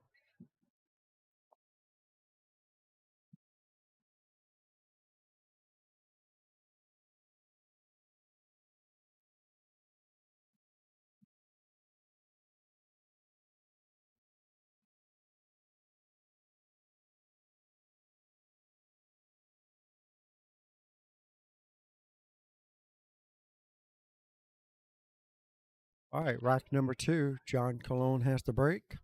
He's leading this race 14-7, and he's going to 48 while she's going to 43.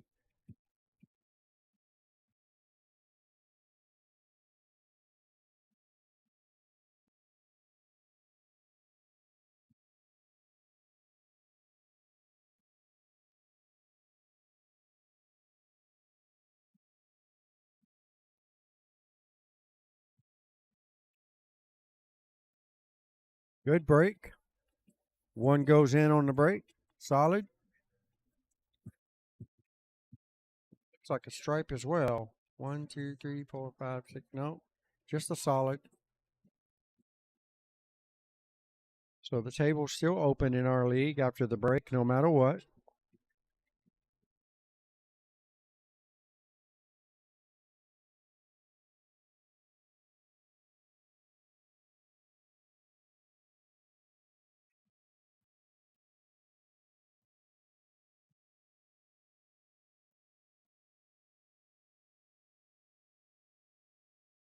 All right, so he didn't like the solid, so he's opting for the stripes.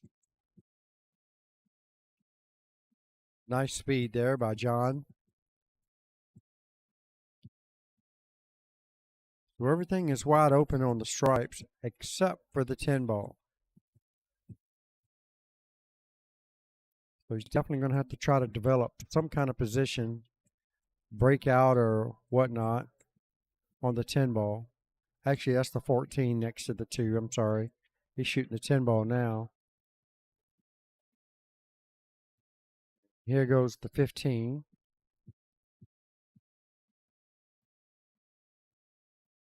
Well, that was pretty good speed. Wasn't supposed to touch the 11 ball, but he still has an open shot on the 13. And he's going to need to develop something.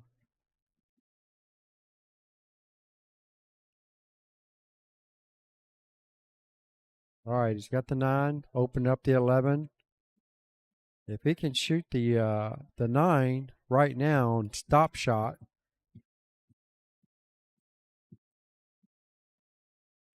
actually I like shooting the 9, then shooting the 11 for a stop shot on the 14. Shoot the 11 in the same pocket. Uh-oh. He didn't hit it hard enough. Just left himself a really bad angle on the 11. So you may opt to go ahead and take the back cut on the 14 and the side. Neither one of them is going to be an easy shot. So he's going for the 11. Maybe. Yeah, he just called it.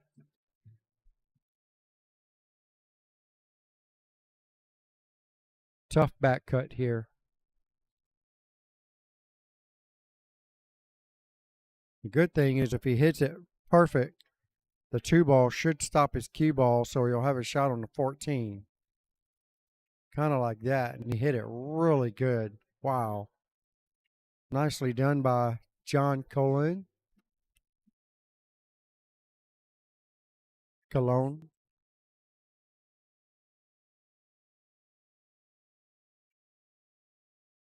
He's going to have natural position on the 8. He just has to bear down and make this 14.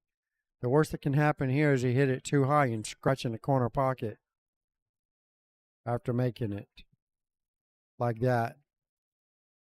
That was always going to be there.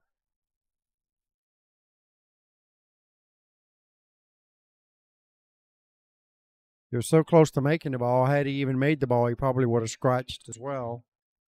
So Kit comes to the table with a lot of balls, wide open table except for the 2.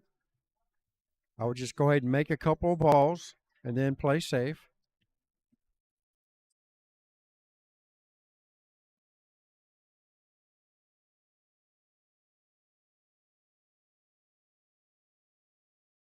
Don't think I would make the 4 ball here. Think I would save the 4 in case I get ball in hand on the 2. I can make the 2 and get something else. But so now she's going to be forced to make the 2 ball somewhere. Hopefully she'll just make a couple more balls and then play safe. At least push something closer to the pocket somewhere. You can do that. That'll give you an insurance in case you need it, which more than likely she's probably going to need it. So she needs to push one of these balls closer to the pocket, because you know he's going to go for the hit on the 10 ball that's tied up on the, actually that's the 14 ball that's tied up on the 2. All right. Well, he could easily make this, I say easily, in the side pocket. It could possibly go in the side pocket off the 2 ball.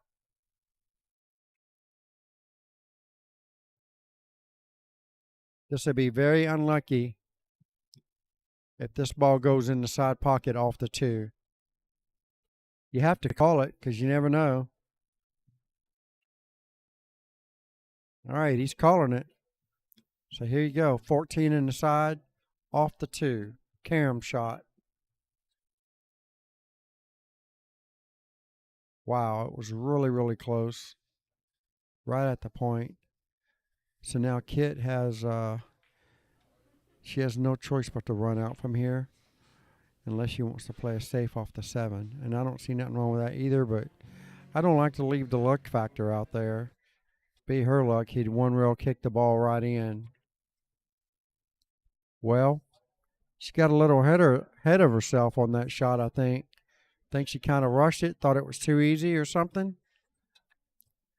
So John could easily scratch off with this 14, or get really bad position, or get really excellent position.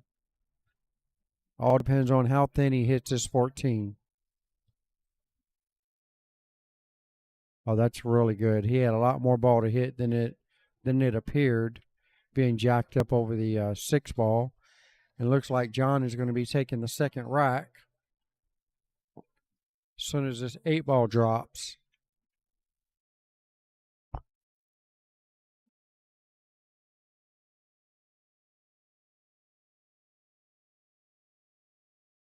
There it goes. That's a 14-3 win for John. Gives him 28. Gives Kit 10. Kit has to break. Rack number 3. All right, so Kit desperately needs this rack.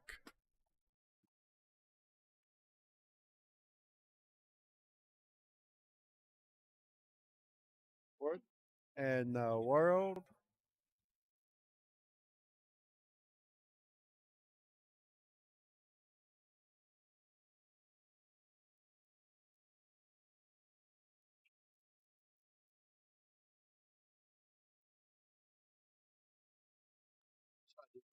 I'm supposed to, but yeah.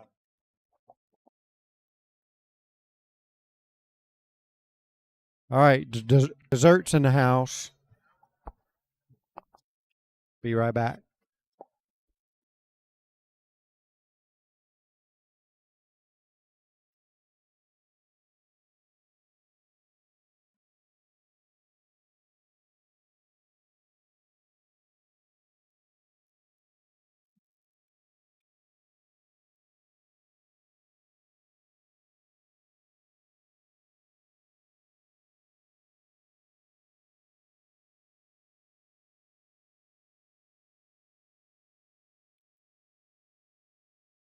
Yeah.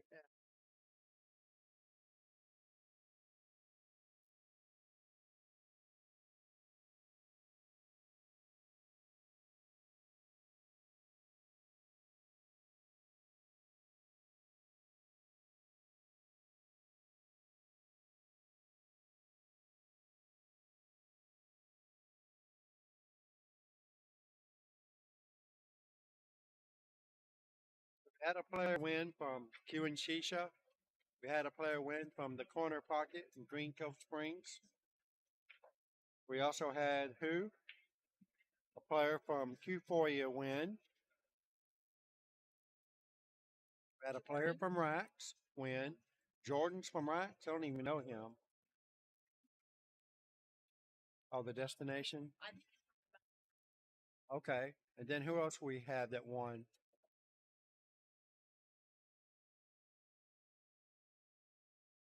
Just yeah, I said Justin from Q4.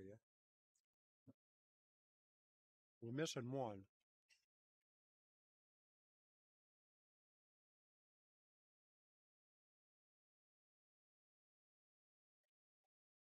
Mad Hippo?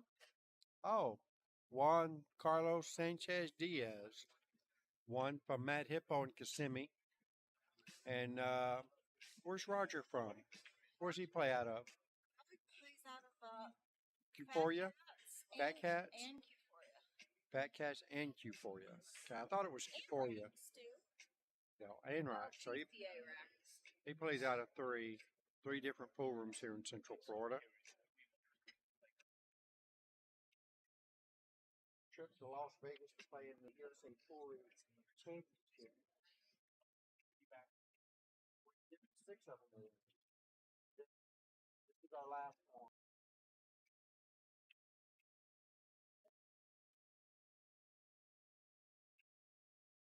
Holy.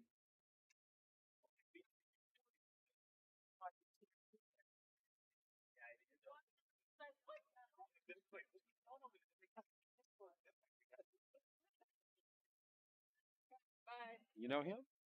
Oh, BCA League. that's what he just said.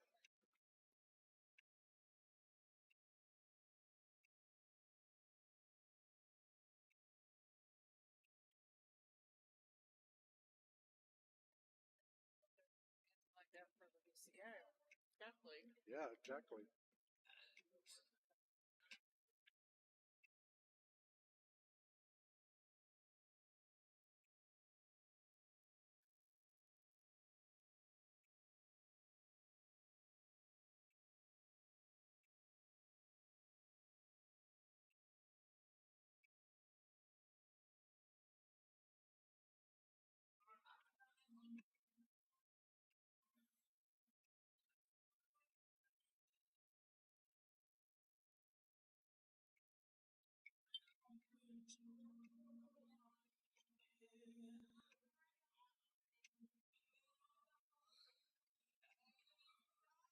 That was too good.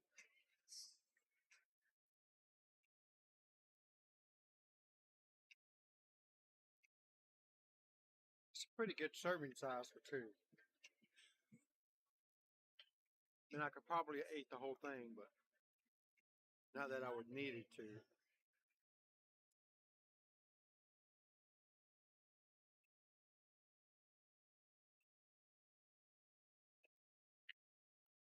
All right, John Cologne trying to make something happen here. String back cut with the bridge. Should go right past the 12. Look at that. Didn't even touch the 12. Nicely done.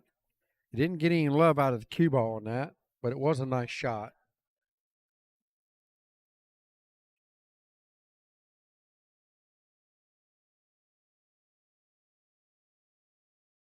Well, there's the smart move. There's a man that's trying to win a trip to Las Vegas right there. That was a really good shot. Didn't even think twice about that. Kit immediately calls the ball hanging in the pocket. She's got a really good chance of making this ball. Don't know. Well, she'll have an open shot on the 13 if she makes it. Just misses the whole ball. She's not getting a whole lot to work with in this rack. But that's the way pool goes sometimes. Sometimes they roll you away. Get with him at the bar if you don't mind.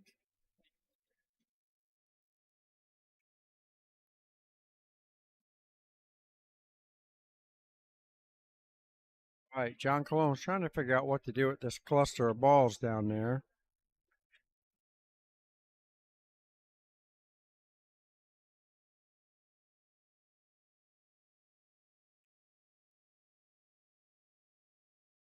He just called something.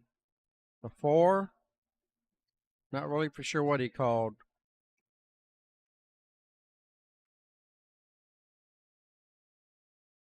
Maybe that's what he called. I don't know. Nothing went that direction except the cue ball. Not really for sure what his intentions were on that.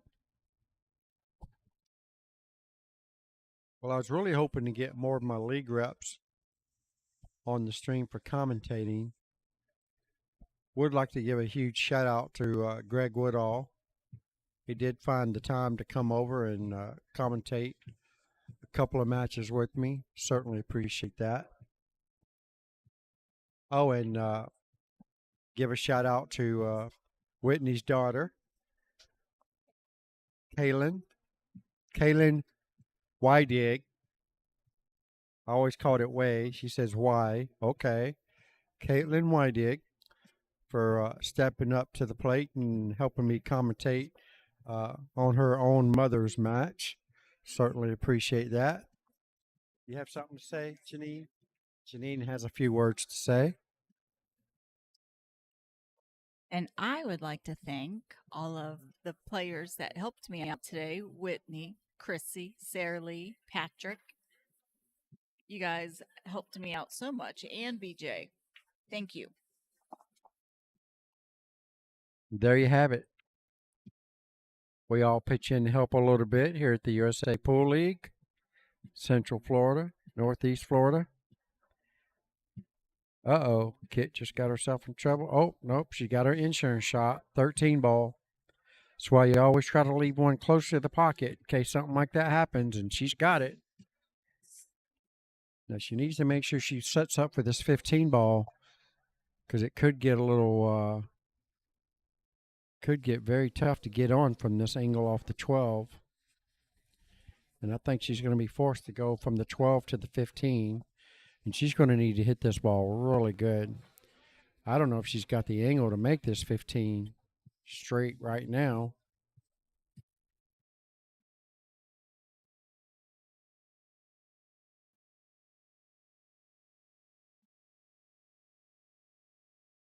I think she's going to have to play the 12 first. And she's going to need to thread the needle here. Yeah, that would be ideal right there. Straight in. Okay. She's looking like she's got a shot on it. I don't think she does.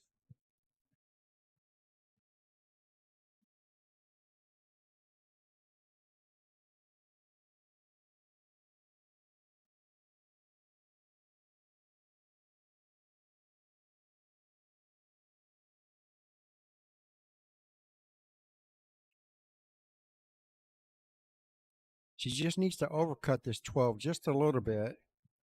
That way the cue ball can drift back up to the center of the table. She hits it full on the face. She's probably not going to get where she needs to get. You know what? That might have come up just short enough to leave her a cut shot on it. I don't know if it did or not. It's very deceiving looking at the table. It looks like she has a shot on it. Whether she can make it and get on the 8 is a different story. Right, she caught it. Don't think she can hit it slow enough to stay on the 8. And you can't hit it any worse than that. John Colon is going to come to the table with only problems I see is the 3 ball.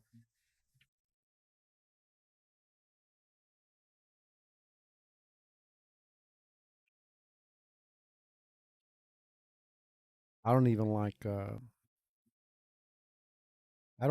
shooting this 3 ball with ball in hand. I think I'd rather take the 5 in the side pocket and send the cue ball on top of the 3 and get it off the rail. This is not the easiest of shots. It doesn't have to go in. I'd much rather shoot the 5 in the side and send the cue ball at the 3.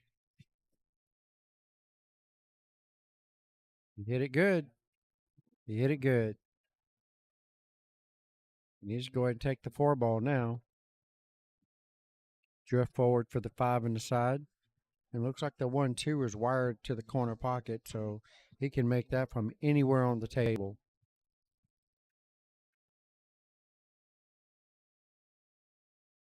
All right, here we go. Slow roll this ball.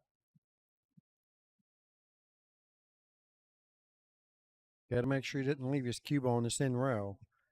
That'd be his most difficult shot for the 1-2 combination. And he slow rolled it. Oh, wow. I think the slow roll is what got him on that particular shot. Too busy trying to hold the cue ball up. And hits the 5 ball too fat. Sends it right into the point of the side pocket.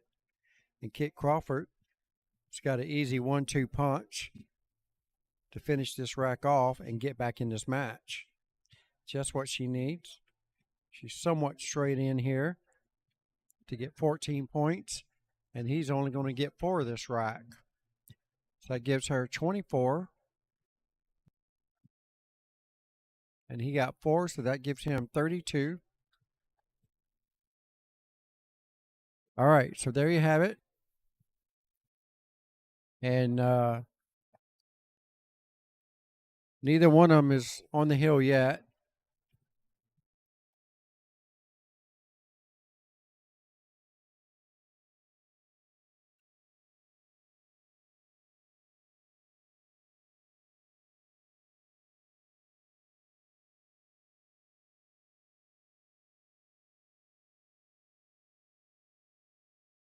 Whoever wins this rack is going to get on the hill first.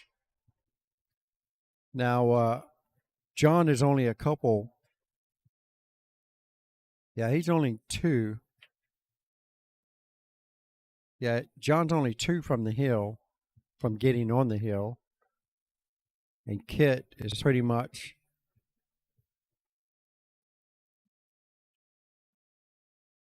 he needs 6,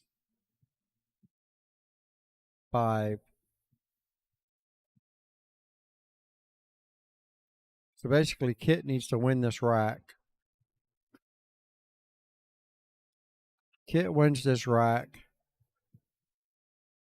And John gets his 2 points. It could be a hill situation. Or if Kit can run, do a table run right here, and keep John from making any balls, she'll be on the hill first. And it looks like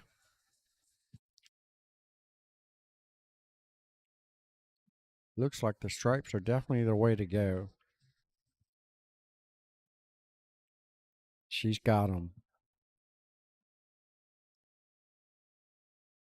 All right. She didn't leave herself the easiest of shots. I kind of like her cutting the 15 ball into the 10. Do it. Oh, she comes. She's going to help you out. She's going to help you guys out. Well, she went for it and missed. Now, John's pretty much got a wide open table except for the 6 ball. I don't think the 6 ball goes in any pocket. So if he can get at least, make sure he gets at least 2 balls. That way he will at least be on the hill regardless.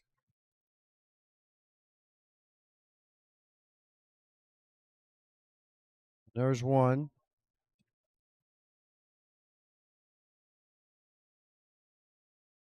He needs one more ball to at least get on the hill. It's probably going to be the one. Maybe he can't see the one enough. So he's looking at the 4 ball. Makes the 4. Q should go towards the 6.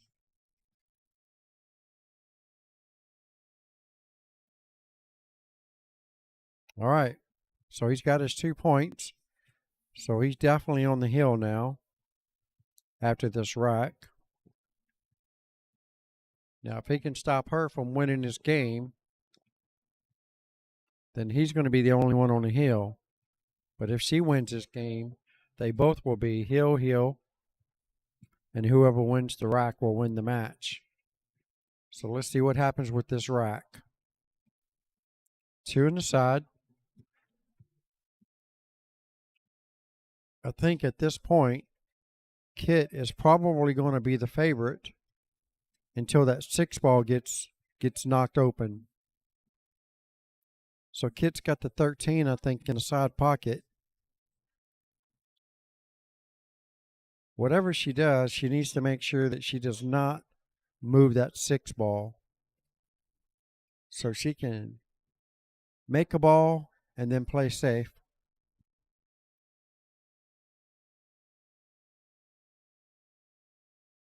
Naturally, if it was me shooting, I would definitely take the 10 and go up there and break out those 2 balls by the 6, because I know I would run out, which is exactly what she's going to do. Okay, it was a little different how she did that,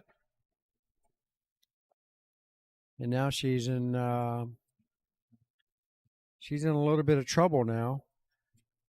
She doesn't have an open shot on any ball right now.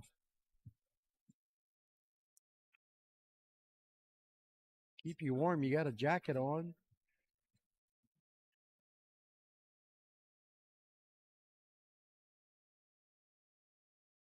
You want to commentate?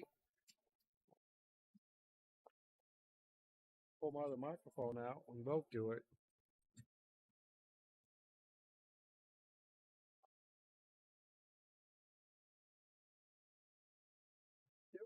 Crazy? Mine doesn't move as good as yours does. All right, look at this. All right, well, she still left a shot on the 6 ball. At least the 5 and the 7's kind of tied up, so.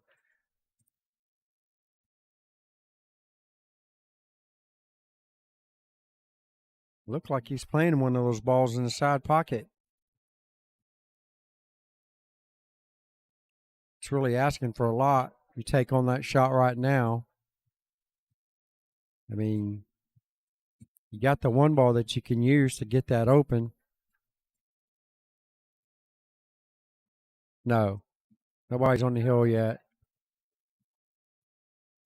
Well, he will be on the hill after this rack.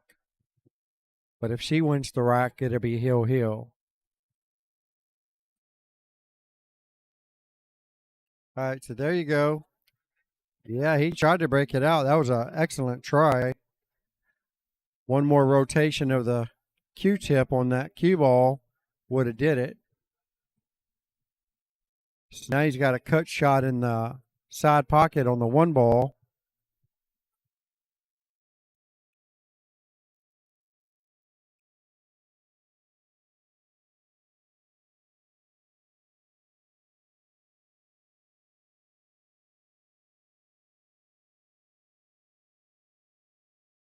All right.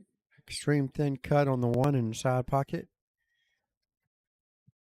Should run right into the 2 ball.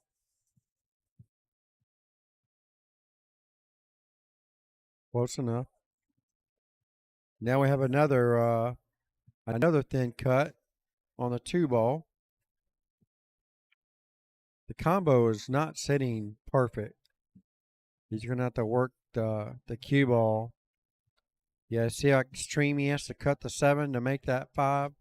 That's asking for a lot. He needs to just run the cue ball into it off the 2. Again, it's a very thin cut, so he'll probably miss the combo going into it and probably hit it coming back. All right, he's calling the combo on the 5. Calling a 5 ball in the top left corner pocket. It was going that direction. Yeah, he ran out of juice. He called the 5, not the 7. I'm really surprised the 7 even went over there. Did not expect the 7 to go in that pocket or even close to it.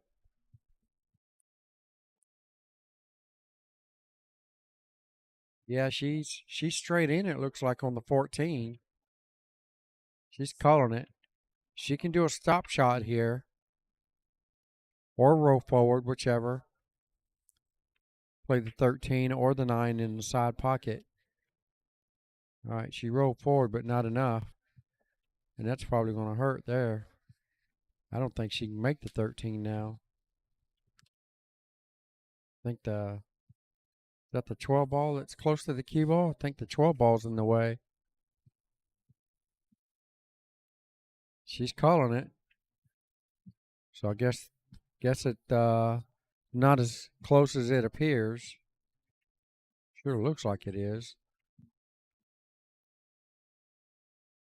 Oh, she hit the 12. So it was definitely close as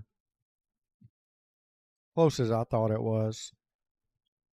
All right, so John's got an open shot here on the 5 ball. And he's going to need to get good position here on the 2. It looks like a tight squeeze to go past the 12 ball in that corner pocket. So let's see what he's going to do here. I'd almost try to run my cue ball into that 15 right there where he's standing right there by the side pocket. He's looking at it now. You just got to make sure you don't get the cue ball behind the 15 and get snookered. He's hitting it with inside.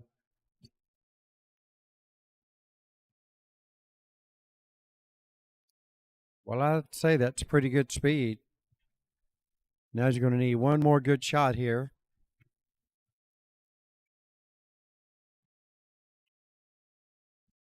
Could shoot the 8 in the same pocket that the 2's going in.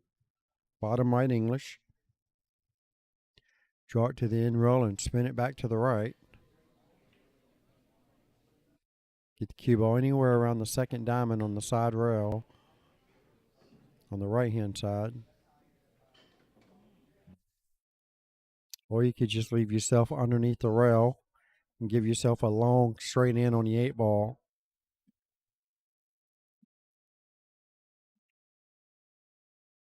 Nope. All right, so here we go. Nice smooth delivery on the stroke. Keep your eye on the ball.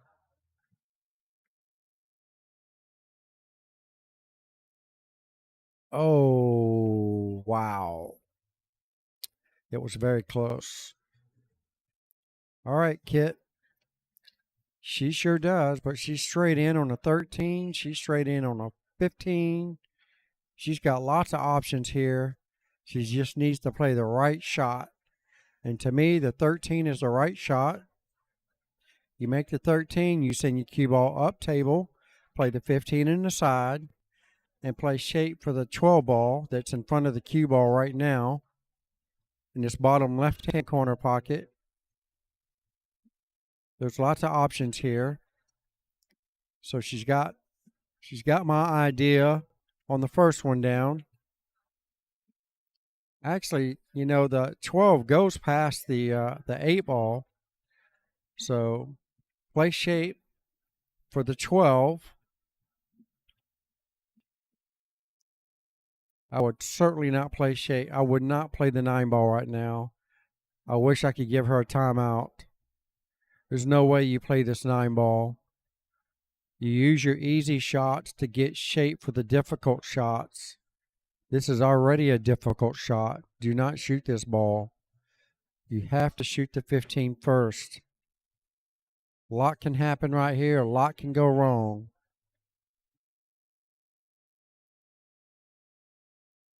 Just like that. There's no reason to bypass that easy shot in the side pocket. None. And this is probably going to cost her the match, as he only needs 2 balls after this to win the match.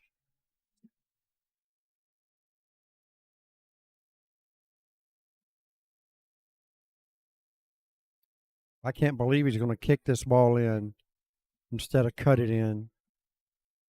Wow.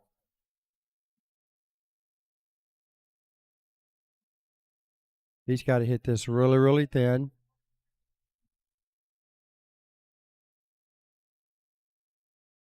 A lot could go wrong on this. He could miss the whole ball entirely. He could hit it with some inside English, spin it around, and hit the 15 and scratch. I mean, there's lots that can happen that can go wrong on this shot. You just got to trust your gut and put it in the hole.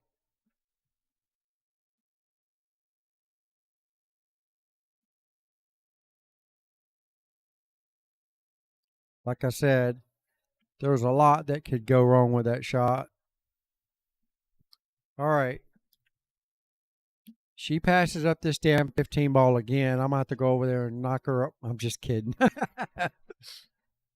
She's not even looking at this 15. What in the world? Come on now. Did she not just... All right. She can afford to go for the 9 ball now. But it will leave him a bank if she misses it. A bank that he'll probably make.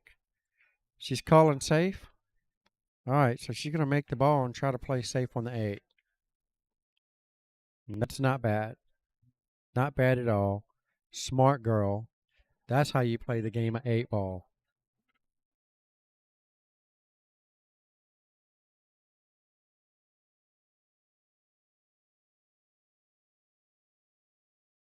I know she'll get with me next week after she hears my commentary on her match. I'll be seeing her Tuesday. We play on the same night in Jacksonville. She's gonna be like, man, I can't believe you said all that stuff about me. All right. Here we go. 1 rail kick, corner pocket. And he hit it almost good, but almost don't do it in this game. All right, Kit. Got a feeling you're running out of chances here. Take the shot that you know you can make. And try to play shape on the one that you know you probably will miss. So here the cue ball's going to be going right at the 9 ball. You just kind of got to hope to get a good shot on it. Needs to hit it, and that's pretty good. And she's got the perfect angle to make this ball, and it should slide the cue ball over for the 8 in the opposite corner pocket. So on a good day, make the 9 here. Just stun below center. Cue ball comes anywhere right here. She's going to be golden and look like she's hitting the right spot on the cue ball, and she did. Here we go. A chance to make this a hill thriller, y'all. She needs 1 good shot on the 8 ball. 1 good shot on the 8 ball. And this is going to be a good match. Can she do it? She's taking her time, eyeing it up. Seeing her target. Now put it in the hole, and she dogged it. Wow. Lots of pressure on that shot. It's a lot of pressure. I could have missed that ball. A lot of pressure on that shot. Unfortunately, Kit's going to come away with third place in this tournament. John Colon is only 2 points from the win. So he's got 46. No. 46. And she's got 31. Oh, wow.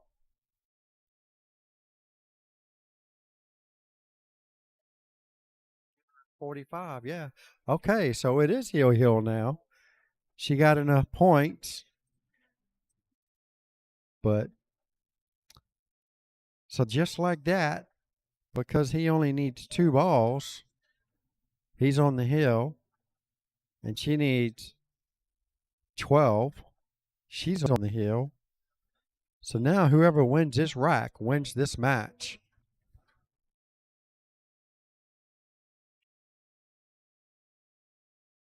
Hill thriller after all.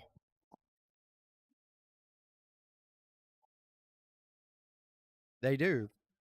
Most of the live stream matches have gone hill. Not very many that didn't go hill. They didn't go hill. They were like first cousins. First cousins.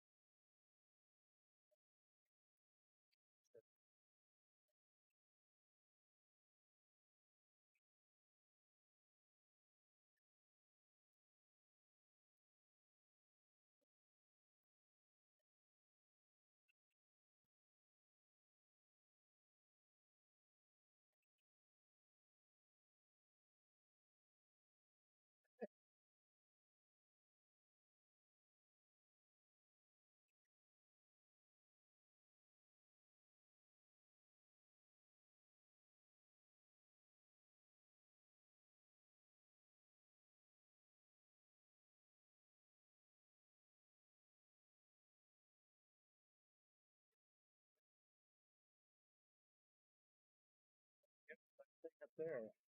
Yeah, it does. It would look better on that one. Or we needed to get rid of that one and get another one like this one.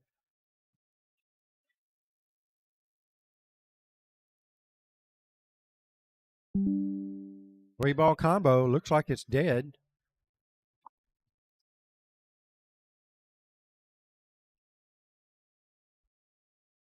Just hit it. I believe it's going.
3 years ago, the first year I didn't qualify.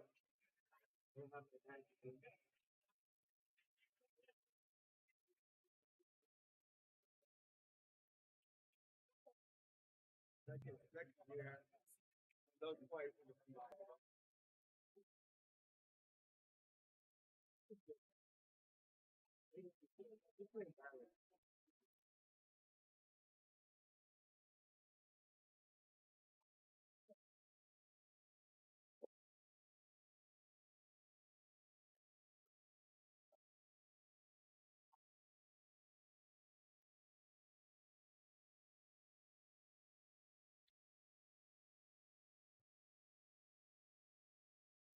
Still anybody's game right now. This is not an easy run out for either one of them. Got the 11 ball that's frozen to the rail there by the side pocket.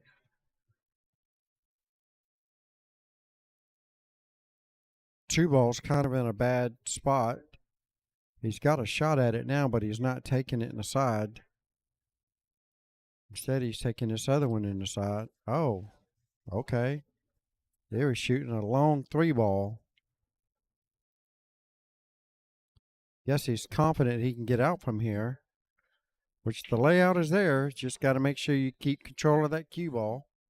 Should be setting up for the 2 ball right now.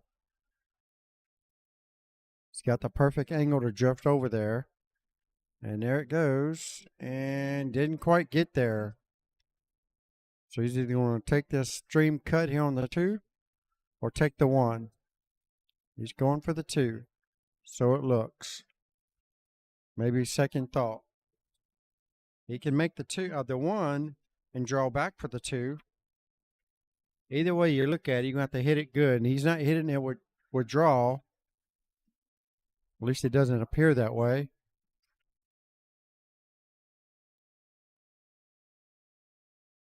Wow. All right. Well, it's Kit's time to shine. Shoot this 15 ball with bottom English. She can slow roll it if she wants. Shoot the 13 in the other corner.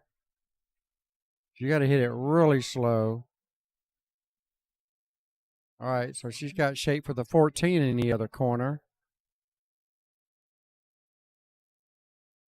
I'd rather have seen her try to set up for the 13, but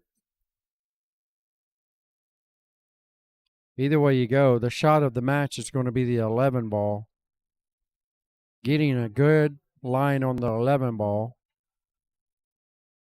is going to be the key shot in this match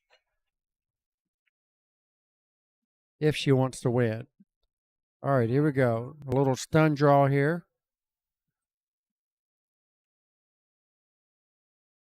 Wow. So much for the draw. All right, here we go. 13 straight up. Corner pocket.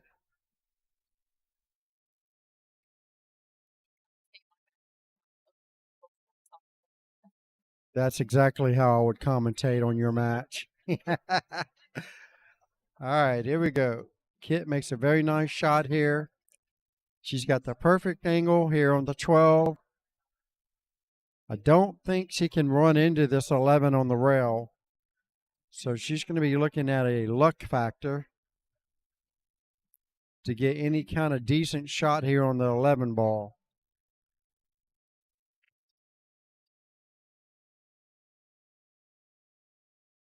She's going to need a good roll here, and that's really all it is to it.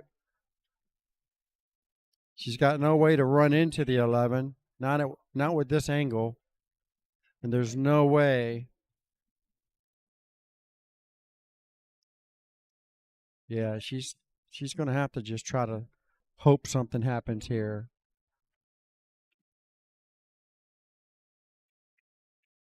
And the 2 ball just took away the bank shot. So now she's going to be forced to run this ball down the rail. This is an extremely tough shot here. No.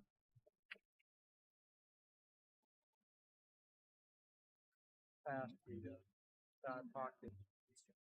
She's looking to see if it will bank in between the 8 and the 4, and it doesn't look like it will. If it does, it's got no chance of going in that corner pocket. So, yeah, you'll need a 2-rail bank here.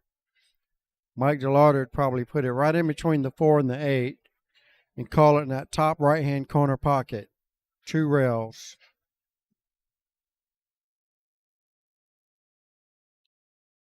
Well, she's definitely got herself in a little predicament here. Unfortunately,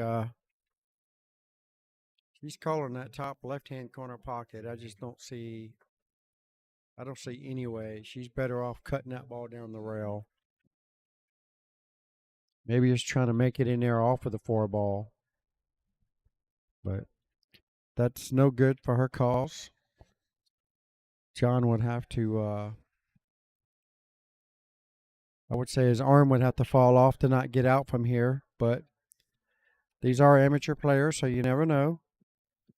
One wrong turn is all it takes. We are talking about a 450. Very well capable of running these last 4 balls out. The 1 ball is so deep in the pocket. This is where it's tricky right here. Very tricky. He's very fortunate the 11 ball was even there to keep him from scratching in the corner pocket. All right, here we go. Long straight in. Slow roll it.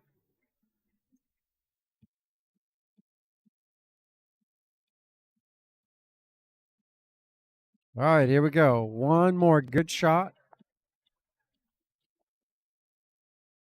If he does not make this 8 ball, more than likely Kit's going to win this match. A lot of pressure on this 1-8 ball.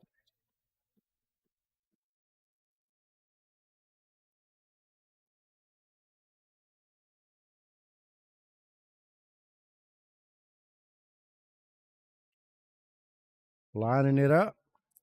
Getting his sights down. It's not the easiest of shots, but we are talking about a bar table here.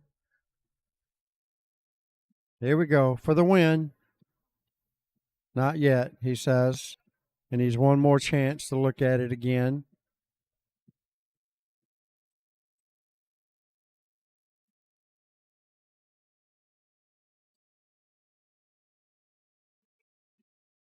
All right, here we go. Top left-hand corner pocket for the win to move into the finals. And he makes it. Slams it in the hole. What a shot by John Cologne out of Fat Cat Billiards in Mount Dora. Great shot. And we're going to move into the final match where John's going to play Roger.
Saying that's on the paper, right? There's nothing new or whatever. That's what it shows on the app.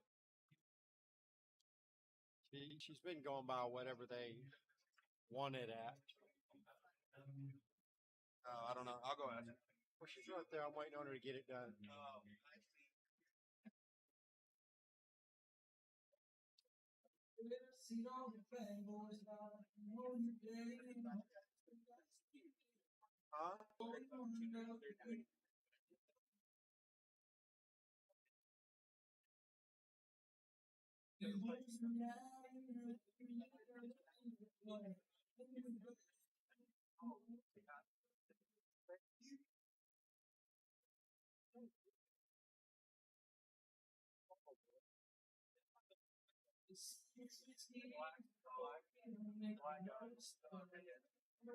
That's not the one with the other team. My went out there, right?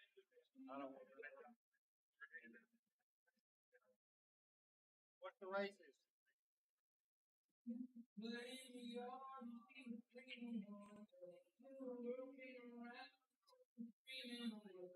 John goes for 48. Roger goes for 42.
All right, here we go, folks.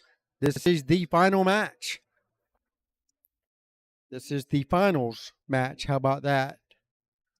So that's Roger at the table. plays here at Rax, plays at Cuforia. Also here he plays at Fat Cats in Mount Dora, so he gets around. His Fargo rate's 414, and of course we just saw John Cologne. Fargo rate 450. So got a very similar race here as the last one. Roger's got to go to 42, and John Cologne's got to go to 48. Roger has the hot seat, so he has to be beaten twice in order for John Cologne to win this trip to Vegas. This is the 6th and final trip that we're giving away as a singles to go to Las Vegas and play in the World Singles 8-Ball Championships. Bye, kids. See you Tuesday. And Roger has the first break, and looks like he come up dry. And once again, I'd like to thank everyone for tuning in today, helping me out and whatnot. And probably another hour to go. Hour and a half or 2 hours at most, I would think.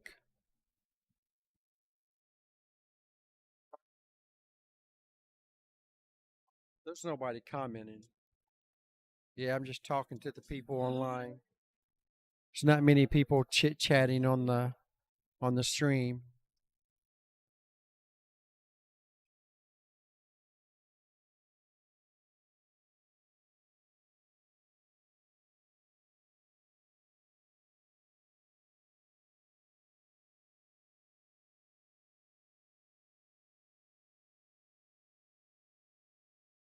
Well, we have a nice open table here for the stripes. Just needs to make sure he doesn't get out of line. Kind of like that, but he's got a shot anyways on the 14. That's the thing about 8-ball. That's why I don't like 8-ball, actually. For that reason right there. What's up there, Spider Lee Racing?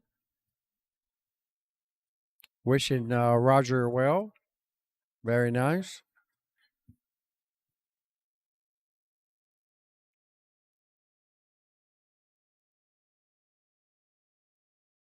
All right, here we go. Back cut on the 9. He's hitting high ball. I would just draw it right into the 4 and make the 15. I'm not for sure what he was trying to combo or what on that particular shot.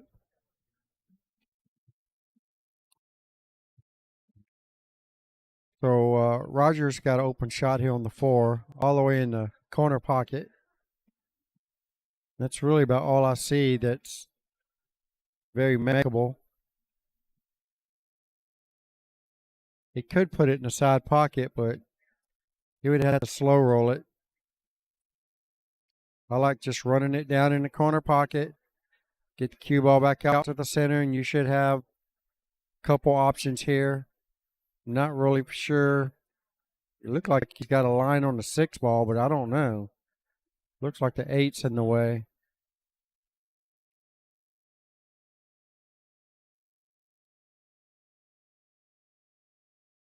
There's not much of a safety here to play, so I believe he's going to be forced. Yeah, I guess maybe he does have a shot on the 6 ball. I don't like the 6 because it's going to be very hard to get position on anything. Oh. And he made the 6. And he might have a shot on the 7 ball. That's a really good shot. That's a long shot, too. He had to thread the needle on that one. Really good shot. Got the 7. He's got the 5. He's got a couple options here. Make the 7 and play shape for the 1-up table. Make the 7, play shape for the 5. He's got those 2 balls down there, the 3 and the 4, that he's going to need to get position for. Don't really like this particular shot. He's probably going to lose his cue ball here. Run into the 2. All right. Well, he's fortunate to get a shot on the 2 after running into it. The one good thing about it is if he sees it, he can just draw his cue ball straight across to the right in between the 8 ball and the 3 ball and play either the 3 or the 4 in the side pockets there by where the 1 ball is. Just straight draw. The 8 ball's tied up. So a lot could definitely go wrong here.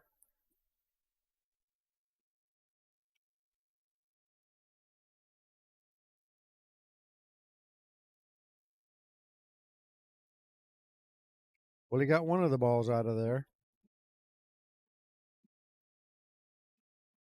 Still got his work cut out for him on the 3 ball. Well, he is straight in on the 4, so he could roll forward for the 1. I don't think the 3 goes in any of the corner pockets up there where he's standing at.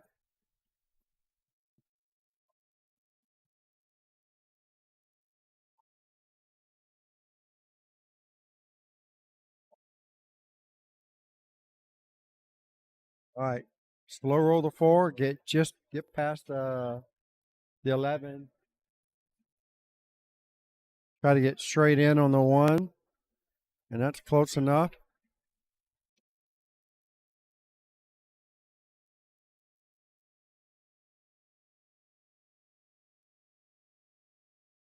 Pretty sure that 3 doesn't go past the 14. Pretty sure that 3 doesn't go past the 9. So I'm not really sure what he's got in mind for this 3 ball. He needs to get the cue ball somewhere up there where he's standing at to have any chance of making the 3 ball. That is certainly not going to do it. So he's better off just tapping the 7 and leaving the cue on this end rail down here, this bottom end rail. And leave John some very long shots.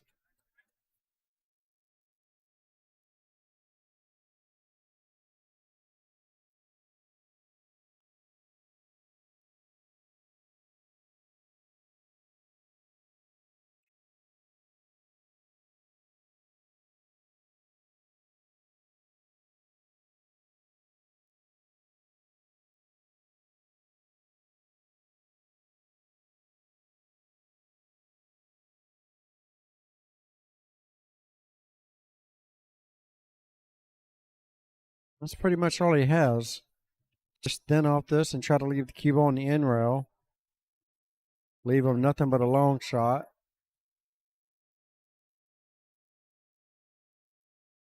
Well, that'd have been nice if he had called that ball.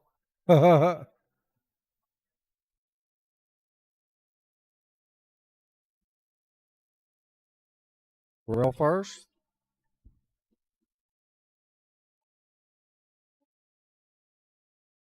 Nice shot on the 9 ball. Rail first.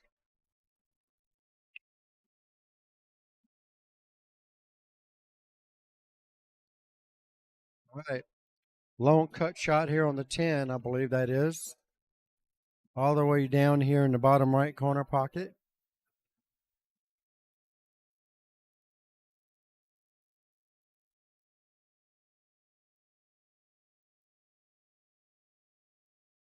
Tough shot. He's probably just going to play a 2-way, play a safety, get the cue all behind the 8 and the 15. And that's exactly what he does. That was definitely the way to shoot that shot.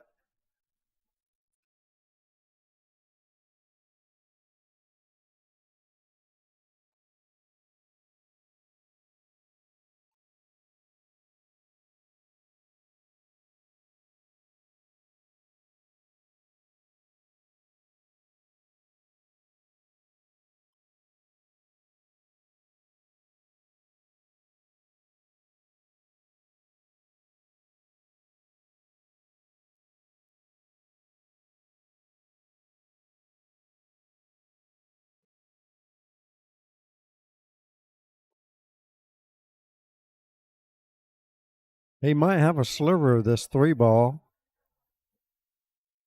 Then again, maybe not. 1 rail kick in the side pocket.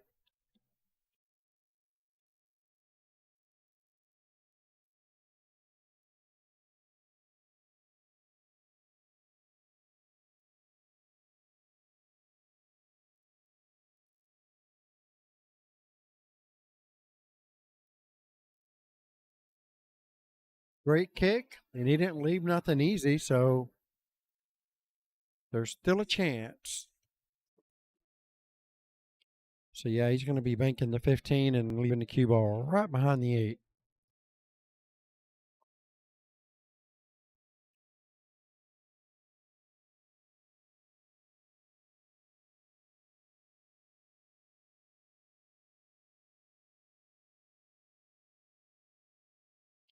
All right. Now, this is one of those kicks where Roger could very easily make this ball, shoot it to this bottom rail, and try to kick it in that top left corner up there. And if he misses, well, the cue ball should be rolling that direction as well, and leaving a very difficult shot for John on anything. It's a pretty easy 1 rail kick. He's looking at tying up the A ball with the 3. I don't like that. You're pretty much giving yourself no chance to win if you do that. Here, you can make a good kick on the 3. I'd go ahead and call it, which he is, because you never know. You might get lucky and hit and make this ball, and you're going to have some kind of shot at the 8.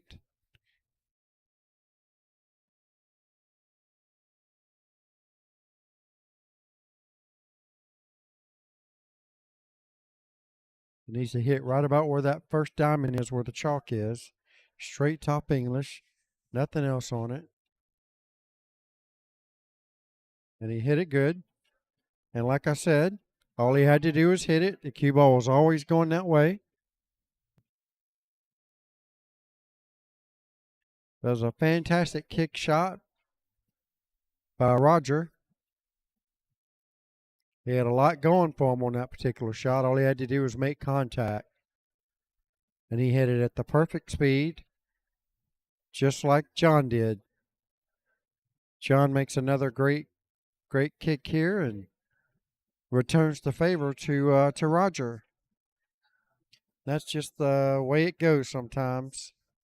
Right when you think you got them where you want them, and the tables get turned.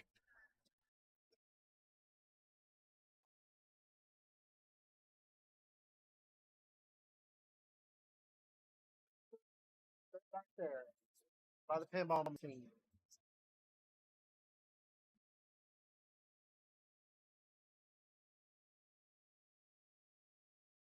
Well, Roger's got his work cut out for him now.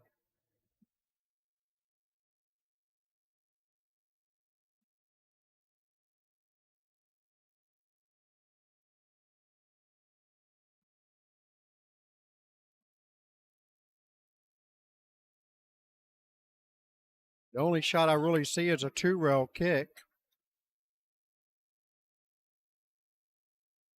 Here, here, here, there.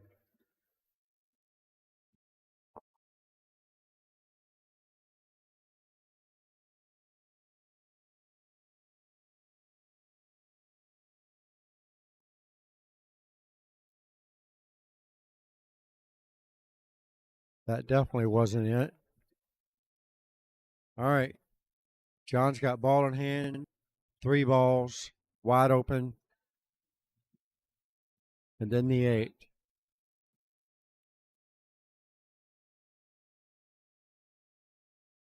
Pocket.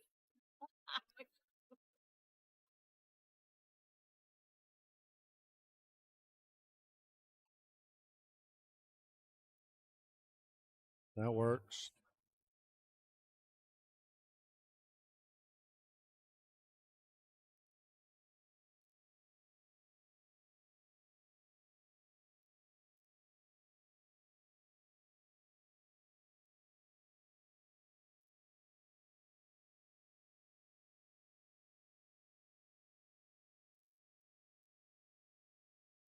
Uh-oh. All right. He's got enough to make it and get to the center of the table for the 8 in the upper right-hand corner pocket. He's got to make sure he doesn't hit this with too much left spin. Don't want to overrun it. That's pretty good. That's pretty good. Nothing wrong with that. John's looking at taking this first rack against Roger.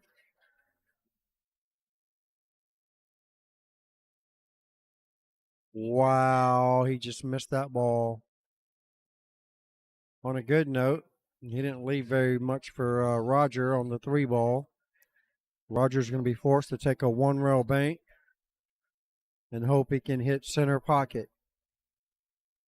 There's no shape to play. He's got automatic shape.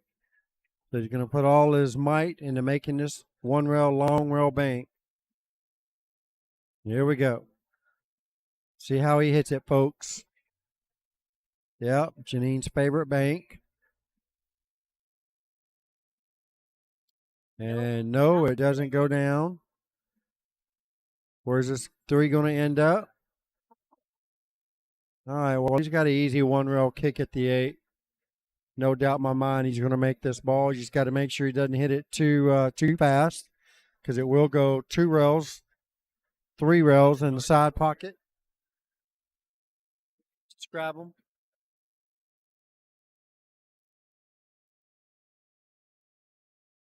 There you go. All right, John takes the first rack, 14-6.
Well, that was an unfortunate roll for for Roger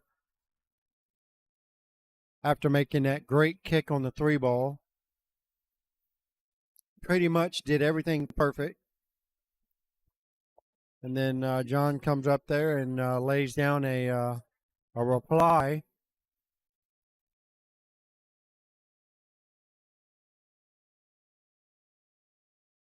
And that's a great break by John. So we have the 6 and 11. It's tied up. Other than that, everything else looks pretty good. So got to definitely pick the ones that you think you can get out with. It's going to leave you the breakout. And it looks like everything pretty much goes. So this is the way I would shoot it. I would shoot the 12 in the side pocket and send the cue ball right into the 6. And that will break open the 11. And it looks like that's probably what he's going to do. Hit it very high and don't hit it hard. It looked like he's getting ready to really turn it. Well, he did the right thing. He just missed the ball. I'm not for sure. It looked like he was winding up to really punch that ball. And then he decelerated at the end. And I think that's what caused him to miss the shot.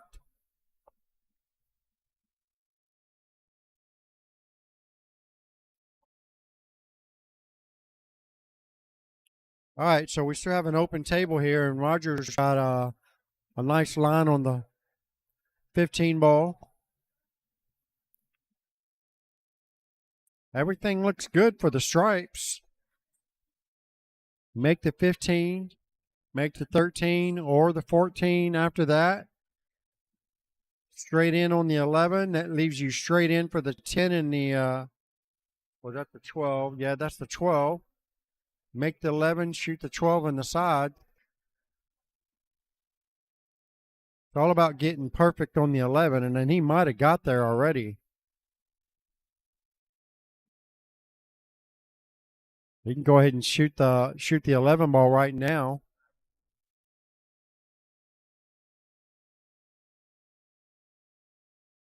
And he can draw his cue ball right into the 12 if he wanted.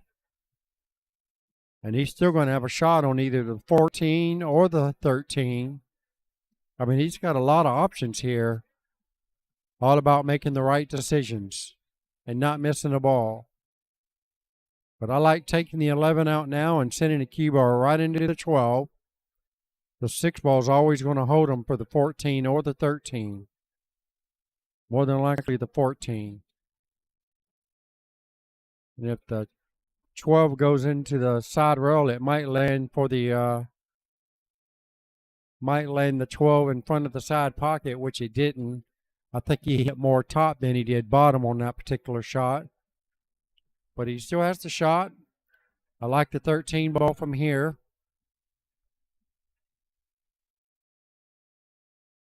You still have lots of options here. 13.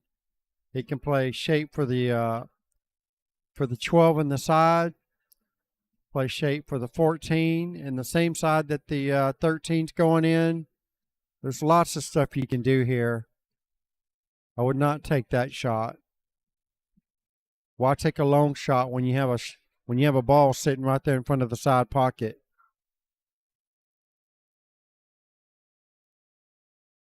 Not to say that he's not going to make it. I mean, he is a 400 plus player, so he could easily make this on a bar table. But I like the 13 better.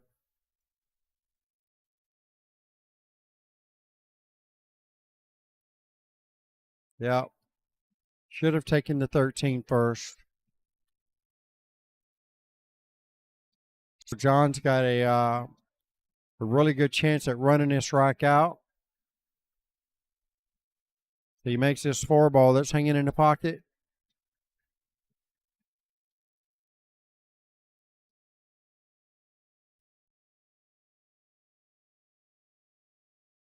Certainly wouldn't leave the 3 and the 4 for last. Looked like that's what he's going to do.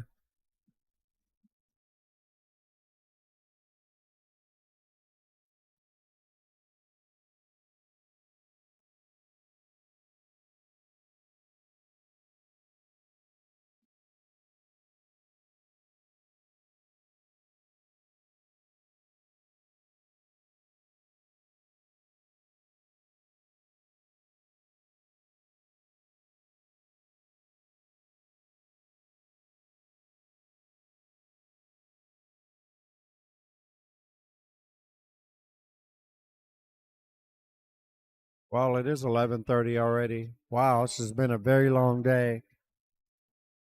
And this is the last match. Thank goodness. All right, so now he's deciding to go ahead and take care of the 4 ball now. He's going to shoot a 3-4 combination. Shouldn't have a problem making this. Good shot. And look at the 8. Uh-oh.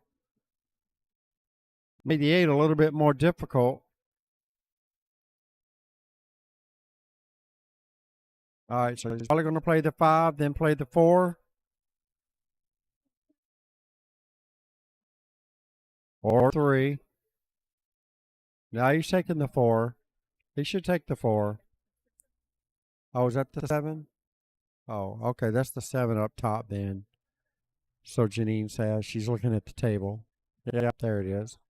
All right, here we go. All he got to do here is make sure he doesn't slow roll this and get stuck behind the 14 ball. I can't tell you how many times I've done that. And you don't want to hit it too hard like that. Okay. So Roger says, so you say there's a chance. You want to double kiss this ball in the pocket? I don't think so.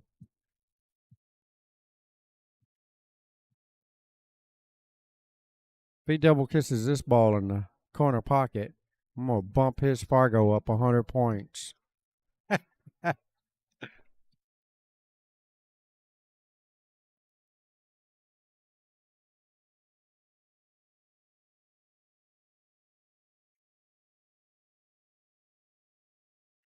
It's 2 in a row. Long game. All right, here we go. One row bank trying to push it past the 10 ball there. It's going to be asking for a lot.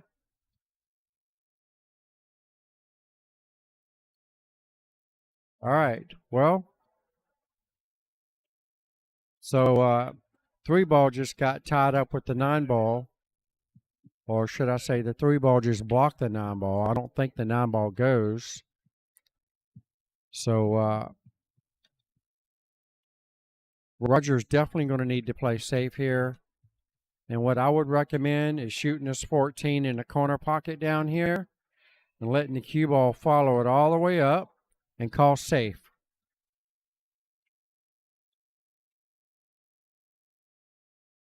All right, he's calling the 13.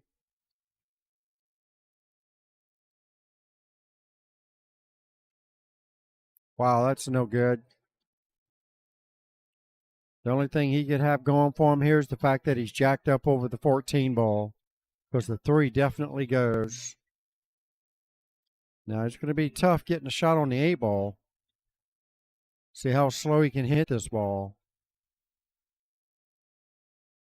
I don't think he can hit it slow enough to have a shot in the other corner. Or can he? Wow, how was the speed on that? Nicely done by John. And this is to take a 2-game lead here with 28 points. All right, pocket speed. That's a 14-4 win for John. So that's going to give him 28 points.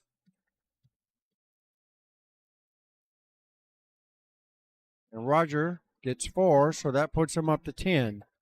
So it's 10 to 28. John is not on the hill just yet. Roger desperately needs to win this rack to stay alive.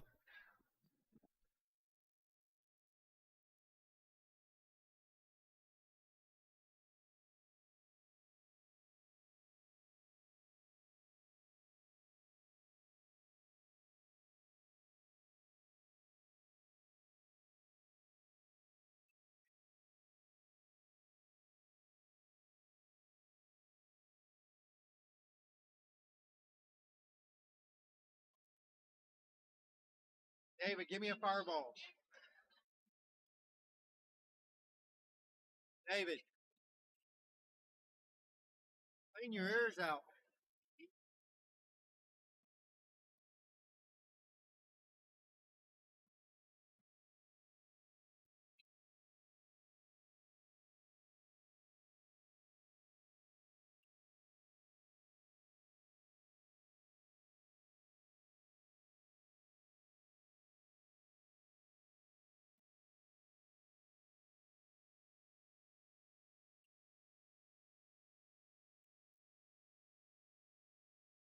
David, draw me a fireball, David. Draw me a fireball.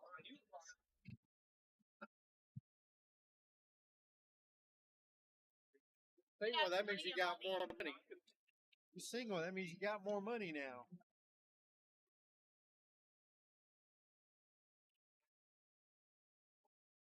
All right. No, you did not. Don't even go there. No. Me and Janine bought you 1 or 2. All right. John Cologne's got pretty good out here. He doesn't want to get rid of that 4 ball just yet. He wants to save the flavor, as we say. If he can get a good shot here on the 7 or the 5 or the 3. Look at that. I think he just got a pretty good combination here. It's not the easiest of combinations.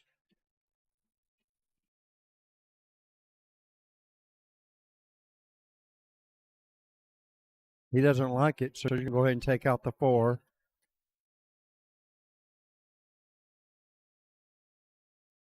Well, that probably couldn't have got any worse. Oh, he's got a shot. Didn't look like he did. Tell you what, looks like a dead 3-ball combo to me. 7, 5, 3 in the corner pocket. He's not even looking at it. He's just calling the 4-ball or the 7-ball.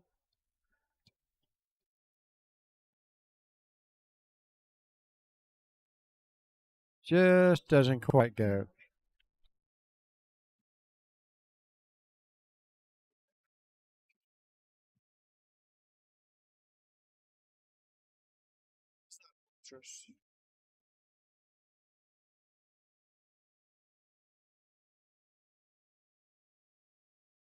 Way over there.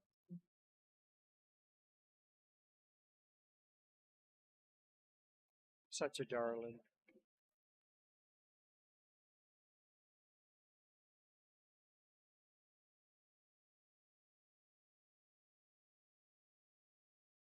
Here we go. Cut shot here on the 3.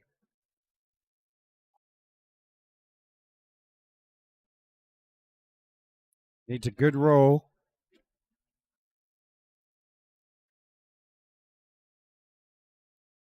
He hit that ball really, really hard. Not really for sure why, but either way, Roger comes to the table with really the only thing he's got is a long shot here on the 11 ball. Very long shot.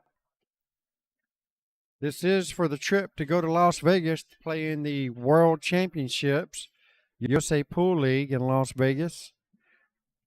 These guys are playing for a singles entry, all expense paid trip to Vegas. Airfare, hotel, tournament entry. Whoever wins this match is going to win the trip. If Roger wins this match in one set, he wins. Otherwise, John's going to have to beat him twice. And right now, John is looking pretty good to do just that for the first set. He's just a little less than 2 racks away from winning the first set.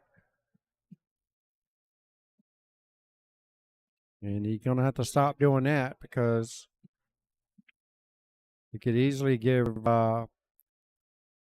help build Roger's confidence.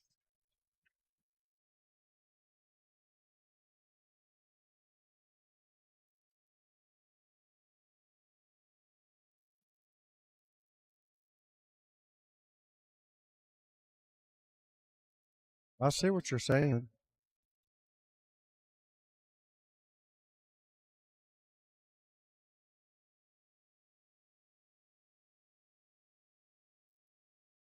I'm running out from here.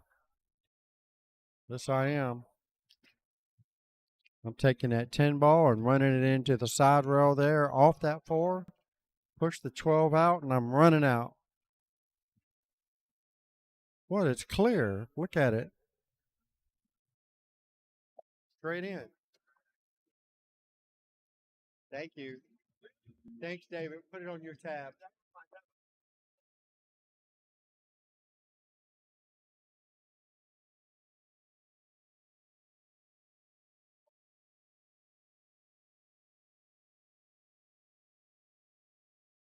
Sure, you can do that.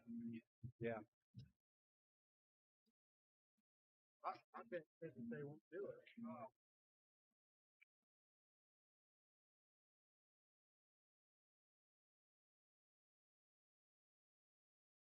Well, Roger's having some some issues. Now the 9 ball's tied up. I mean, he still has a way to get it open with the 10 ball being there. We can try to get it open right now if he wanted to. Roger's definitely making his calls very difficult at the moment.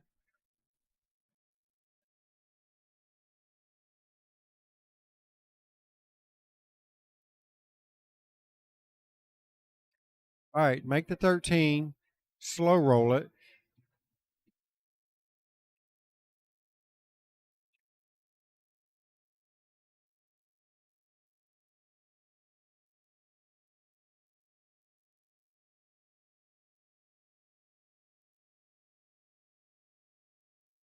All right, well, here's the shot. Make the 10. Break open the 9.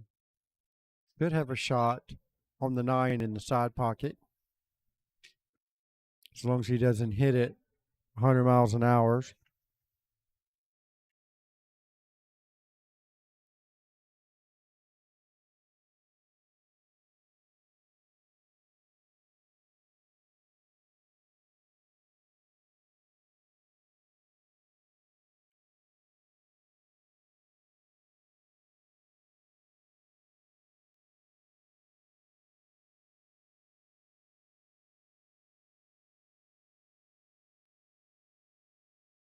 All right.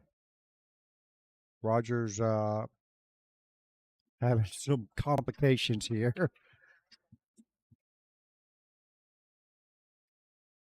He's playing safe here, it looks like.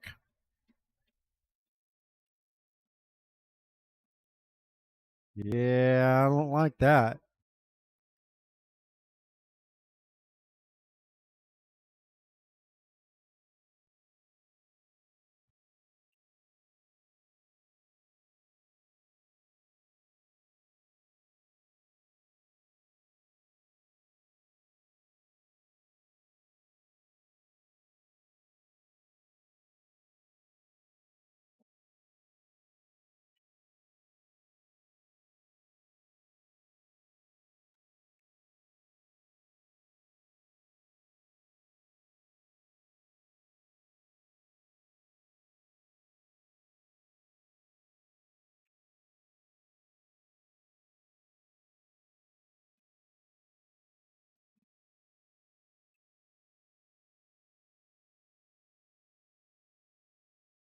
Wow.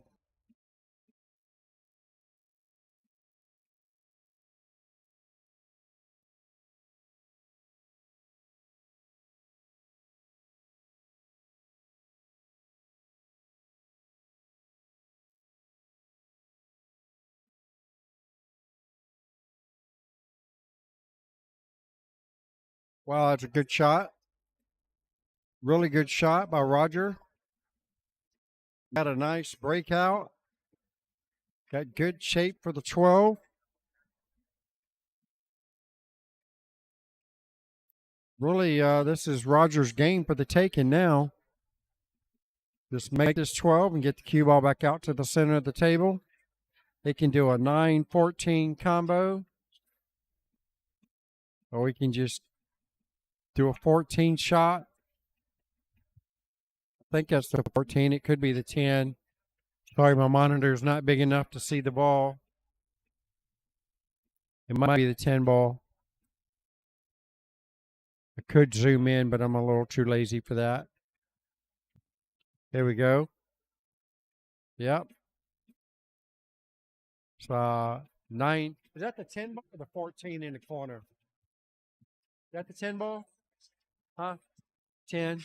All right. So we're doing a 9-10 combination. The thing about it is the 9 ball is going to stay right there. The 9's going to stay right there with the 10 ball. So this is going to be a very, very easy shot.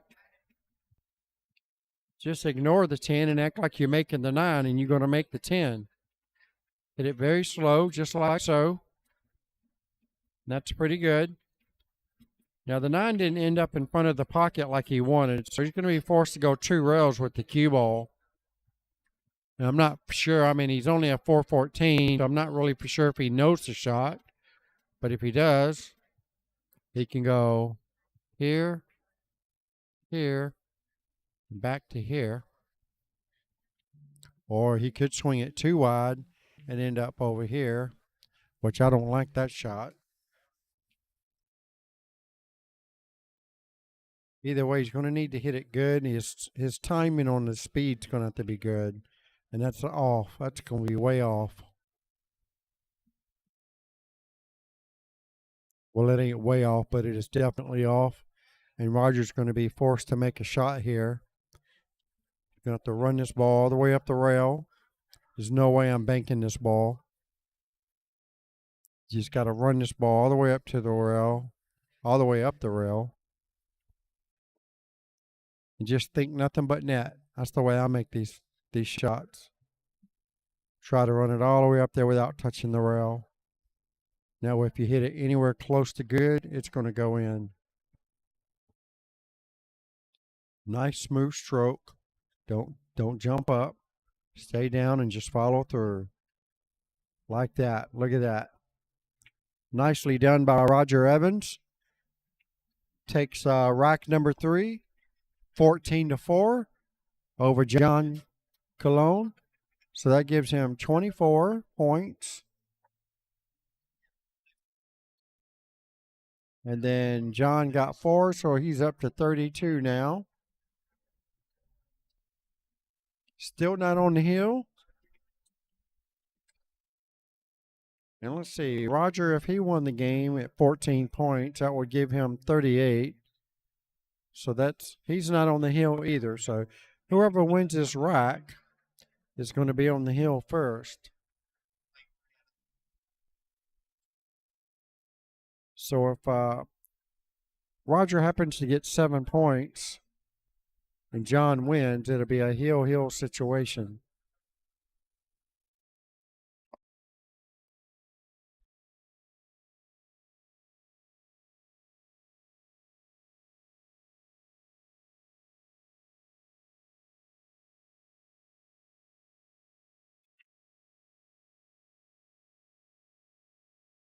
Solid break by Roger. Gets the ball in. Straight in on the 7 ball.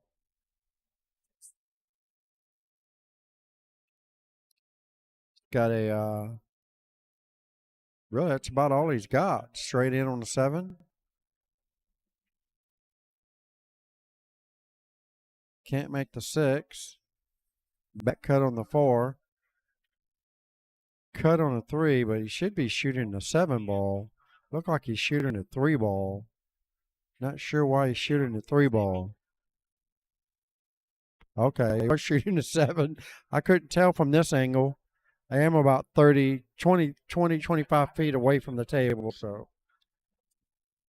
Anywho. Well, he has an open shot on the 6 in the corner. Not the 6, well, he's got an open shot, the 6 too. Got open shot at the 5 in the side, the 2 in the corner. He's got a few options here. I like the 5 inside. Slow roll it as slow as you can. And go ahead and take out the 6 and the 3 while you're down there. And he hit it too hard. Now he's going to be forced to take out the 4 or the 2. Probably the 2, more than likely. I definitely wouldn't take the 1 in the side from there. Now with that ball being there, it could easily make you miss that shot. Shoot the 2 ball down here. And I'd play, this is the way I play this shot. Shoot the 2, run the cue ball into the 11. You hit the 11 square in the face, you're going to be straight in on the 1 in the side. If you don't, you'll have the 3 ball. You could have the 4 ball. There's lots of good that can happen if you just shoot the 2 ball next. I'll try to shoot the 2 ball and bump the 11 with the cue ball. All right. It's not to say that this is impossible. He's got the shot, but he's going to have to be extremely accurate.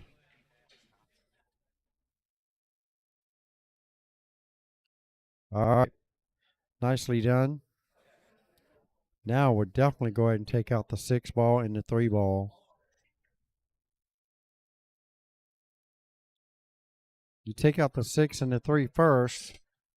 That way you come back up table for the 4 and the 2 which would be easier to get position on the 8. You save the 6 and the 3 for last, then you got to work your cue ball to get some kind of position for the 8 ball.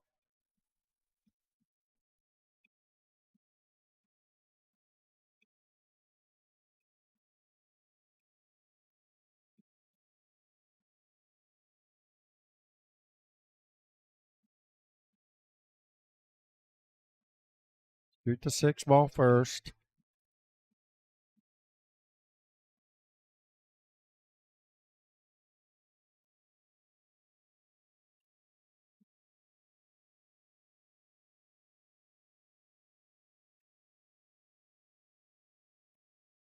Should be shooting a stop shot. He's hitting it high. Don't really want to roll forward on this ball. I'm going to stop it dead in its tracks. I don't understand why he hit it so hard. Either way, he got big fortunate. Didn't leave John anything to shoot at. Maybe run the 14 down there. It's a big fence right there, actually, with the 2 ball being right in front of the pocket or right next to the pocket. He's got a lot of room for error on the 14. All you have to do is get it close. It's going to go in. Just play position. Make sure you play position on something.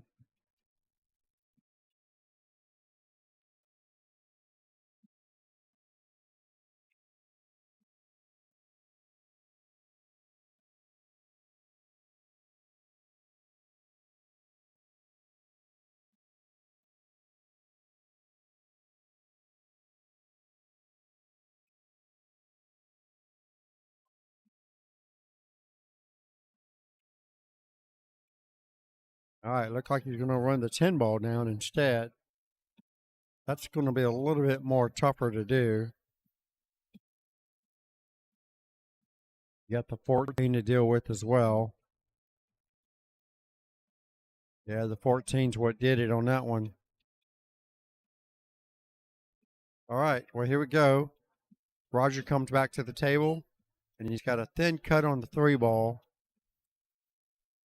That's about all he really has. Cut the 3 ball in. You should get some kind of shot on the 6 or the 2. You could even get position for the 4 ball, depending on the angle you get off this 3. Don't hit it too hard. Just play pocket speed, and he hit it really hard. Roger's jumping up pretty bad right now. He's not having the confident stroke that got him to the hot seat match or the hot seat.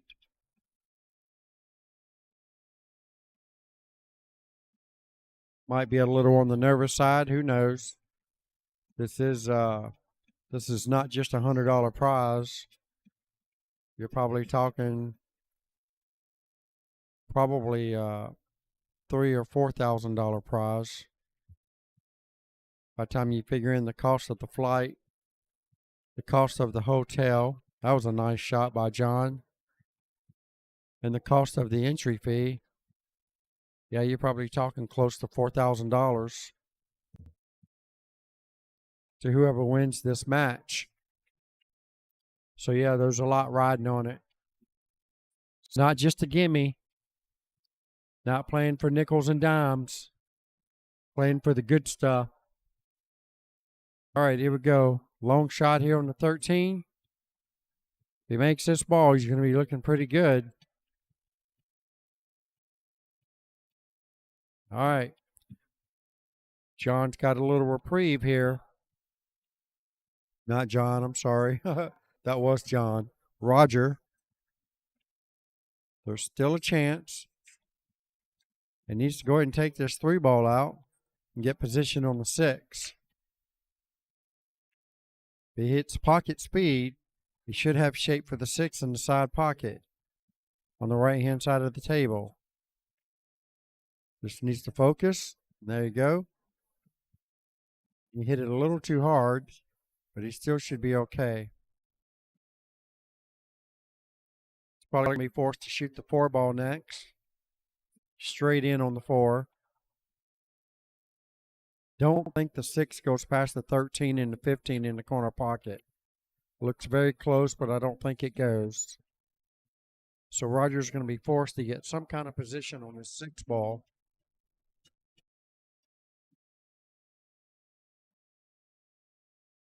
This is a tough shot. I mean, I've got a good line on this. I do not see that ball going in between the 13 and the 15.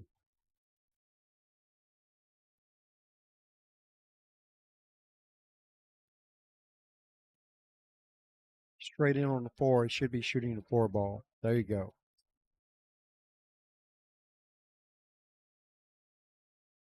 Stop shot.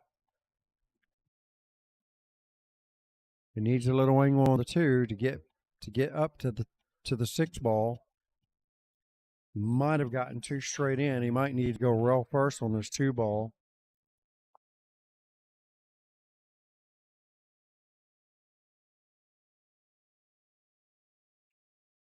Definitely going to need some help getting on the 6 ball from this 2.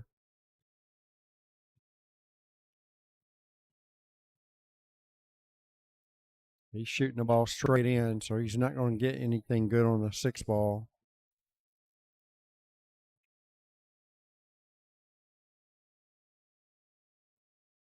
I tell you what, unbelievable he didn't scratch. Unbelievable he didn't leave a wide open shot. But John's going to play safety here and leave that cue ball behind the 13. And Roger's not going to have anything to shoot at.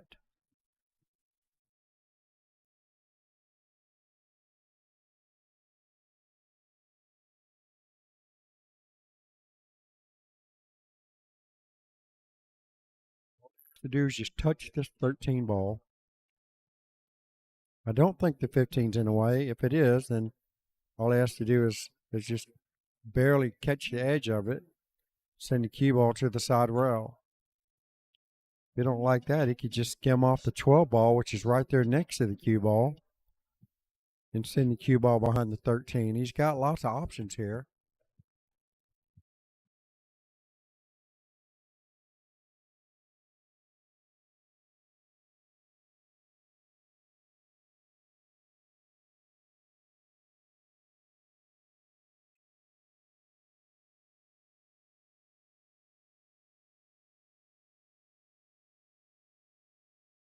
Wow, he's calling a bank shot on 15.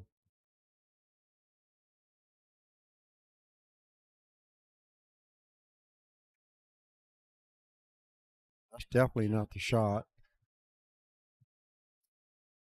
All right, so John just left Roger an open shot on the 6 ball. It'd be hard getting to the 2 unless he runs that 6 all the way down in the corner, but he called the side, so he's going to need a good nudge off the 15. If he hits it with a little force follow, it could get off the 15 and go right towards the 2, just like it's doing right now.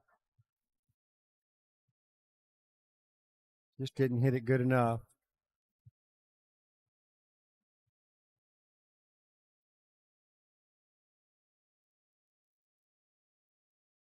All right, here we go. John's finally got an open shot here at the 13. Slow roll it for the 12.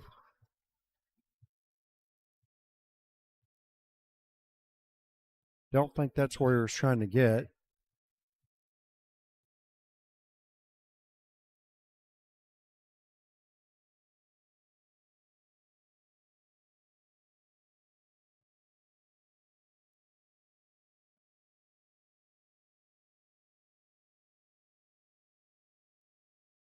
Long shot on the 15. He makes it. He'll get shape on the 10 or the 11 inside.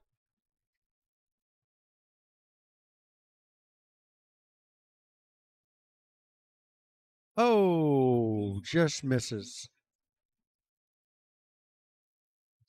Well, he didn't leave much for Roger. So I think Roger's going to have to shoot the 6 ball now and try to get shape on the 2. There's no safety. Only safety I think he could possibly have is shooting the 6 and leaving the cue ball behind the 8 ball. But you got to hit it so good. He's probably going to run into the 12, depending on how thin he hits the 6 ball. Very difficult situation for Roger right now. He's definitely got the short end of the stick. Neither one of his balls is even remotely close to a pocket, so that makes it very difficult.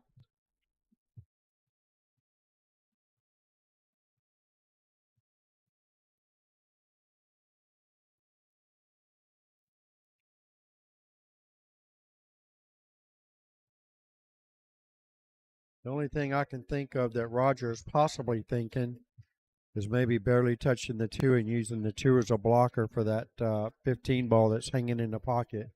Well, actually, I think it is the 15 ball hanging in the pocket. But he just caught a 1-rail bank on this 2 ball, so he's going all in right here.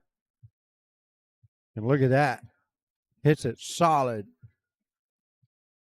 Nice shot by Roger. But his job ain't done yet.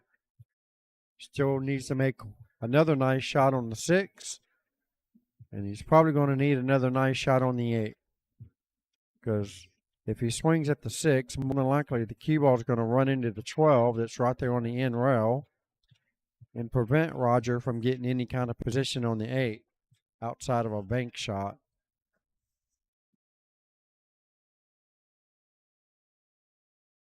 You'd have to get real lucky to miss this 12 ball. And he goes square in the face of the 12. There's my song, Fireball. All right, here we go. John's got a very nice layout here.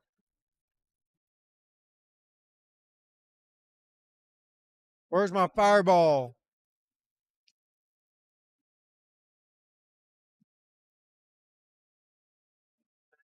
Yeah.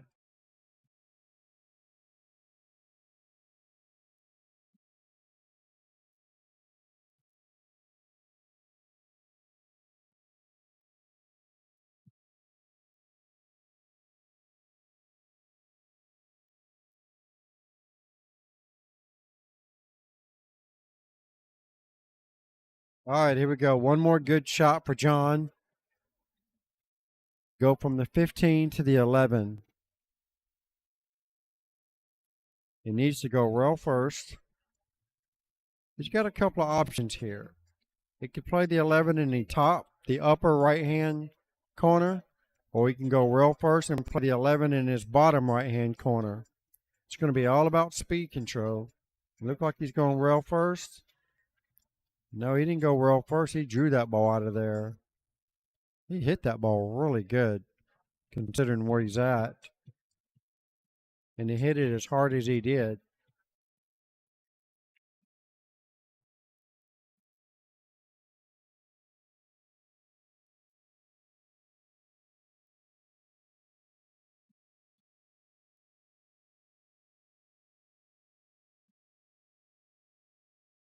Well, he's going to get automatic shape. All he has to do is bear down and make this ball. If he don't, then Roger will get automatic shape. And he makes it. Nicely done. And this is for John to get on the hill first. And I think, what does that give him, 30? Oh, this is going to be hill again.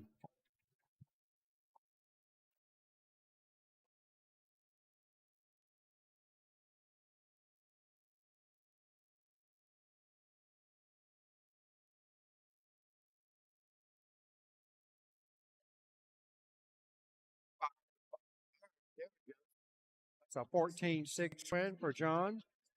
So that will give him 46.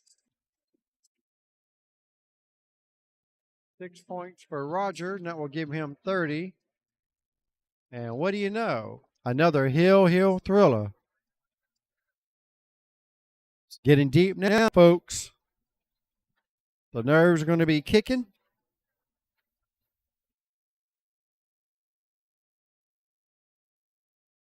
So 14 points will get Roger to 44. 14 points will get John way over the limit. So this creates a heel thriller. So because they're both on the heel, whoever wins this rack wins this match. If Roger wins this rack, then the tournament is over and he wins the trip. If John wins this match, well, then they get to play and do it all over again because Roger has the hot seat and John has to beat him twice. So here we go. Heel. John has the break.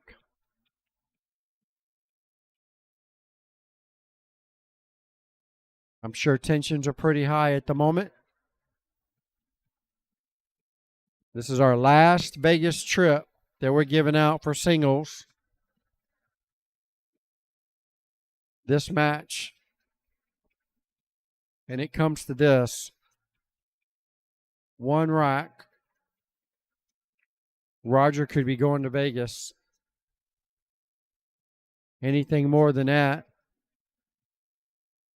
that's anybody's game. All right, here we go. John Colon to break. The final rack of this first set of the finals.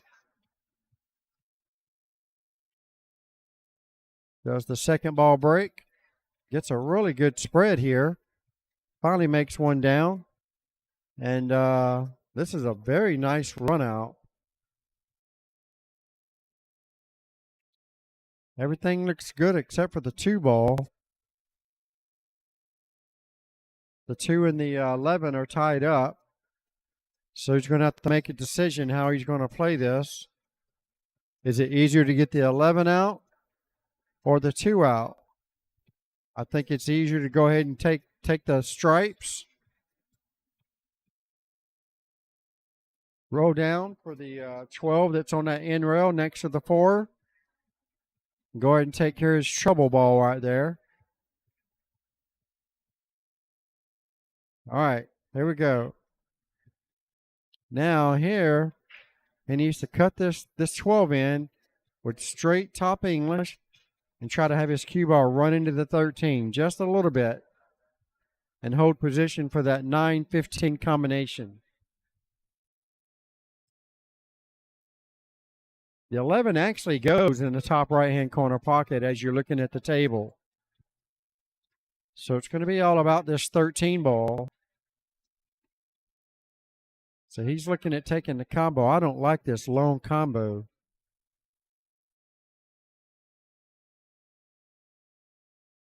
He hit that ball so bad. He had no chance of making that combination. No. All right, so here we go. Roger's got an open shot here on the 7 ball. He can do a stop shot. And, yeah, he had no chance of making that ball either. Wow. I think the nerves are kicking right now. So John's got another cut shot here on the 12 ball. Definitely should take it now. Everything is wide open. So you play shape. You hit this ball with high, just a touch of left English, and try to play position for the 13 in the side. If you overrun it, you'll have 14 or the 15. There's lots that could go right for you, and that's really good speed by John. He should definitely finish this rack off. Just lightly touch this and play shape for the 11. If it goes past the 15. I'm not sure if it does or not now, but I think it does. The way he played it, it must go by. So here we go. Straight top English. Play shape for the 14 in the top left corner. The only thing I really see that could go wrong here is getting position on the 8 ball. That's the only problem I see here is getting position on the 8 ball. Everything else is pretty much a gimme.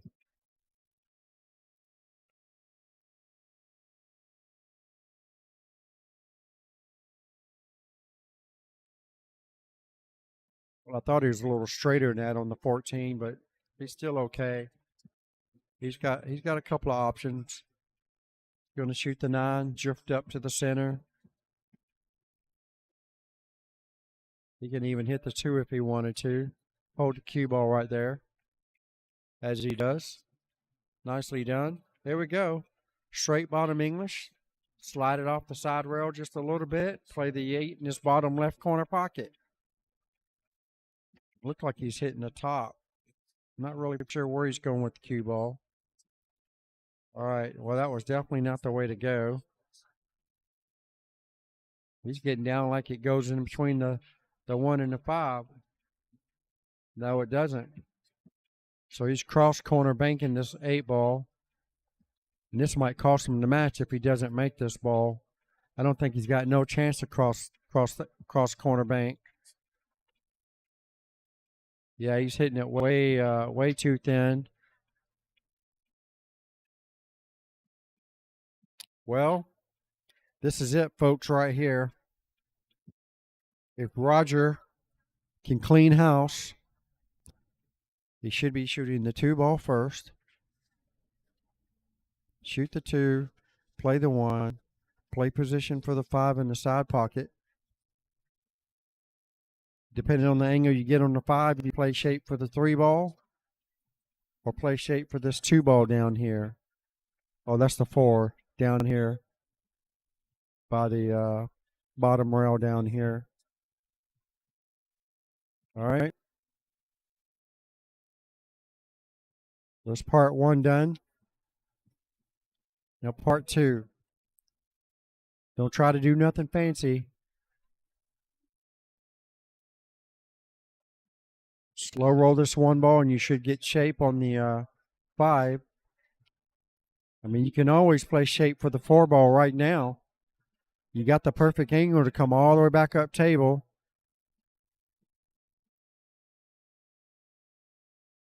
The 3 ball is going to be the issue here. I don't think anything else is the issue. The 3 ball. Get good position on the 3 where you don't have to work your cue ball to get position. And this is good. I like this. Go ahead and play position for the 3 ball right now. Shoot the 3 in the same pocket that the 4 is going in. Unless you're planning on hitting this ball with a whole bunch of left-hand English. And then you're going to leave yourself really close to the 3. I wouldn't even try to do it. If you want, you can hit this ball with left English and try to run into the 3. You're going to have a shot on the 5. I kind of like that shot a little better. Try to run into the 3 ball. You're going to get position on the 5. Look at this. He needs to hit it. Oh, dang, I don't think he hit it enough. But he does have a shot on it. It's hard to tell if that ball goes in the side. He's getting down like it does. If it does, he should have this rack. It's a very sensitive shot, though. It won't take much. You catch that nipple, and that ball's not going in. He don't like it.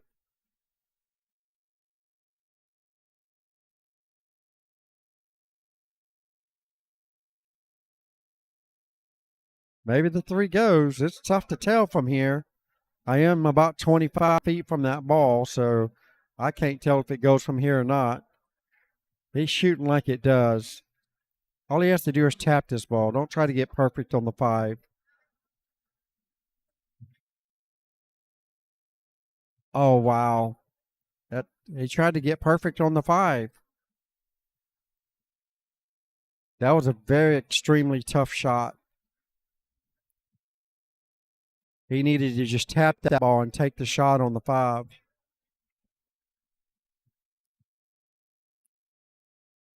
He needed that point to push the ball in. And it won't do that if you hit it that hard. All right, so John trying to stay alive here. Still in it to win it. And he makes it. So John makes it to the second match of the finals. Round 2 of the final match. All right. That's a win for John Cologne out of Fat Cats in Mount Dora. I'm going to go ahead and reset the scores.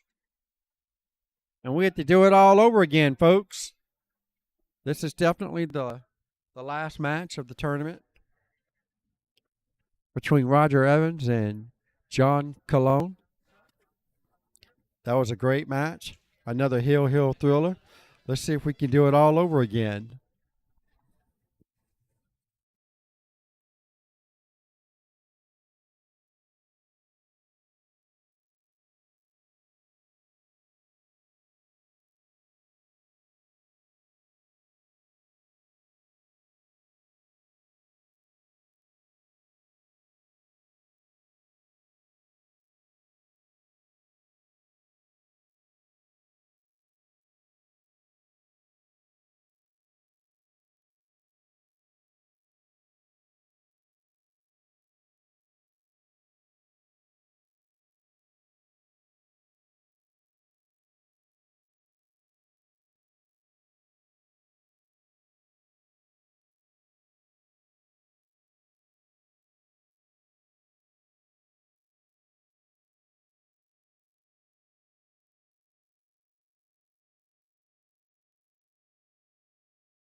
What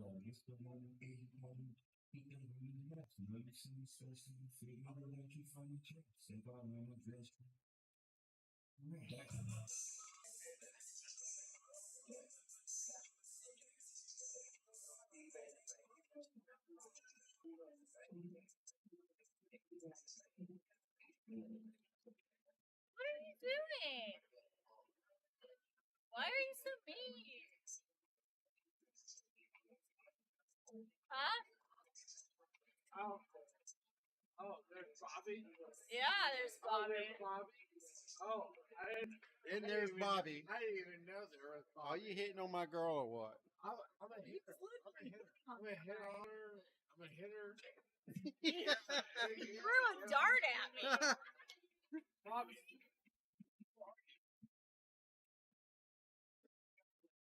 Needs to get 4 more weeks in.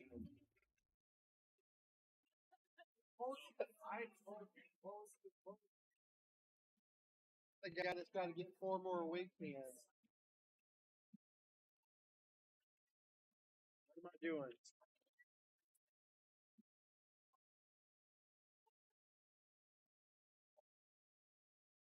Are you going to be here Monday or not?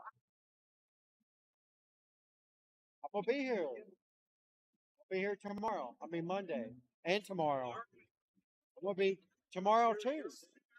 I'm going to be here tomorrow. Tomorrow is Monday. No, tomorrow. Well, Today is Sunday. yeah, Tomorrow's it's already Monday. after midnight. So, yes, I'll be here tomorrow and I'll be here today.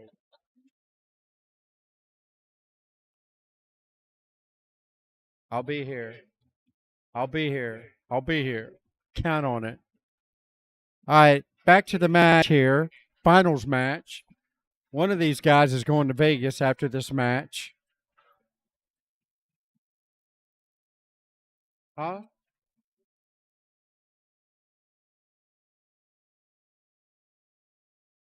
Guys is going to Vegas. Yeah, I'm glad I'm going to pay off.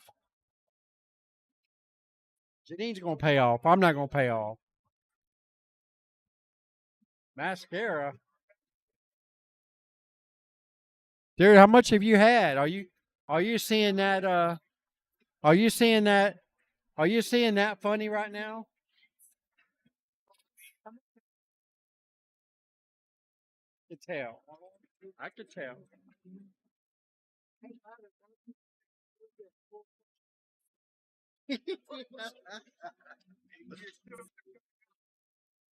I promise I will be here Monday. I might even play twice while I'm here. I'll be there. I gotta play my NBA match. Do you have 8 weeks already? No, I'm done. Do you have 8 weeks? If you were not there, I will be there. I'm not playing. Do you have I 8 don't weeks? care. Like, you care about pool? This guy's on my team. He's had too much to drink. Do you have 8 weeks already? No, I don't. You don't have? Oh my goodness. You have to have 8 weeks. Surely you got 8 weeks. Bill or like my job ever get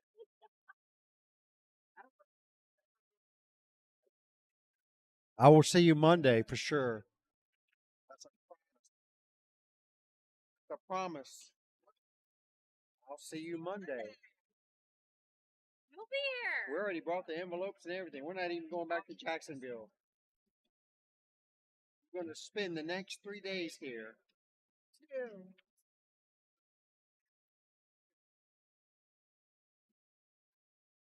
I will be here Monday, Tuesday.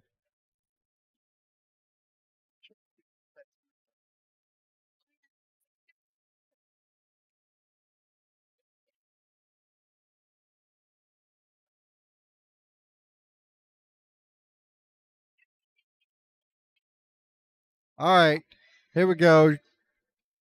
Roger Evans, wide open table here.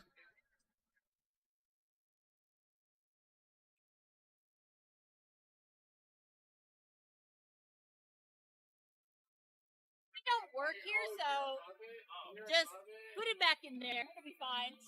Grab you some more. Grab you some more. He's been replacing them already. Kids get them and they just throw them everywhere, so don't worry about it. All right, so Roger's got easy 3-ball out here.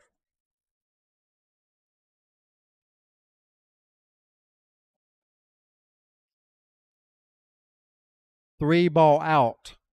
Roger has an easy 3-ball out. And he makes a nice combination. So now he's only got an easy 2-ball out.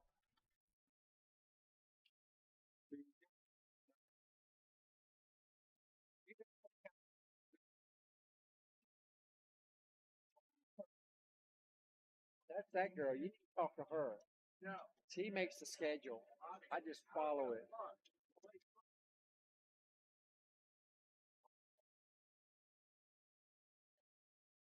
Our friendship. That's all that matters.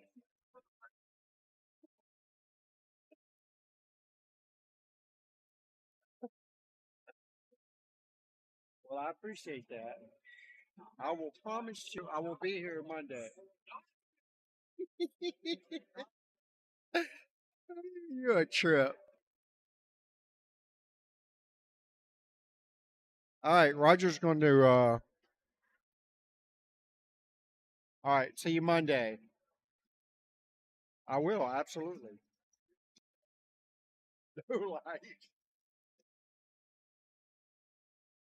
Well, he didn't leave himself the easiest of position shots on this 9, but it is makeable. The only thing I see, if he plays for the side pocket, the cue ball is going to drift towards the 4. Possibly leave himself hooked, and he's calling the side pocket. We'll see where this cue ball is going to end up. Yeah, he just kind of one-stroke that ball.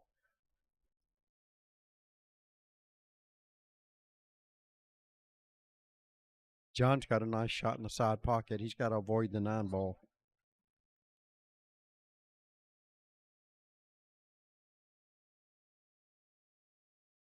He did not avoid the 9 ball. And that wreaks havoc. Bank shot on the 8. Or safety. The safety's the better option. Let Roger risk messing this up. But it is a sensitive safety. You don't know how to do it, which I would assume that John knows how to do it. It is a 450 Fargo. He should be able to just barely touch this 8 and leave the cue ball behind it.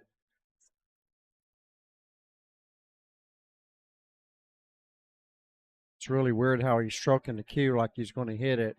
All right, so he's going all in on the 8 ball.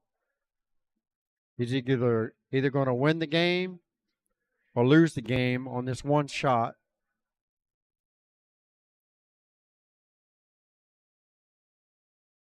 All right. So Roger, all he has to do is just make this ball, and he's going to get shape on the 8.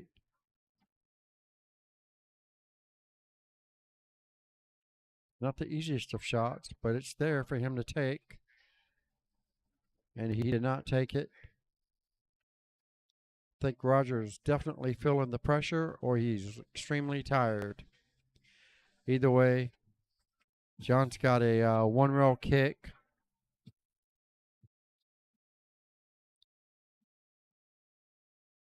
John's pretty much feeling like this is a free shot, even if he does miss it. Because it's going to be extremely difficult. The only way Roger wins this game is if John leaves this ball hanging in the pocket and the cue ball gets somewhat closer to the 9.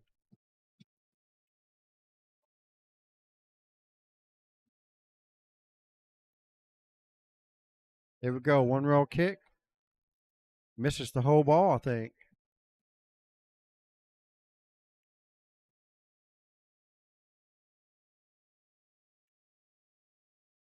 Oh, he's saying he did touch the 8 ball. I couldn't tell if he did. I thought it might have. If that's the case, I would just touch this. I wouldn't even try to make this 9. I'll just get it close. I thought it was close. I thought it. That's not bad either. I thought the cue ball might have rubbed the 8. Well, I was watching on the monitor, but either way, it looked like he had just barely skinned the skinned the 8. Well, John's got a tough shot here now, so he's going to need to come with a very good shot here on the 8 ball.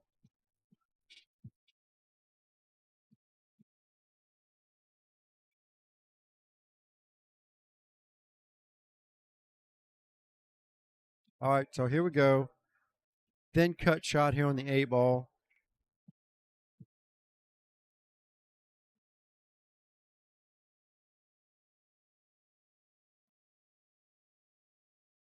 All right, here we go. Roger has one more reprieve, and it's another long shot. And if he slow rolls it like he did the last one, he's probably going to miss.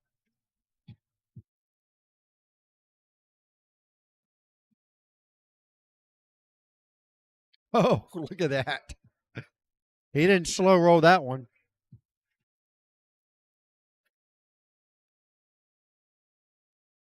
All right. Roger gets the first rack. You better watch out. 14-7.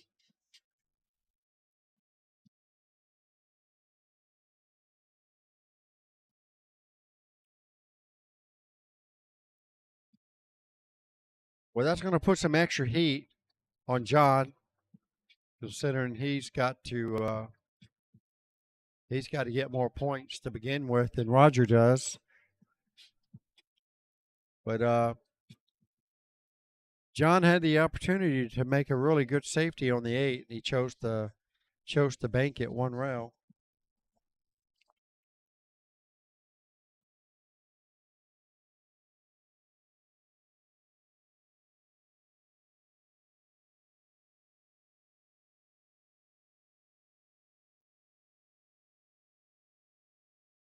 Taking long to get this put away. That. That.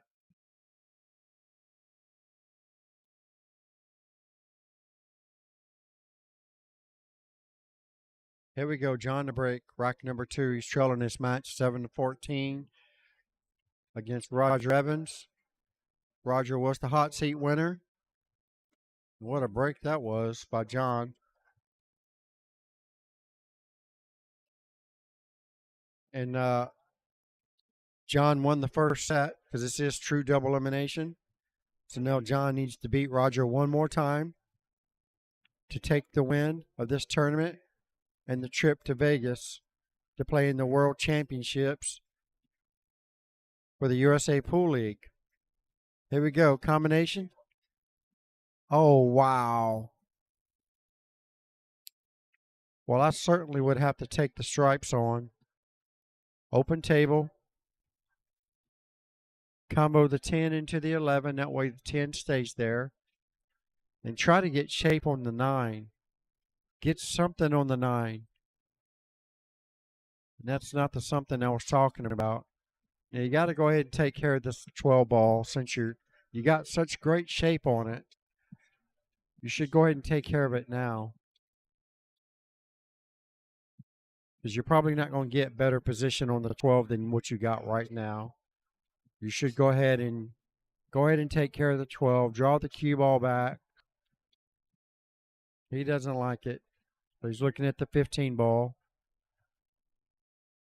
I'm not sure what he's looking at. Is he looking at the 15? Yeah, he is looking at the 15. Not sure why he hit that ball so hard.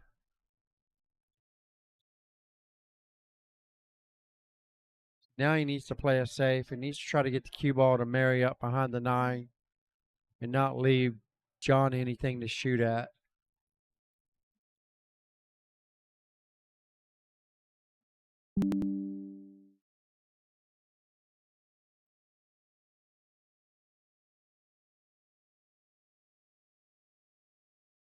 This is the final trip that we're giving away to Las Vegas. Right here. Last match of the night. 6th and final trip. Who's going to be the winner? Going to be Roger? Or is it going to be John? Only time will tell.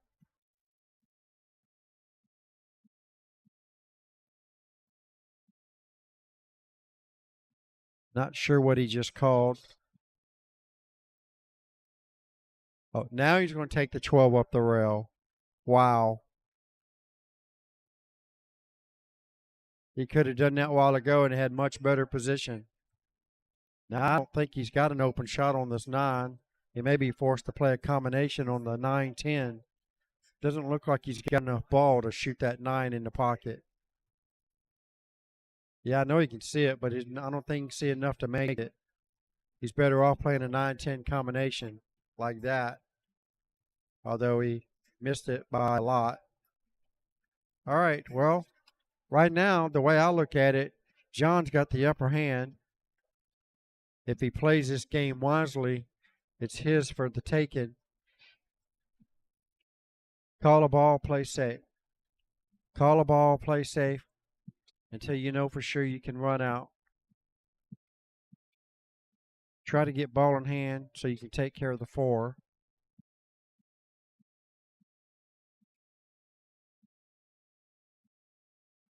right, it's a good shot.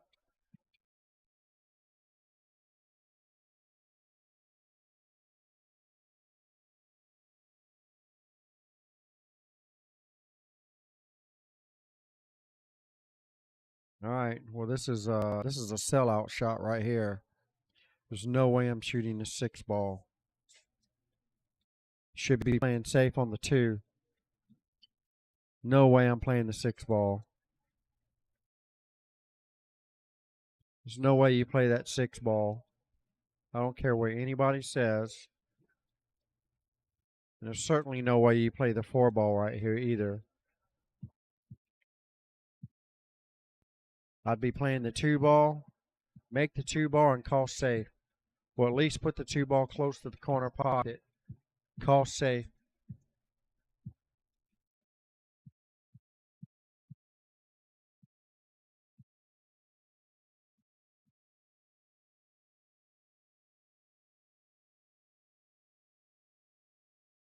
Unless he's got a plan that I'm not seeing. If he does, he's going to need to make it happen right now. He needs to get on that line to make the 4 ball in the side pocket. The only way he's going to get that line is put his cue ball in the jaws of that corner pocket. And then he's going to be risking following it in. Okay. I think if I was Roger, I would be getting somebody to watch this hit. But he has a shot.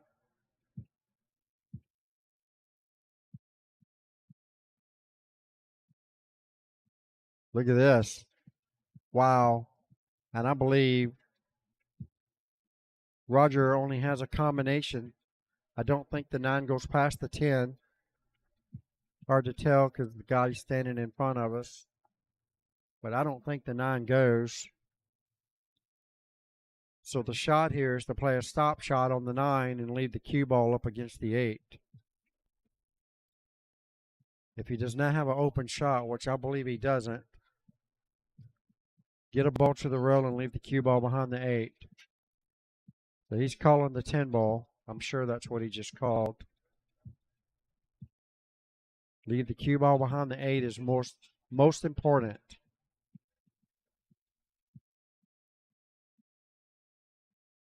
Oh, look at that. Okay. Like I said, again, play safe here. Just touch the 9 ball into the rail and leave it right there. Pretty sure it's not frozen. But he's just come over to look at. Now, I don't know if John knows how to jump, but that's exactly what I would leave him. Right on top of the 9 ball.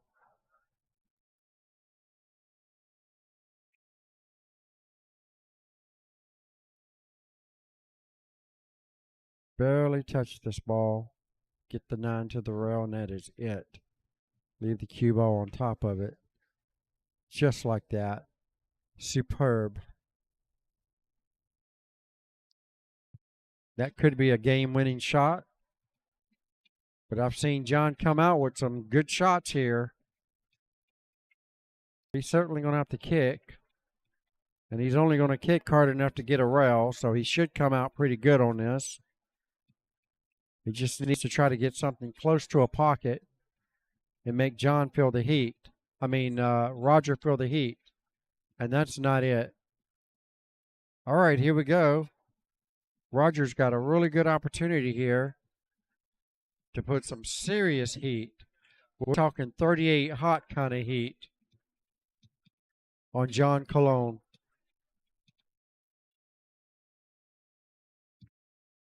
Play this 9 ball and just draw this cue ball straight to the side rail.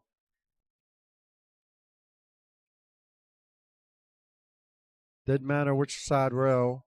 8 pretty much in the center of the table. You get it close to the second diamond in either side of the table there.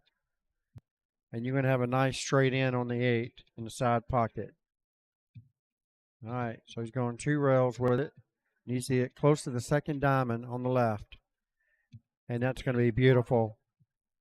That's beautiful. Perfectly straight in on the 8 ball. He's not getting in no kind of hurry. Trying to keep his composure. I know what he's doing. Take some breaths. You got to put this ball in the hole to take a 28-12 lead, basically. And that will put him on the hill first. 14-5. So Roger gets 28. And John gets 12. All right, there we go. 28-12. Roger's on the hill, but he does need the 8 ball. And he's exactly 14 points to make 42. And John, he needs at least 2 racks to get to the hill. That's a lot.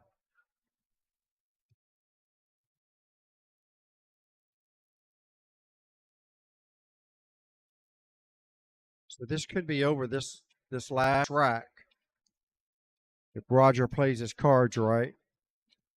Or should I say his balls right.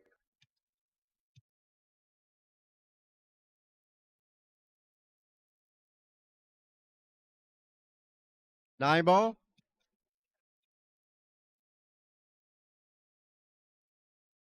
Okay.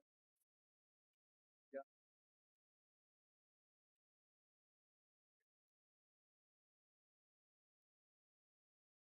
Okay. Roger to break.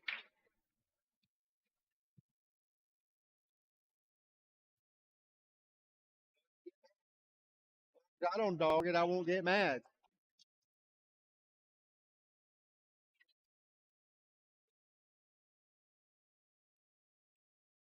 All right, so we got a dry break from Roger, and John comes to the table with, he's got a few shot selections here to choose from. Look like he's choosing the 6 and needs to get on the 2 and then get on the 4, and then it could be all over from there.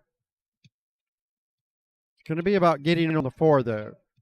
So you shoot the 6, try to get perfectly straight or almost straight on the 2 so you can play position for the 4. If he's got the angle to do it now, he'll do it now. It looked like that's what he tried to do, but he overcut it by a lot. And he can come close.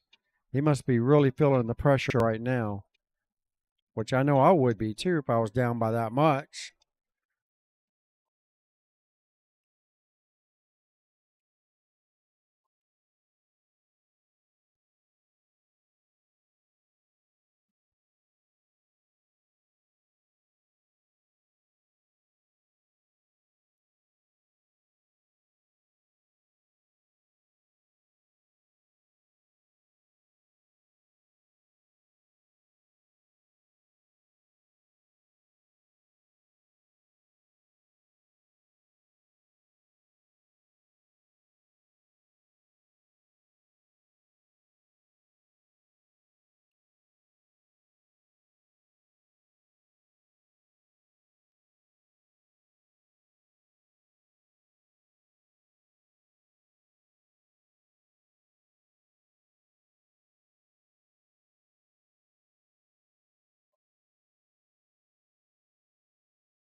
This song playing in the background.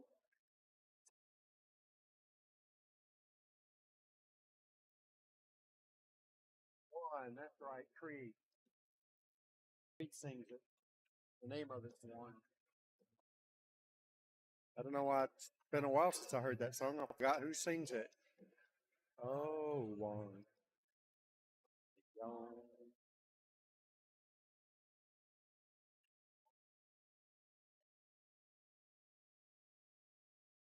Did you make a ball yet? 1, 2, 4, 5, 6, 7, 1, 5, 6. Solid's been made. 6, yeah, solid's been made. Right. Gotta be. He's not shooting at a solid.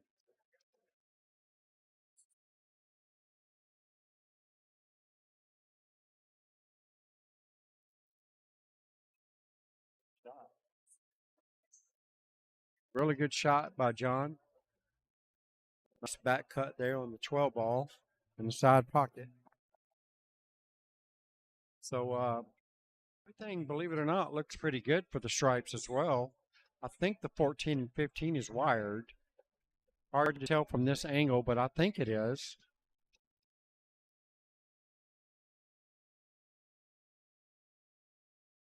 Well, definitely overran his cue ball by a lot there. So let's see if he kicks at this one rail, 14 to the 15 in the corner pocket. No, he's shooting straight at it, so he's playing safety. And that's probably not going to do it. And this is a wide open table for Roger.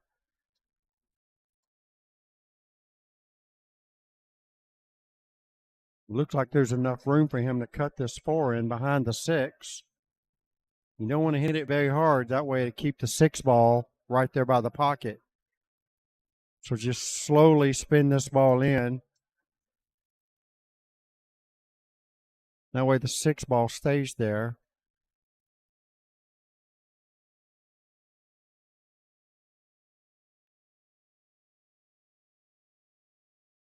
Well, he's calling the 6 ball. I don't really like that shot, but he can still make it. Wow. He missed it by a lot. And the only shot that John has is the straight in on the 10 in the side pocket. Not the easiest of shots when you're down by a lot. But if he makes it, he'll have a shot on the 13. Just need to smooth stroke this ball in the pocket. Don't try to do much with the cue ball, and he did. He tried to get perfect position. He just needed to make the ball. I'm sure he is. Yeah, John's been playing back to back to back to back the last 4 or 5 matches, if not more.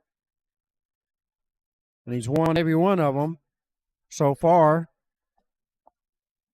But he's definitely got himself in a pretty big hole right now.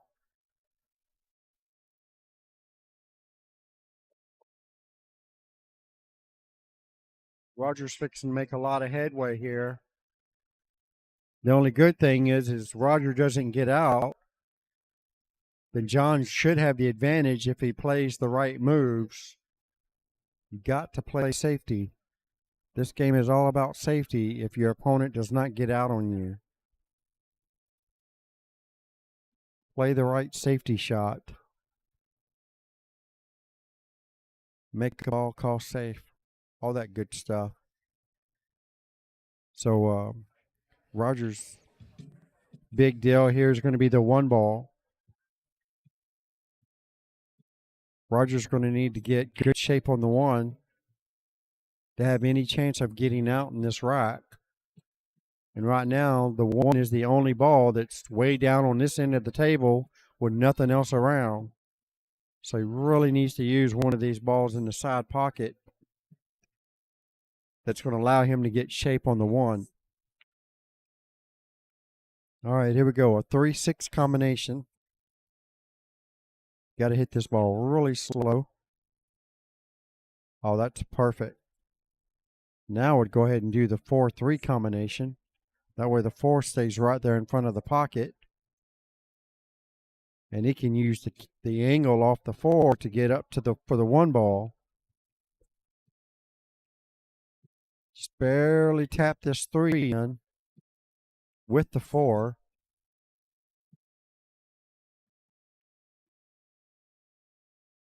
He's shooting the 3 ball directly, it looks like. He really needs to play the combination. He can't get in any trouble unless he makes them both, and I don't believe he'll make them both. Not at this particular angle. So let's see what he's got in store, if he's going to try to break it out or get shape for the 4.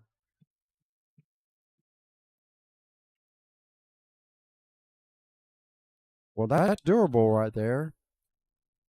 Now, doing that and getting shape for one of the other balls is going to be a different story.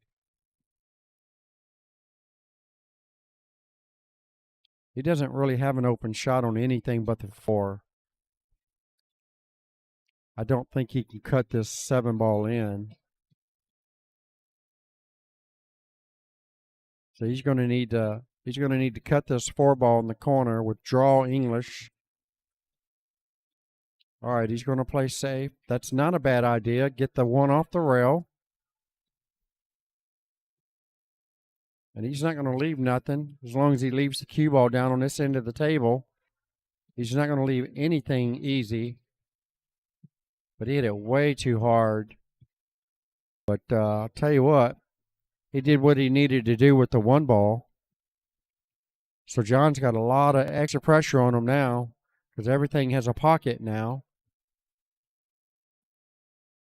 But John has an easy shot here on the 10 ball. He just needs to draw back for the 13 in the side. Looked like he's hitting it with top English. And he does. Wow.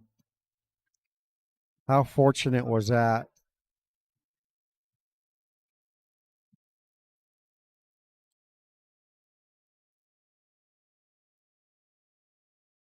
Okay.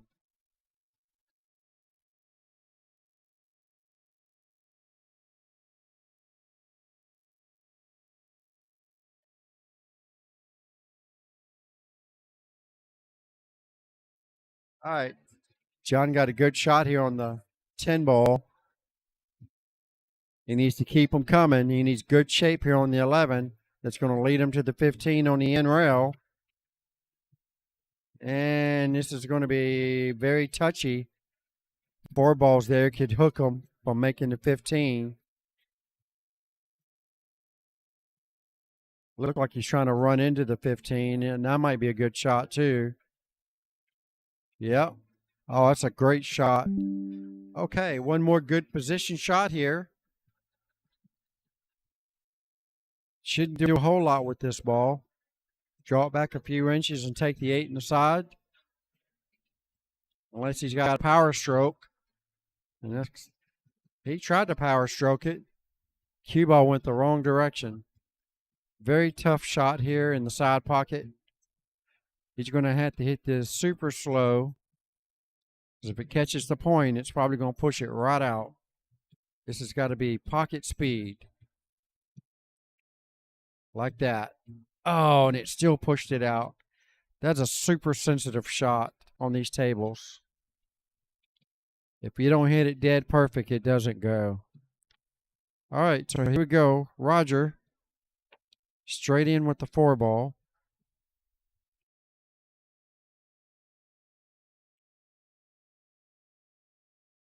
I mean, he's got the shot. All he's got to do is just make the 4. If he doesn't like his position on the 1, he can roll down and play safe with it. There's nothing wrong with that. Make the 4. Try to get close to the 1. And if you don't get close enough for the 1, then you can just roll down and use the 7 as a blocker. All right, so he was 2 straight in on the 4 ball. So he can play 2-way here, actually.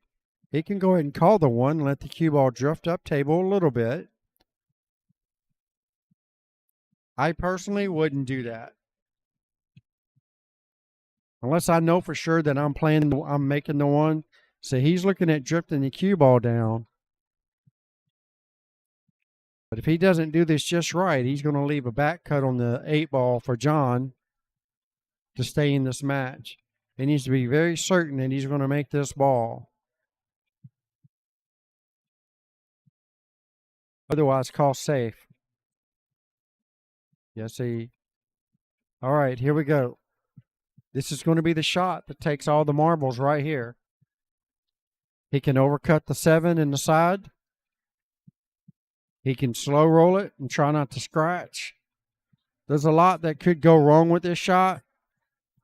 The scratch is definitely there. But he's got plenty of room to hit this ball as fat as he needs to. He can slow roll this ball and not worry about the scratch. But you do have to hit it really, really fat. Just barely miss the 8-ball where it drifts into the side pocket. He'll have a shot.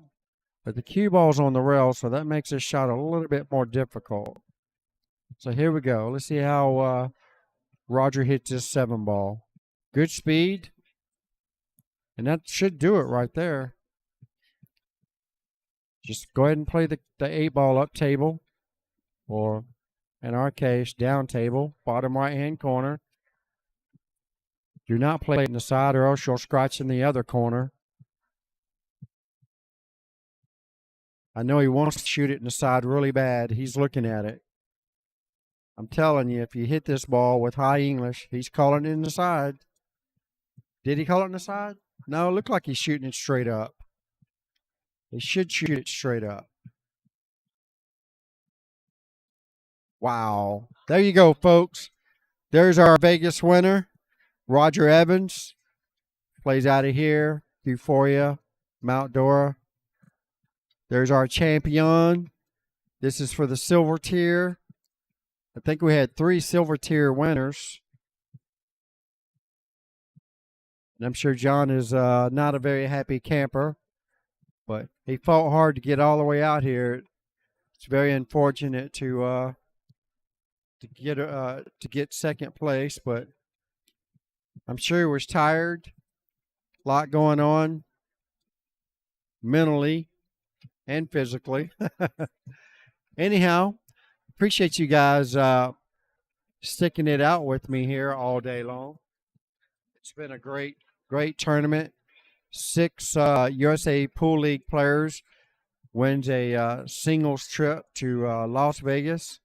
All expenses paid, hotel, airfare, and tournament entry. So with that being said, I've had a long day. I've been here since 8 o'clock. It's 1 a.m. in the morning. I'm going to go ahead and call it a night and get packed up so I can get on out of here.